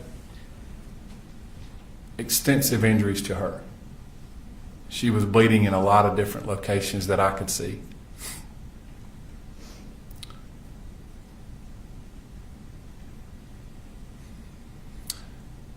She began talking to us, and I said, let's calm down for just a little bit. And Captain Curott and I were talking to her. And what we have in our RTF bags are what's called a drag bag. And in that drag bag, it's able for us to put a patient on that and take them out a whole lot easier and pull them out of a situation that's like this. We rolled her over, and I noticed that she had extensive injuries to her forearm and wrist.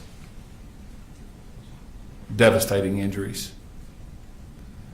I remember later on I had a lot of blood on me from her injuries.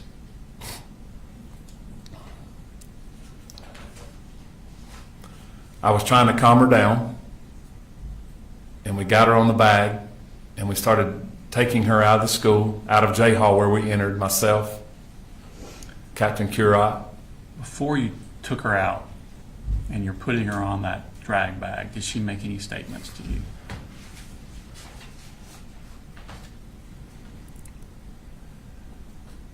She said, "Do not cover me with that sheet. Don't cover my face."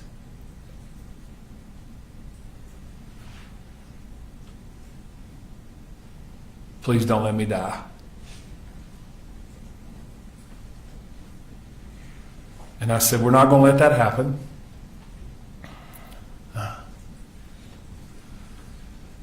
And I remember asking her name, and she said, "Natalie."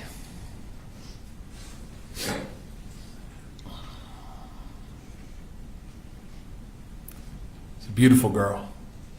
And she said, "Please, don't cover me." I said, "We're not." Did you do any sort of medical type procedure with her? We did. So as we exited the building, Lieutenant Chad Norris had lined up about 4 or 5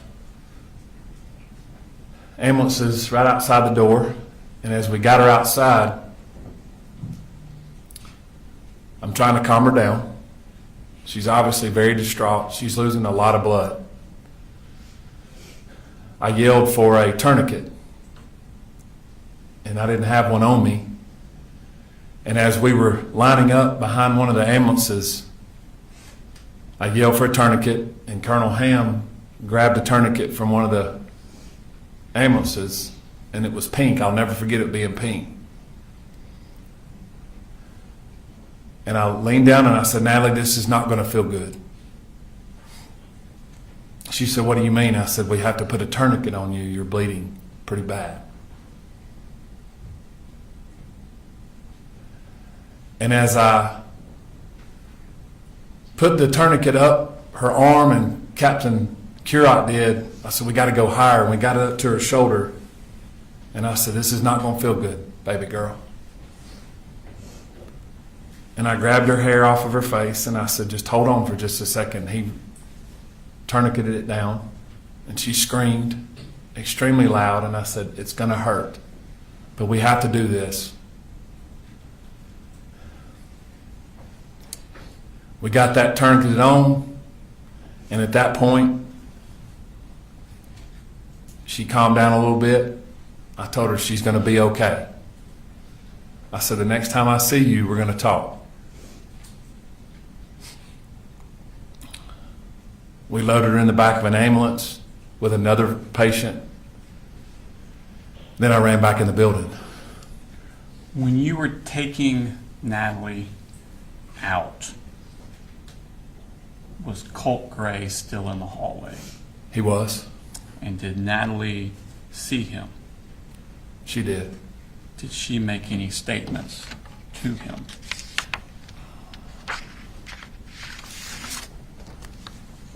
She cursed him and called him some curse words pretty loudly.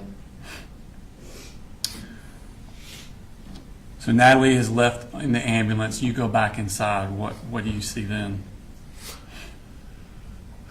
I began assessing the situation as best I could to try to locate. We had many RTF teams in there at that point, rendering aid to people. I walked just beyond the bathroom, and there was a copy room, if you will, and there was a victim that ended up being Miss Irmy in that room that was deceased. I walked down to the left, down, I believe it was K Hall or I Hall. Don't recall which hall it was, but I walked down and I located Coach A. By Coach A, who do you mean? Coach Aspinwall, I'm sorry. That's fine. Coach Aspinwall, we called him Coach A. Leaned down to try to find a pulse because I didn't know if RTF had found him, and he did not have a pulse. I then walked back down the hall. They were rendering aid to Coach Phoenix in an ambulance at that point. They had gotten him out. He was at the classroom beside where Coach Aspinwall was at. I went back down the hall and located the room where Colt had initially shot Natalie and the rest of the victims, and where Christian was laying. And Christian was deceased as well. Was Christian also on September 4th, 2024 under the age of 18? Yes, he was. Okay. What did y'all do at that point? We made the decision to try to evacuate the building as best as possible to get the remaining students and the teachers out of the classrooms as best we could. It was a very difficult decision. Probably one of the decisions that I regret is walking the kids and the students and the staff through that hallway. But I wanted to get them out of the building as quickly as I could and not have them in those classrooms where we had them locked in until we could get it cleared. What was your regret about it? We had to walk the kids to the crime scene. A lot of kids had to see things that I don't think children of that age should see. Teachers did not need to see that. But we had to get them out. I wanted to get them out of that building as quickly as possible. And where did y'all take them? We escorted them out of the building to the football field, where we did the unification with the parents and the staff as best we could. When did parents start arriving? Almost immediately. Were there parents there when you arrived? There might have been one or two there that had gotten there because the phones start going off pretty quickly. Parents start getting notifications that the school's locked down. When I exited J Hall after all that was done, I walked back out to the area where we had the EOC, which was where I parked at the flagpole. At the time, Chief Schumann was the fire chief. I saw him walking towards me, and I just stopped. I was overwhelmed at what I saw, at the people and the parents and the cars and the emergency response. Just completely overwhelming. He said, "Stop! Don't walk anymore. Let me walk to you." And he hugged me and said, "Are you okay?" And he noticed I had a lot of blood on me, and I said, "I'm fine." But we talked, and that's when I noticed that thousands of parents and people were showing up at one time, and we were trying to decide how we were going to manage through the school system getting parents and kids and loved ones together. Okay. Tell me about the law enforcement response. It was quite overwhelming. There was over 140, 150 law enforcement officers that responded, agencies from all across North Georgia, federal agencies that showed up, state agencies that showed up. And that's just well over 150 just in the first hour.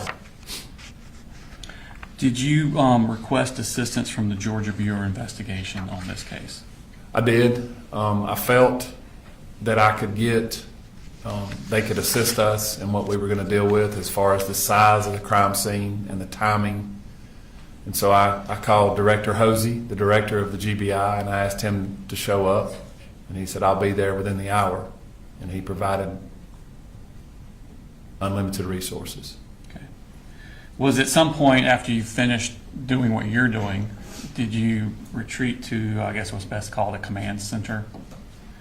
Where was that located at? We decided to put the command center in the library, in the center of the school. We had a lot of Wi-Fi there, and we could separate everyone out with patrol or law enforcement, EMS, fire, and we could have GEMA, EMA directors and folks like that. So we made that decision to have it inside the school instead of outside the school. Okay. While you were in this command center, did you start getting tips or calls about possible other shooters? We did. My phone was obviously going berserk. We began getting calls that there were other shooters at other schools. As we said, we thought there was a secondary shooter in the school. I happened to pick up my phone, and it was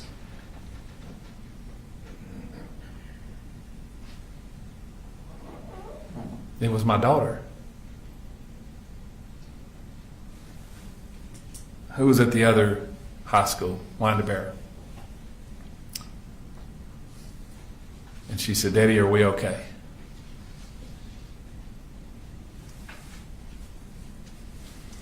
I said, "Your SROs are there with you, and you're okay." And she said, "Daddy, we're locked down, and they're telling us there's another shooter here."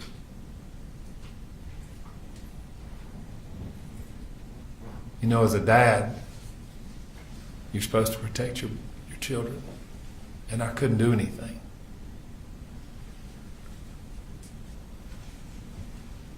But I told her that the deputies were there. I turned over and I said to the Georgia State Patrol major, and I said, "Do me a favor and send some troopers over to the high schools." And they did, and they secured that for us as well. And I had multiple agencies coming up, and I said, let's dispatch to other schools because we're getting these other calls. So by the grace of God, those 150 law enforcement officers were able to be dispatched to other schools and ensure safety for those kids and those staff members and those parents when they got their kids. And were some of those officers dispatched also Bexar County Sheriff's Office employees? They were. Okay. And did Brandon Bazinet and I'm drawing a blank on his first name, Deputy Townsend, did they work for you at the time? They did. Okay. At some point, did y'all become aware of a home address for Colt Gray?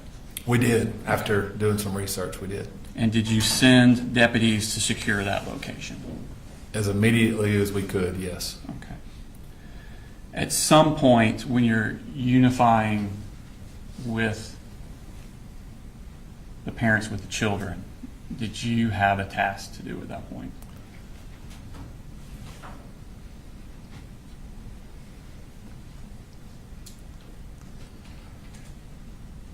So we knew that we had 4 people brutally murdered.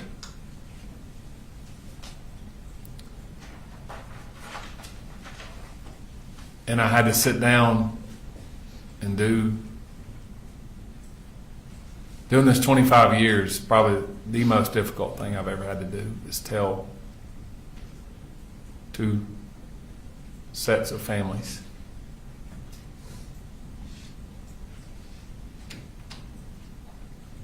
that their babies were murdered. Did you do that personally? I did. We set up an area with their families, and I met with Christian's family first. I recruited a couple of school personnel because there was a language barrier between myself and Christian's family, and I had to tell them that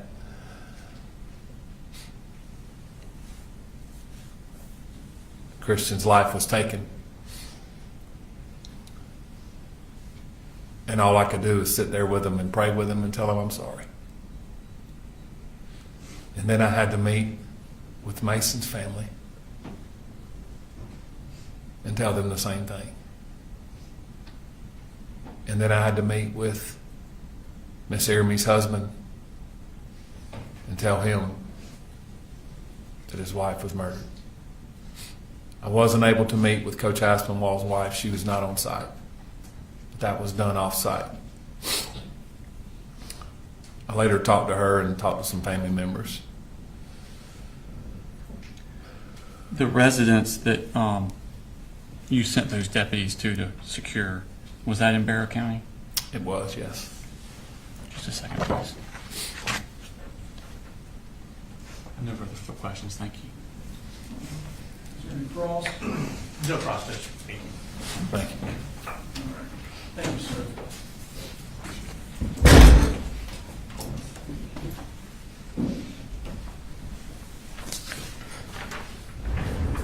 let's go ahead and take a 10 to 15-minute break. We'll discuss the case. Be in recess.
Ready?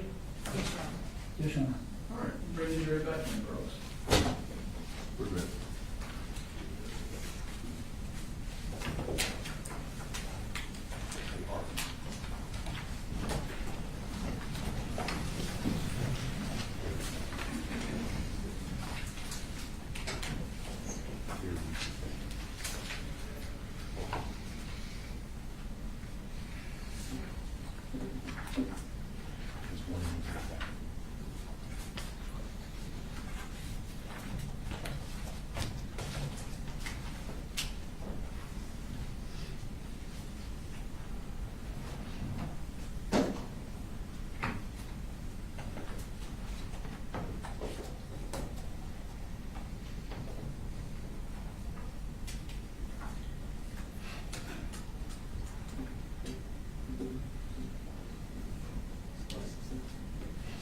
They're coming out.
Everyone please sit.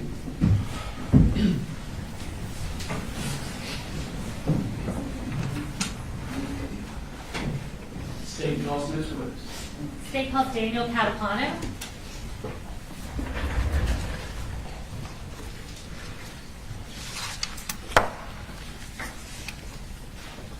All right, I'll have you go ahead and raise your right hand. Do you swear or affirm any testimony you're about to give in the matter now pending before the court is the truth, the whole truth, and nothing but the truth, so help you God? I do.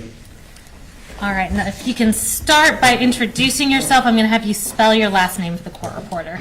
My name is Daniel Catapano, C-A-T-A-P-A-N-O, And where are you currently employed? the Bear County Sheriff's Office. How long have you been at Barrow County? This will be my 7th year. Okay. And what's your role there? I'm a patrol deputy and a field training officer. What shift do you typically work there? The D shift, which is 7 a.m. to 7 p.m. And were you working for the Barrow County Sheriff's Office on September 4th of 2024? Yes, ma'am. Are you post-certified? I am. And were you post-certified on that date? Yes, ma'am. Did you on that morning respond to Apalachee High School in response to an active shooter? Yes, ma'am. Tell us a little bit about what your role was in the investigation once you arrived at the school. So we got there fast as we could, obviously. Upon arrival, ran to the school, started clearing rooms and rendering aid when we could. Okay. And what area of the school were you working on when you were there? I went everywhere in the school. Okay. Just kind of ran around. All right. Chaotic scene. Yes, ma'am. And I'm going to kind of shift you to sort of a different front. After the dust had settled and you kind of found out about the victims in this case, did you realize that you were personally acquainted with one of the victims? Yes, ma'am. Tell us who that was. Ricky Aspinwall. And tell us about how you knew. Is that Richard Aspinwall? Yes, ma'am. Tell us about how you knew him. He was my football coach, my track and field coach throughout high school at Mountain View High School in Gwinnett County. All right. And what year did you graduate there? 2016. And is that where he worked before he worked at Apalachee High School? Yes, ma'am. All right. And the capacity as a teacher and a coach? Yes, ma'am. Okay. And so did you pretty much know him throughout your high school career? Correct. I'm going to show you what's been marked as State's Exhibit 40, and this has previously been shown to the defense attorney. Can you identify the individual in that picture? Yes, ma'am. Richard Aspinwall. And Judge, at this time, we would ask to tender State's Exhibit 40 and publish it to the jury. No, good. All right. 40's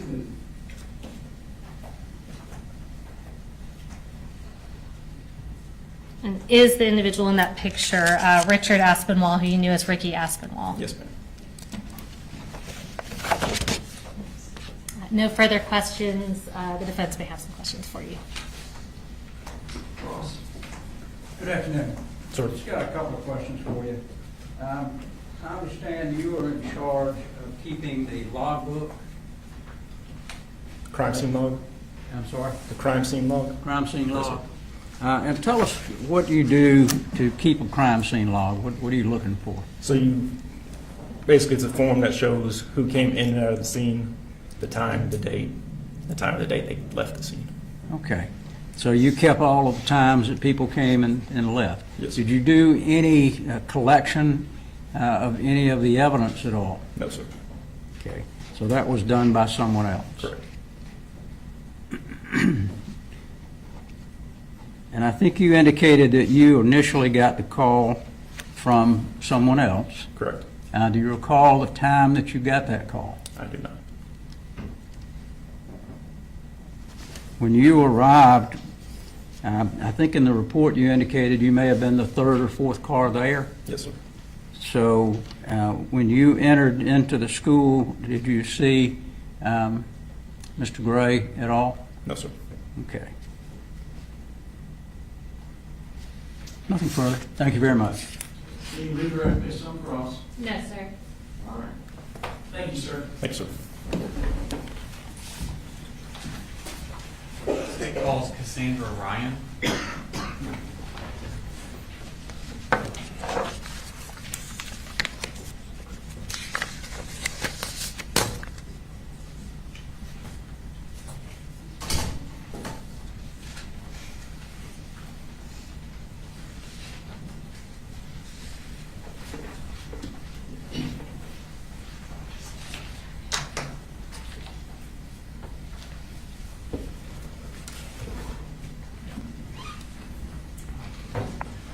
Could you raise your right hand, please?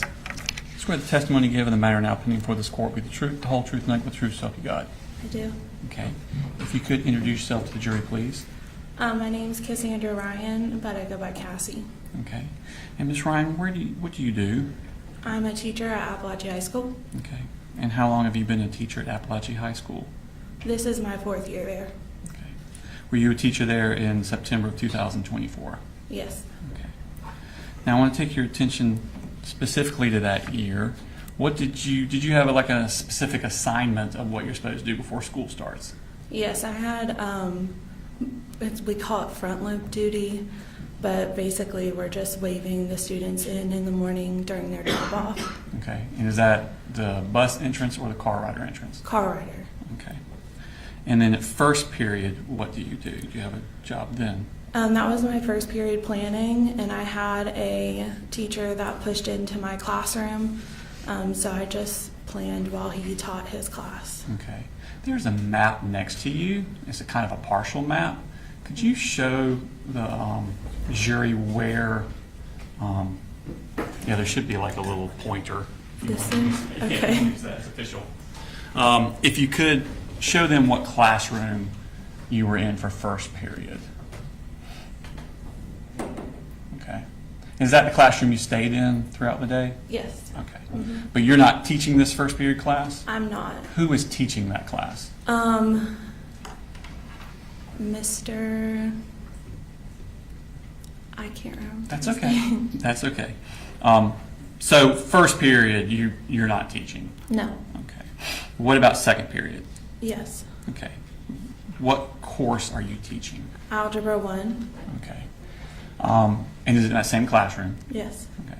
Is there another teacher in the room with you for second period? Yes, Coach Edwards. Okay. And why is Coach Edwards also in the class with you for that class? It's a co-taught classroom, so there's one teacher in there that is the math certified teacher, that would be me, and then there is a special education certified teacher in the classroom because the roster has a significant amount of students that have specific learning disabilities that can range. Okay. So Mr. Edwards would help those students out while you're teaching the entire class? Yeah, he's in there to support them through the learning, mainly during like independent work. Okay, thank you. So you showed the class that you have. Who's in the class next to you? To the left or right? As you're facing out of your door to your left. Miss Greer. Okay. And do you know Miss Greer? I do. Okay, how do you know her? We started teaching together, and we became friends as well. Okay. Now, I want to take your attention to September 4th of that day. What were you doing when students came into your classroom? I was standing at the front of the door because we had a new seating arrangement. We do that when we change units, and so we were going into Unit 2. So we change up the seating arrangements for the students. So the kids have assigned seating? They do. Okay. And on that particular morning, you had changed the assigned seating? Correct. Okay. And how do you record this? I made like a chart in Canva of the layout of my classroom, and all of my desks were numbered. And then I use the roster of my students, and I list the seat number on that roster of each student. Okay. I'm going to show you Smart State Exhibit number 67. Ask you to recognize what this is. That's the roster that I used for various things, but there was the seating numbers on this as well. Okay. So are you using that to check when they come in and also telling them where to sit? Yes. Okay. I'm going to show you. Again, does that accurately reflect the seating chart you had that day? Yes. This time I tender state exhibit number 67 in evidence. No objection. 67 submitted. Okay. I'm going to show you Smart State Exhibit number 37. Publish 67.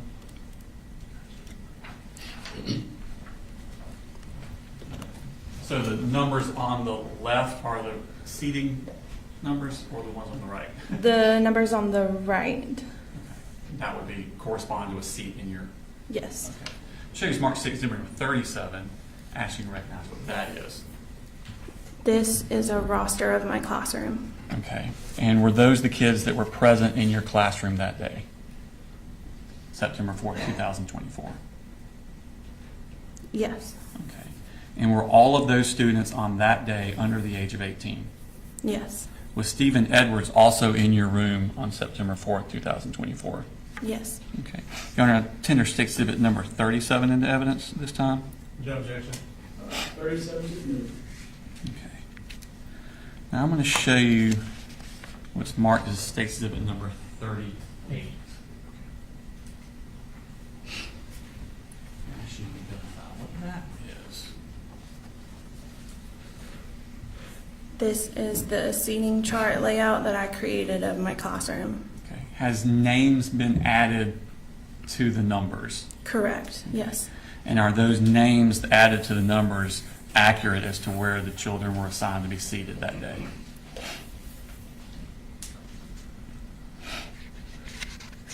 Yes. Okay. Your Honor, I tender state exhibit number 38 into evidence. No objection. So as we're looking at 38 on the screen, if you could identify first where the front door is. Like the point. Yeah, that you can use the pointer Is that- behind you. Oh, okay. We used to have it where you could touch the screen, but that seems more difficult. So the pointer would probably be better. This is the door Okay. And where would you generally be teaching from? up here. Okay. And where would Mr. Edwards be? He wandered around the room, but this was his desk here. Okay. Is the other desk your desk? Yeah, like this is my desk, or that was my desk. This was his desk. Okay. And he just wandered to whichever child needed his help at the time? Yes. Okay. Just kind of observed. Did you, when the kids came into the classroom after you've assigned them their seat, do you do anything else with them as they're coming in? We do a warm up, and so that is on the board for them to get their materials out to get started on the warm up while everyone's coming in. Okay. And at some point, did y'all start class? Yes. Okay. And what class again do you teach? Algebra 1. Algebra 1. Okay. How about was the class going that day? What's the structure of the class? So we begin with a warm up, and then we kind of structure into the beginning part of our lesson. And I set timers on the board for students to be able to know like how much time they have for each specific part of our lesson. And then we would do about a 30-minute lesson and then go into like an independent practice time. What's independent practice time? Where they work on problems on their own. But this particular day, it was structured slightly different. So they had like 10-minute intervals where we were working through kind of difficult problems. The beginning of a unit is always typically the hardest because it's the first time they're seeing the material. And so the goal was to work through like chunking pieces of the material. And when they're doing this individually? No, they're able, so the reason why the groups are together is they're able to work with the people around them. Okay. What are you doing while they're working on these things? Typically when they're independently working, I'm circling the room just to kind of see where they're at, maintain behaviors, making sure they're staying on task, and helping any students that need help. And is Mr. Edwards doing basically the same thing? Yes. Okay. Tell me about restroom breaks. Okay. How does that work? So you can see next to the door, there's a thing that says sign out. Okay. In the bottom left corner? Yes. That is where there was a chart where the students sign in and out to go to the restroom. But after the warm-up, students are able to ask to go. And typically Mr. Edwards would be the one, addressing who was going to the restroom. And they knew what order they were in. So once that person came back. I was about to say, is there only one at a time out of the class? Correct. And so they have to sign their name, where they were going, and the time that they left. And there was a pass that they would take when they left the room. Okay. Is there any sort of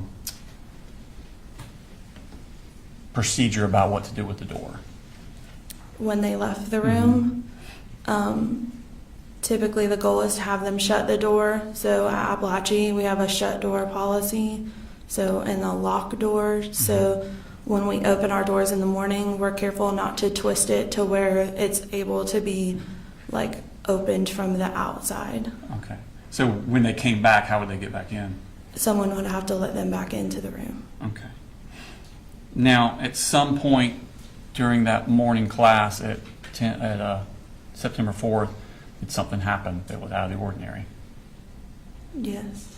Tell me what you first noticed. At 10:30ish. Sure. Okay. So I had just started, one of the timers had gone off. I don't quite remember where we were in the lesson. But I remember like hearing a loud like hit or something, and looking over. And Looking over where? Toward the door. Is that where the sound came from? Yes. Okay. What did you see? I don't recall exactly what I saw, but I knew that I saw something that made me jump to the floor. So it was something disturbing. What? Was it something disturbing that you saw? Yes. Was it a person that you saw? Yes. Okay. What about this person was disturbing to you? He was holding a weapon. Okay. Do you remember what this person looked like? I don't. I'm sure you're not a gun aficionado. Maybe you are, but can you describe the weapon you're referring to? It just was a long gun. The only thing I remember about the person is that he had like unnatural bleached hair. Okay. But that's all I could see. Had you ever seen this person before? No. Okay. When you hit the floor, first off, on the thing about where were you on that chart? I was at the board in between this first L. So kind of in the middle of that L? I was speaking to Tyler at seat 21. Okay. And did you dive somewhere, or did you just drop to the floor where you were? I dropped to the floor where I was, and I remember being faced towards the door and coming up in front of a bunch of book bags. Okay. And what happened at that point? So at that point, there was gunfire that started happening. and I could feel like debris and bullets going over my head What was happening inside the room? inside the room. Mm-hmm. What were the other students doing? The students began to duck down. A lot of desks were moving around. And it was hard to hear because once the gunshots started happening, it kind of messed my hearing to where it just, all you heard was like ringing for a little bit. How many gunshots do you think you heard? A lot. Okay.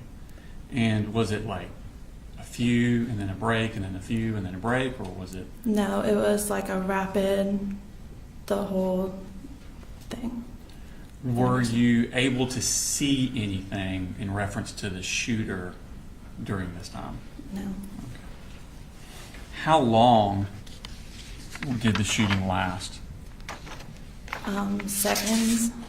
It didn't feel like seconds, but it was seconds. Okay.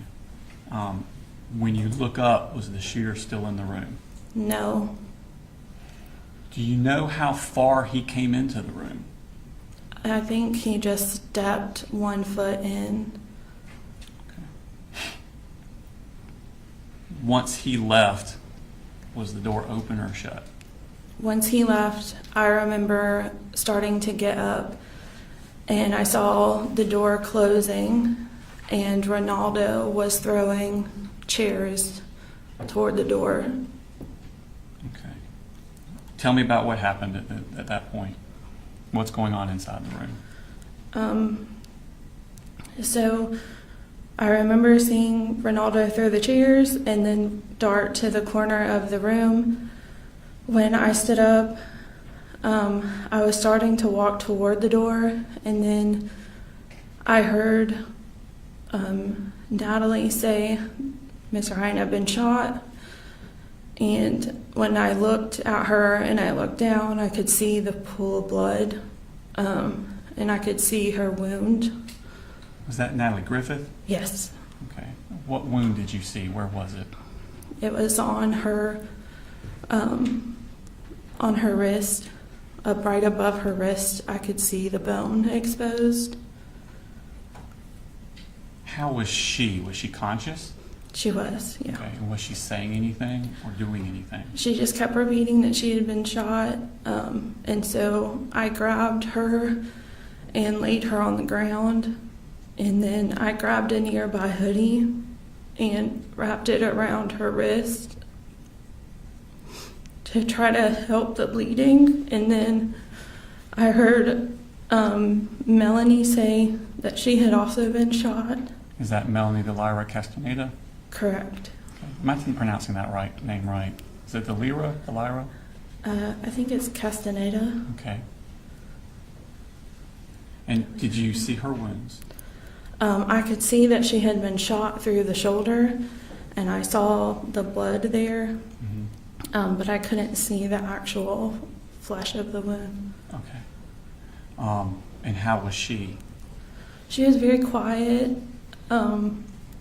I think she was scared, but I've known Melanie for a little while before, and so she does have a very calm demeanor, and so she was very calm and quiet, and just grasping her shoulder. Did she appear to be in pain? Yeah.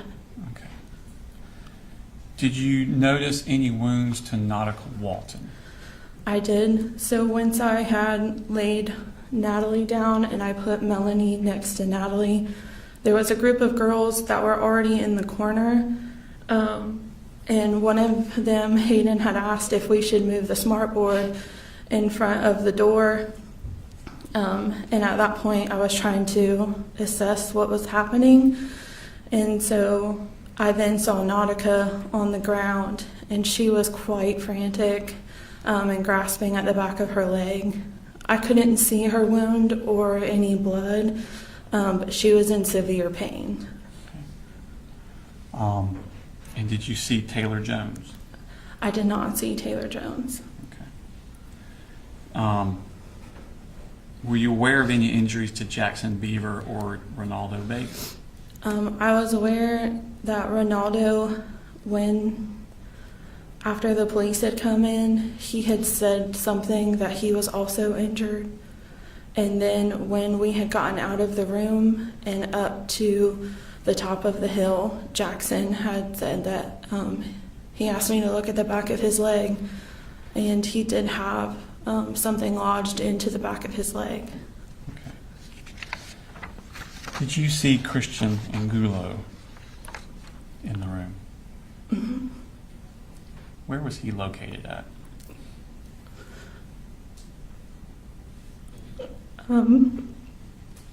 He was in front of the door.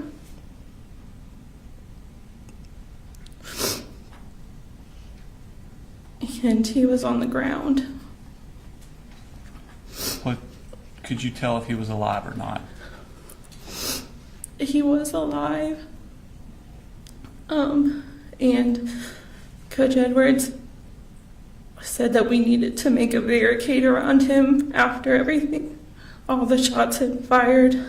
And so they stacked desk around because he didn't want to move him.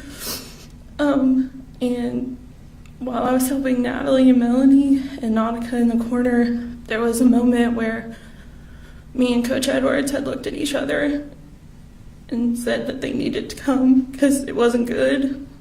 And when they came finally, they had pronounced him dead while we were here. It shows Mark State Exhibit number 39. Recognize that. Yes, that's Christian. Is that an accurate representation of Christian Angulo? You are into your State Exhibit number 39 in the evidence. No objection. 39.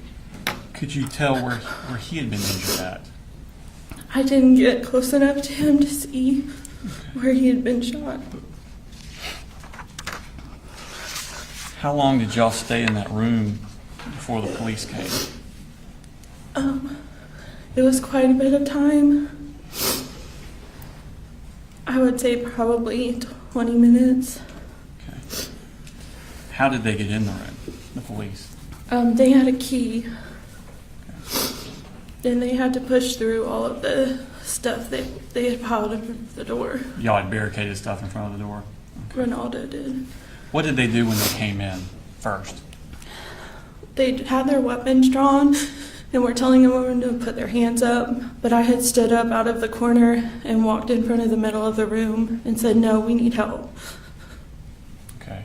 And did medical personnel start coming into the room? They did not. So I had started to tell them where everyone that I knew was hurt. And they had, at the beginning, asked me to help carry Natalie because there was only a few of them. And then more ended up coming into the room. Okay. So they took Natalie out? I didn't see them take Natalie out. So when they came in the room, they flipped the lights on.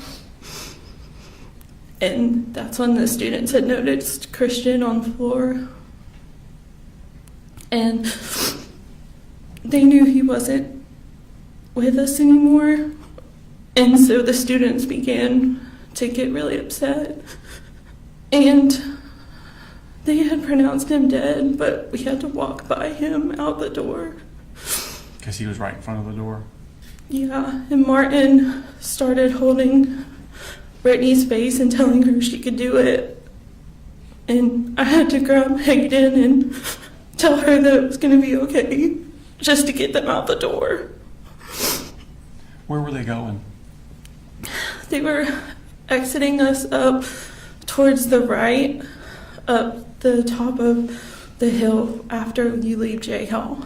Okay. Did you stay at the top of the hill very long? No, or I don't know. We were the first ones up on the top of the hill. So y'all were like the first students evacuated? Mm-hmm. Okay. Did other students start coming out from other classrooms? They did. Okay. Did y'all stay on the hill or did they move you somewhere else? They started ushering us towards the football field. Okay. And what happened when you got to the football field? I started ushering students to the football field and waving my hands, and I came across 2 students that I had taught before, and they came up and hugged me, and they said, "Miss Ryan, why do you have blood on your hands?" And that's when I noticed that I had blood on my hands. And so, I just hid my hands because I didn't know where to go wash them yet. And we got up to the top of the hill, and I can't really remember what they were wanting us to do, but we just got all the students to the middle of the football field. At some point, did you realize that one of your students was missing?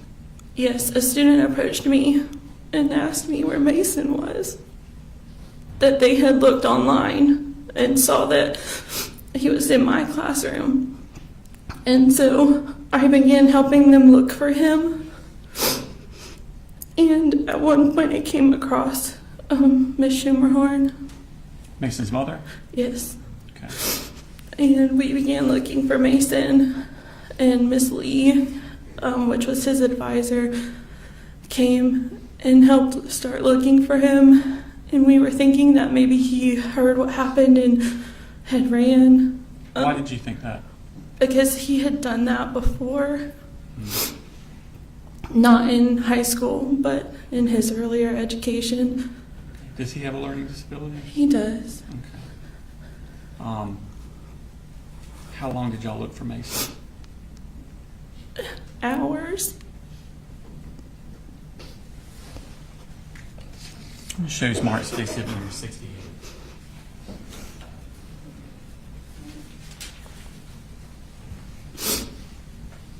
As you realize this.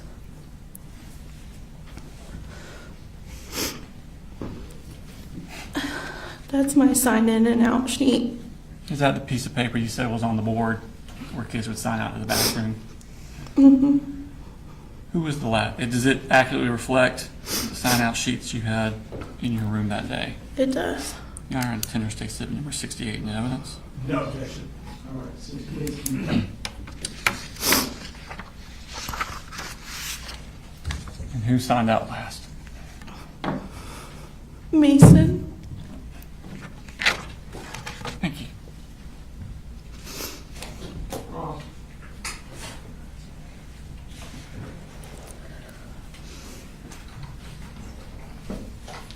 No question, John. Thank you, ma'am. You can come now.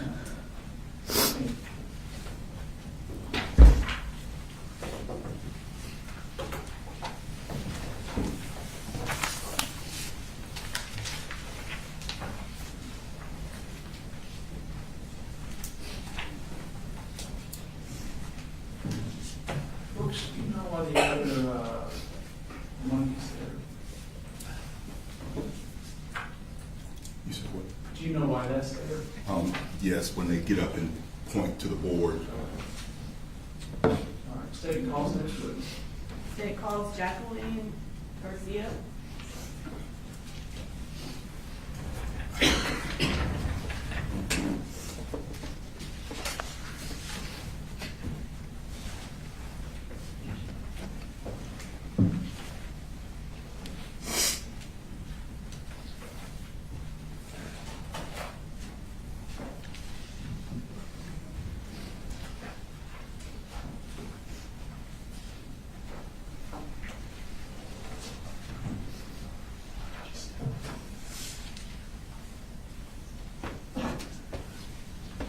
Please raise your right hand.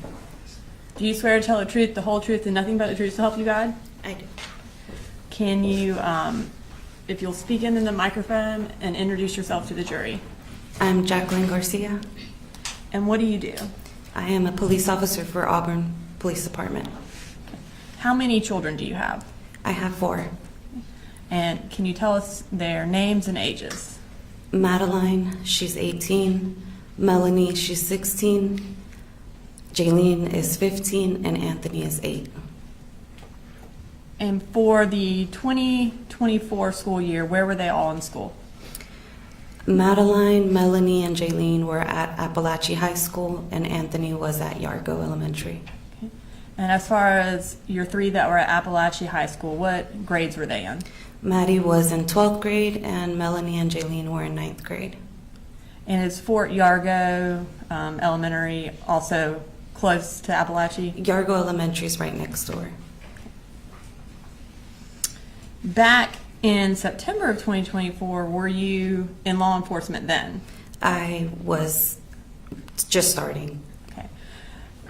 Prior to going into law enforcement, what were you doing? I was a teacher at Cadence Academy across the street from Apalachee High School. Okay. And I'm going to pull up State's Exhibit 3.2, which is an overview of the school. Okay.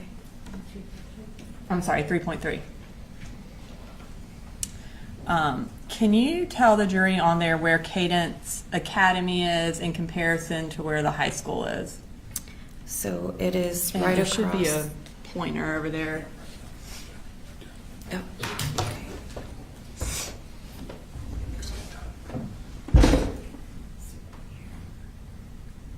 And so that was Cadence? That's Cadence Academy. All right. And is, if you will then, that circle, is that where the entrance to Apalachee is? This is the entrance, and this is the side entrance to the parking lot. Okay. Thank you. So on September 4th of 2024, were you working at Cadence Academy? I was. Okay. And I think since you started law enforcement shortly after that, was this one of your last weeks there? Yes, I had just put in my 2 weeks notice. Were all of your children at school on September 4th? Yes, they were. For Melanie, who was her second period teacher? Coach Ryan. And who was Jaylene's second period teacher? Miss Greer. We heard a 911 call earlier from a Jaylene. Was that your daughter who called 911? Yes.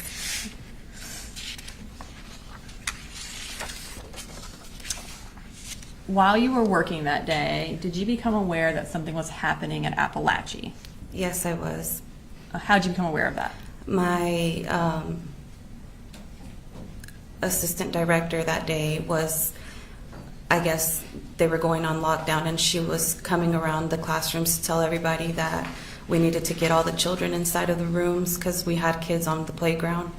And then she told me that something seemed to be happening at Apalachee High School about somebody possibly bringing a gun. When she told you that, what did you do? I was about to go on lunch, and so I knew that there were previous fights at the school. So I assumed that maybe just there was a fight and somebody brought a gun. So I was about to go on lunch, excuse me. So I was gonna check once I left. And what did you do after that? I ended up leaving to go to lunch, and I saw there was my previous lieutenant who was directing traffic right in front of Cadence, and I saw a lot of police officers, and so that got me really worried, and I ran towards the road to my previous lieutenant to ask him what was going on.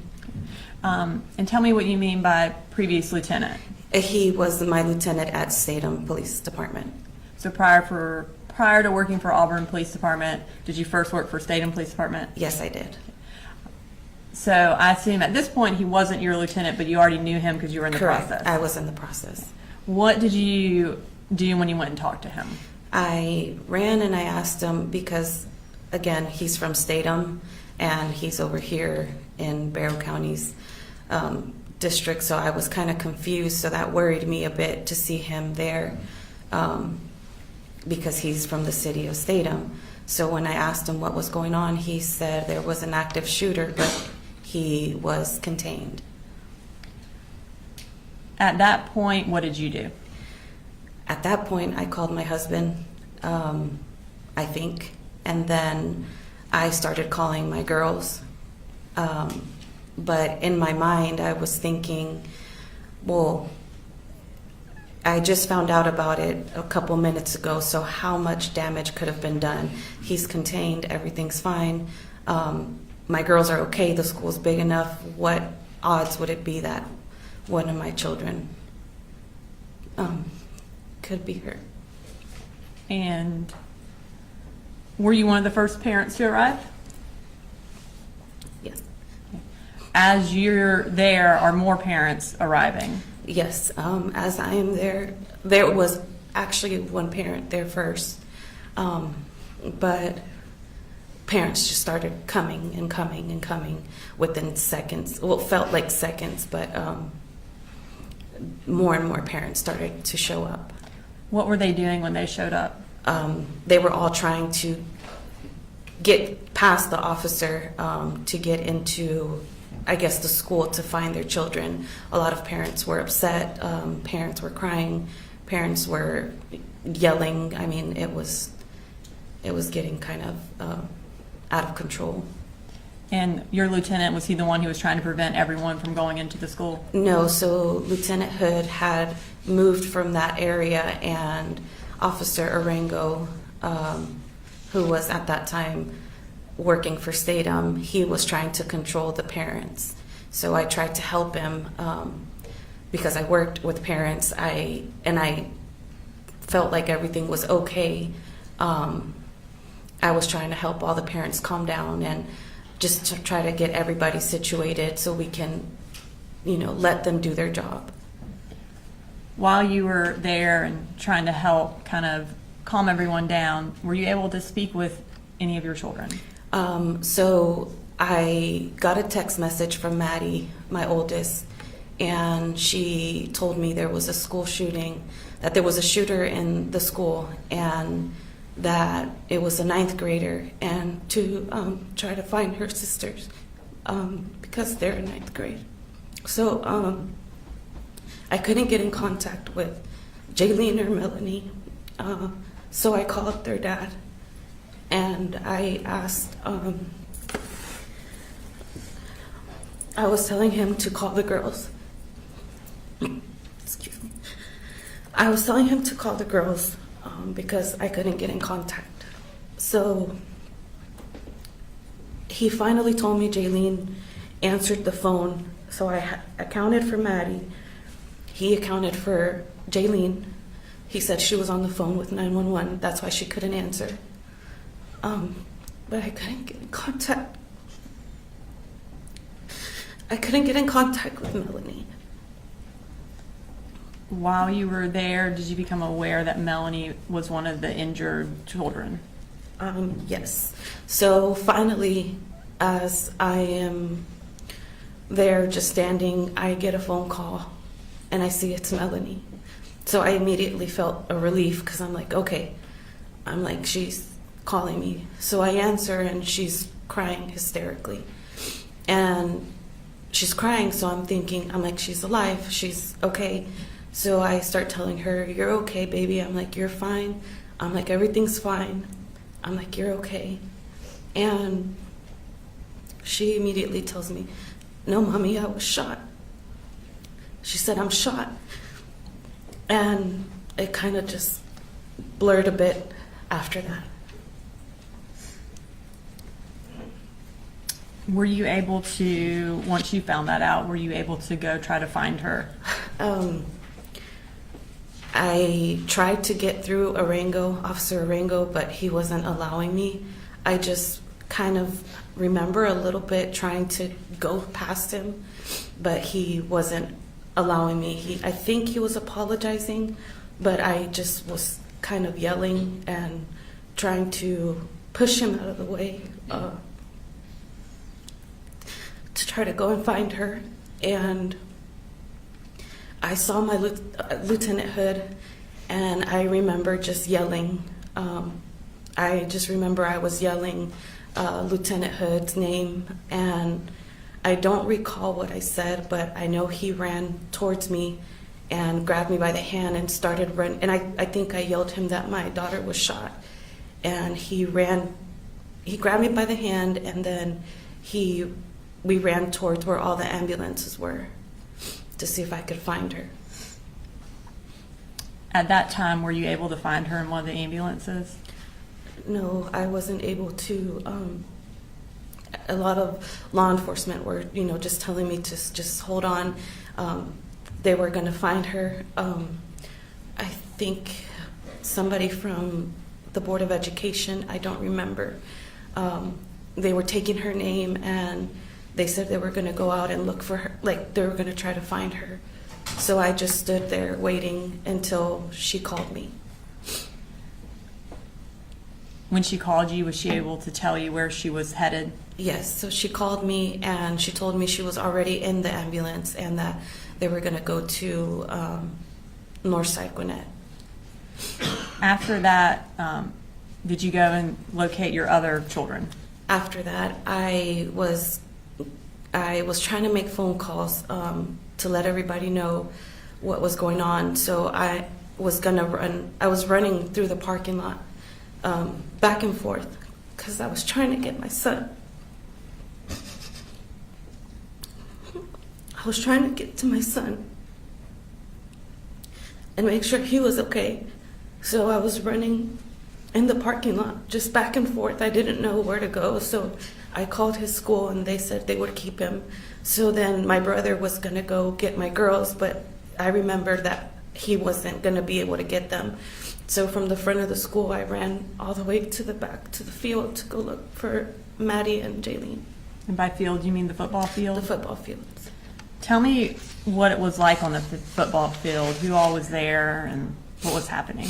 So when I got to the entrance, I feel like I was just telling everybody that I needed to find my girls, a lot of the officers, and I needed to find my girls, and they were just directing me to the field. And finally, when I got to the front, I had to explain that my other daughter was shot and I needed to get my girls because they were not letting students leave at that time.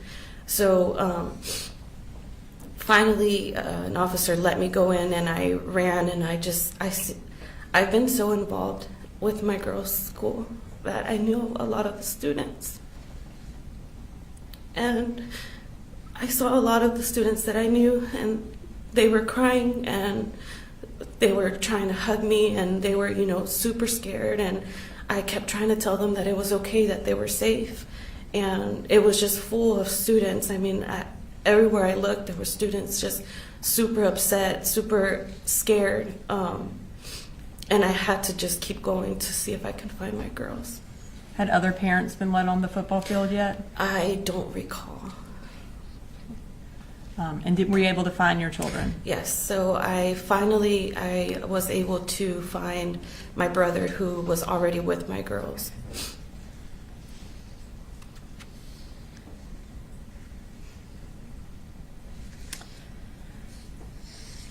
So you mentioned that there was Officer Arango who was present at basically the entrance to the school where you originally went. Yes.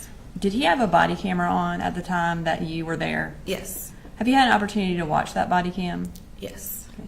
And is it a fair and accurate recording of what happened when you ran across the street from Cadence up until the point that you left to go find Melanie? Yes.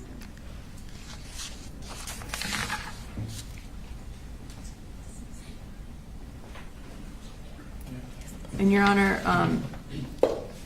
State's Exhibit 69 is the clip of the body camera from Officer Arango that Ms. Garcia has viewed and has identified its authenticity. So at this time, we would ask that it be introduced into evidence. No objection. All right, 69. Your Honor, at this time, we are going to publish that. I believe it is about a 10-minute clip. Is this all the portion where she's with Officer Arango? This is the portion where she is present, and you can't see her the entire time, but she is there walking around and present for it, and then we end the clip when she leaves. All right.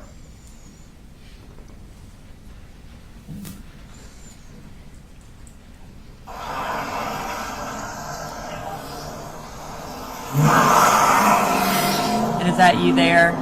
Yes.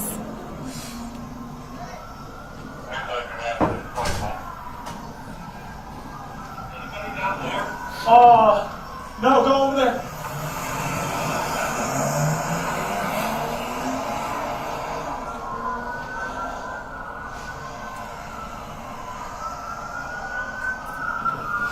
sorry, sir. The school's on lockdown. Second shooter, stay away. What? Yes, you're here. A shooting? Yeah, just stay over there, sir. Oh, man, I didn't see my kids all right. We're going. Sir, please, make sure. Sir, I understand. Man, I didn't see my kids all right. We're gonna go check in, but right now, can't nobody go in the building, sir. Please, let us do our job. Let us. Is he not hurt? Not that we know, sir, but please just stay over here. Okay? Please, let us do our job. We're overwhelmed, okay, sir? But you need to stay out here, please. I understand your frustration. I understand that you're worried. Please stay over here. Everything's good. The kids are okay. Just go out of the way, please.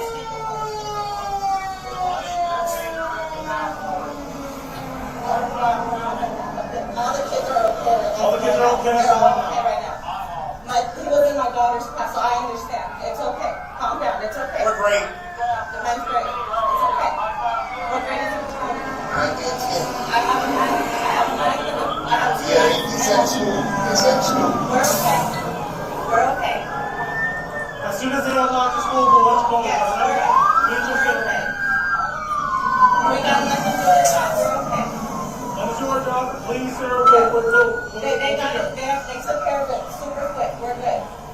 My daughter's texting me right now. She's inside of the class, and he was in her class, so everything's okay.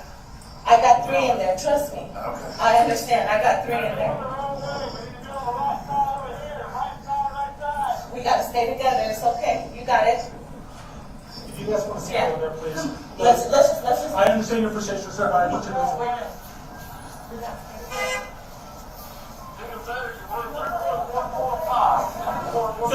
Señora, quédese ahí un momentito, deja que hagamos de su trabajo y ya se entiende muy bien que su hijo sabe pero necesito que ustedes tenemos más de 100 oficiales allá. Déjanos hacer nuestro trabajo. Por favor. I understand. Just stay right here. Stay out of here, please. Just stay right there.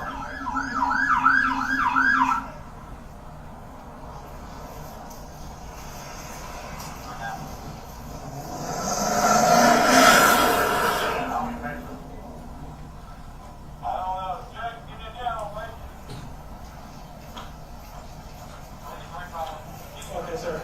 I understand you want to go in and make sure it gets off out there. Let us do our job first. We're clearing everything. We got one. We don't know if there might be any more. Just let us do our job, please, okay? I understand. I understand you guys are scared. There's kids in there. I understand. But we have over 100 officers in there. We want to make sure everything's safe. And once as of right now, we don't know. Ma'am, I understand you're. Okay, I understand you guys are scared and everything.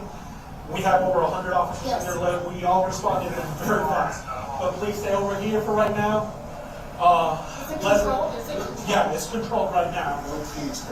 As far as I know, there might not be. Just as long as it gets controlled. Yeah, it's controlled. We all have. Ladies, gentlemen, please pay attention to me.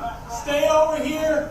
I know you guys are scared for your kids. Just stay over here. We have over 100 officers in there. We're sweeping the halls. Let's just do our job, okay? As of right now, I don't know if anybody's hurt or not. But once we figure it out, we'll let you guys know. But please let us do our jobs. We can't have parents just rushing to school because we have over 100 officers in there. We don't want anybody to get hurt, okay? Just stay over here. Señor, quédense aquí un momento. Si hablan español, escúchenme. Entiendo, tenemos más de 100 oficiales allá adentro, lo que necesitamos.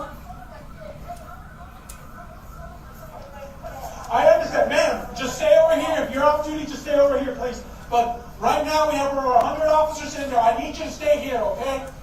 Let us do our job. Let us clear it out. And once we have something, I'll let you know. Just please, let us do our job, okay?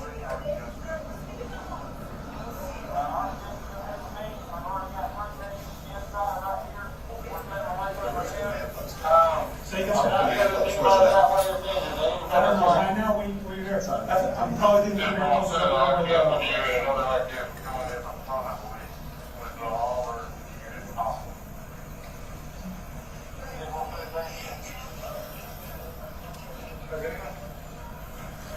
And are those all the parents that are showing up and people just kind of parking wherever they can? Yes.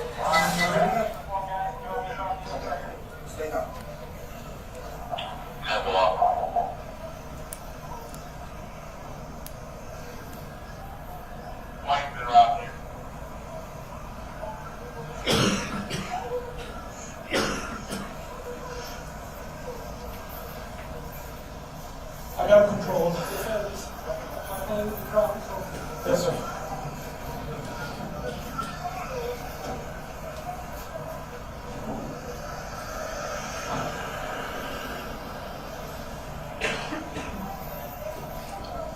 Yes, sir.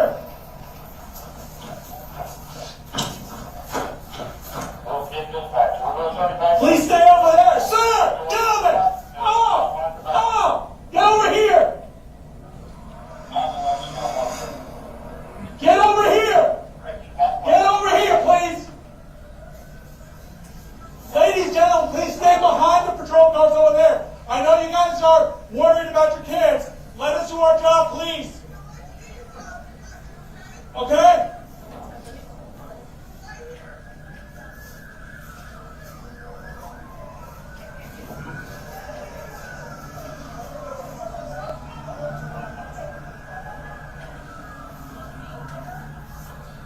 Gentlemen, please, let us do our job. Stay over here. Once we have the building cleared and everything and they open up the school, then you can go and see your kids. But for right now, please, just let us do our job.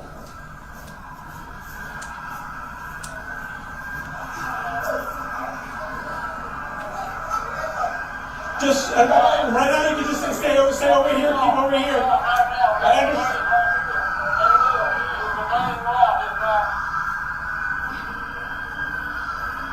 I understand you guys are worried. I understand that.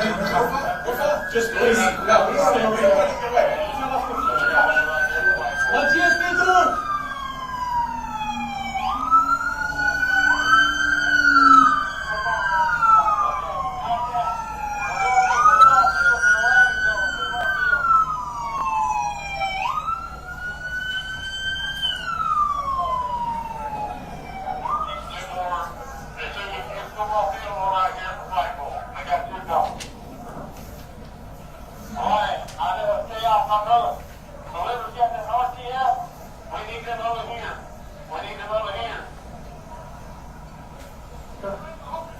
Yes, sir.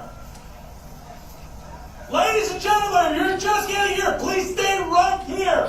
Do not go through. Let us do our job. I know you guys are worried about your kids. I understand.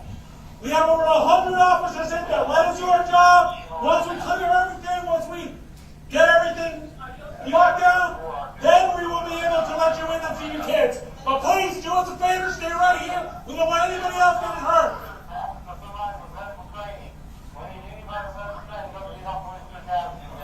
My daughter got shot. Please let me go back there. I'm sorry. Please, no. I didn't go back there, please. No, please let me go back there. Please let me go back there. I understand. I can't let you back there. I'm sorry. Please, I got to go. Gentlemen, ladies.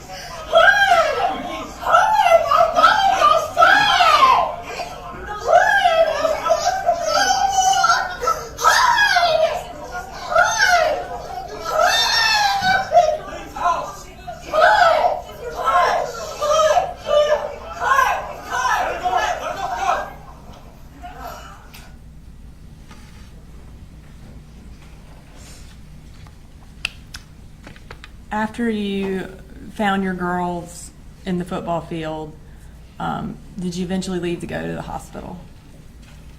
Yes, Did you see any other parents as you were driving to go to the hospital? I did. And did you recognize any of them or know any of them? At the beginning, I didn't. As I was driving off, I remember there was one person in particular that I saw as I was driving.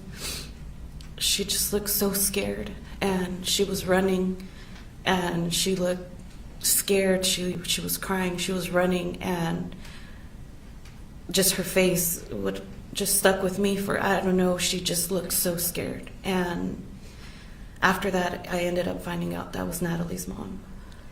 Natalie Griffith's mom? Yes. And when you say she was she running down the street to try to get to the school? Yes, she was running down Tom Miller because they were no longer letting people park. They had closed off the streets, and I don't know where she parked, but she was running down Tom Miller, but she just had the most worried face. And I remember when I passed by her as I was driving, I just thought, I don't know, her face just embedded in my memory. She just looked so scared. You indicated earlier that Melanie first went to Northside Gwinnett. Was she eventually transferred to another hospital? Yes, so she originally was at Northside Gwinnett, and then she was taken to Children's, I think it was Emory or Decatur, I don't recall. But the Children's Hospital in Atlanta? Children's, yes. Where was your daughter injured? She was injured in her left shoulder. While she was at CHOA, did she have to receive surgeries? Yes, she did. And how many? I think it was 2. How long was she in CHOA? She was in CHOA, honestly, I don't even know. I think it was a couple of days, maybe 3-4 days. How old was she on the day of September 4th of 2024? She was 15. And after she was released from CHOA, when was she able to go back to school? She did not go back to school until, I think it was January. And were her activities limited after she was released? Yes, so she plays soccer, and she was unable to play soccer for a while. Did she have any emotional effects from the shooting? Yes, she did. She's very shy and very quiet, but she became angry. She became angry, and I didn't understand why. But once I was able to get her to open up, she said she was angry that she couldn't do anything for Mason and Christian. And she felt like it was not fair that she was here and they weren't. Has she been to counseling? She's in counseling. I'll have you further questions. Cross. No questions, Your Honor. Thank you, ma'am, for your What is the state's witness situation? So we can approach 4:30. That was our last witness that we have scheduled for the day, Your Honor. All right. Ladies and gentlemen, as I indicated to you all during jury selection, we were going to attempt to stop around 4:30 most days. So we're going to go ahead and break for the day. I have to keep saying it. Stay off the media, stay off the news, stay off social media. And don't discuss the case with others. And we will see you back here tomorrow. Thank you.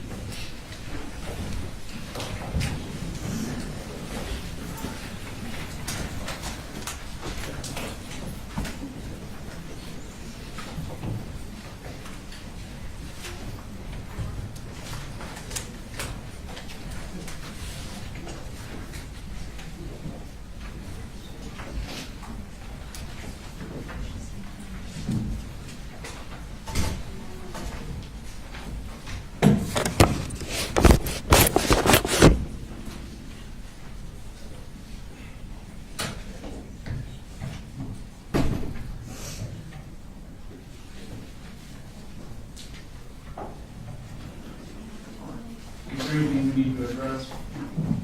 Not for this day, Your Honor. Not this time. All right. Let's just go ahead and plan to convene at 9, and we'll see what time the jurors get here. Of course, I'll grab you in the hall. Judge, there is just one thing, we're in the back where the jury is, we're a little concerned about that. We were wondering if we could go down to the second floor, there are a couple of attorney rooms down there. It would be much better. I just don't want to run into the jury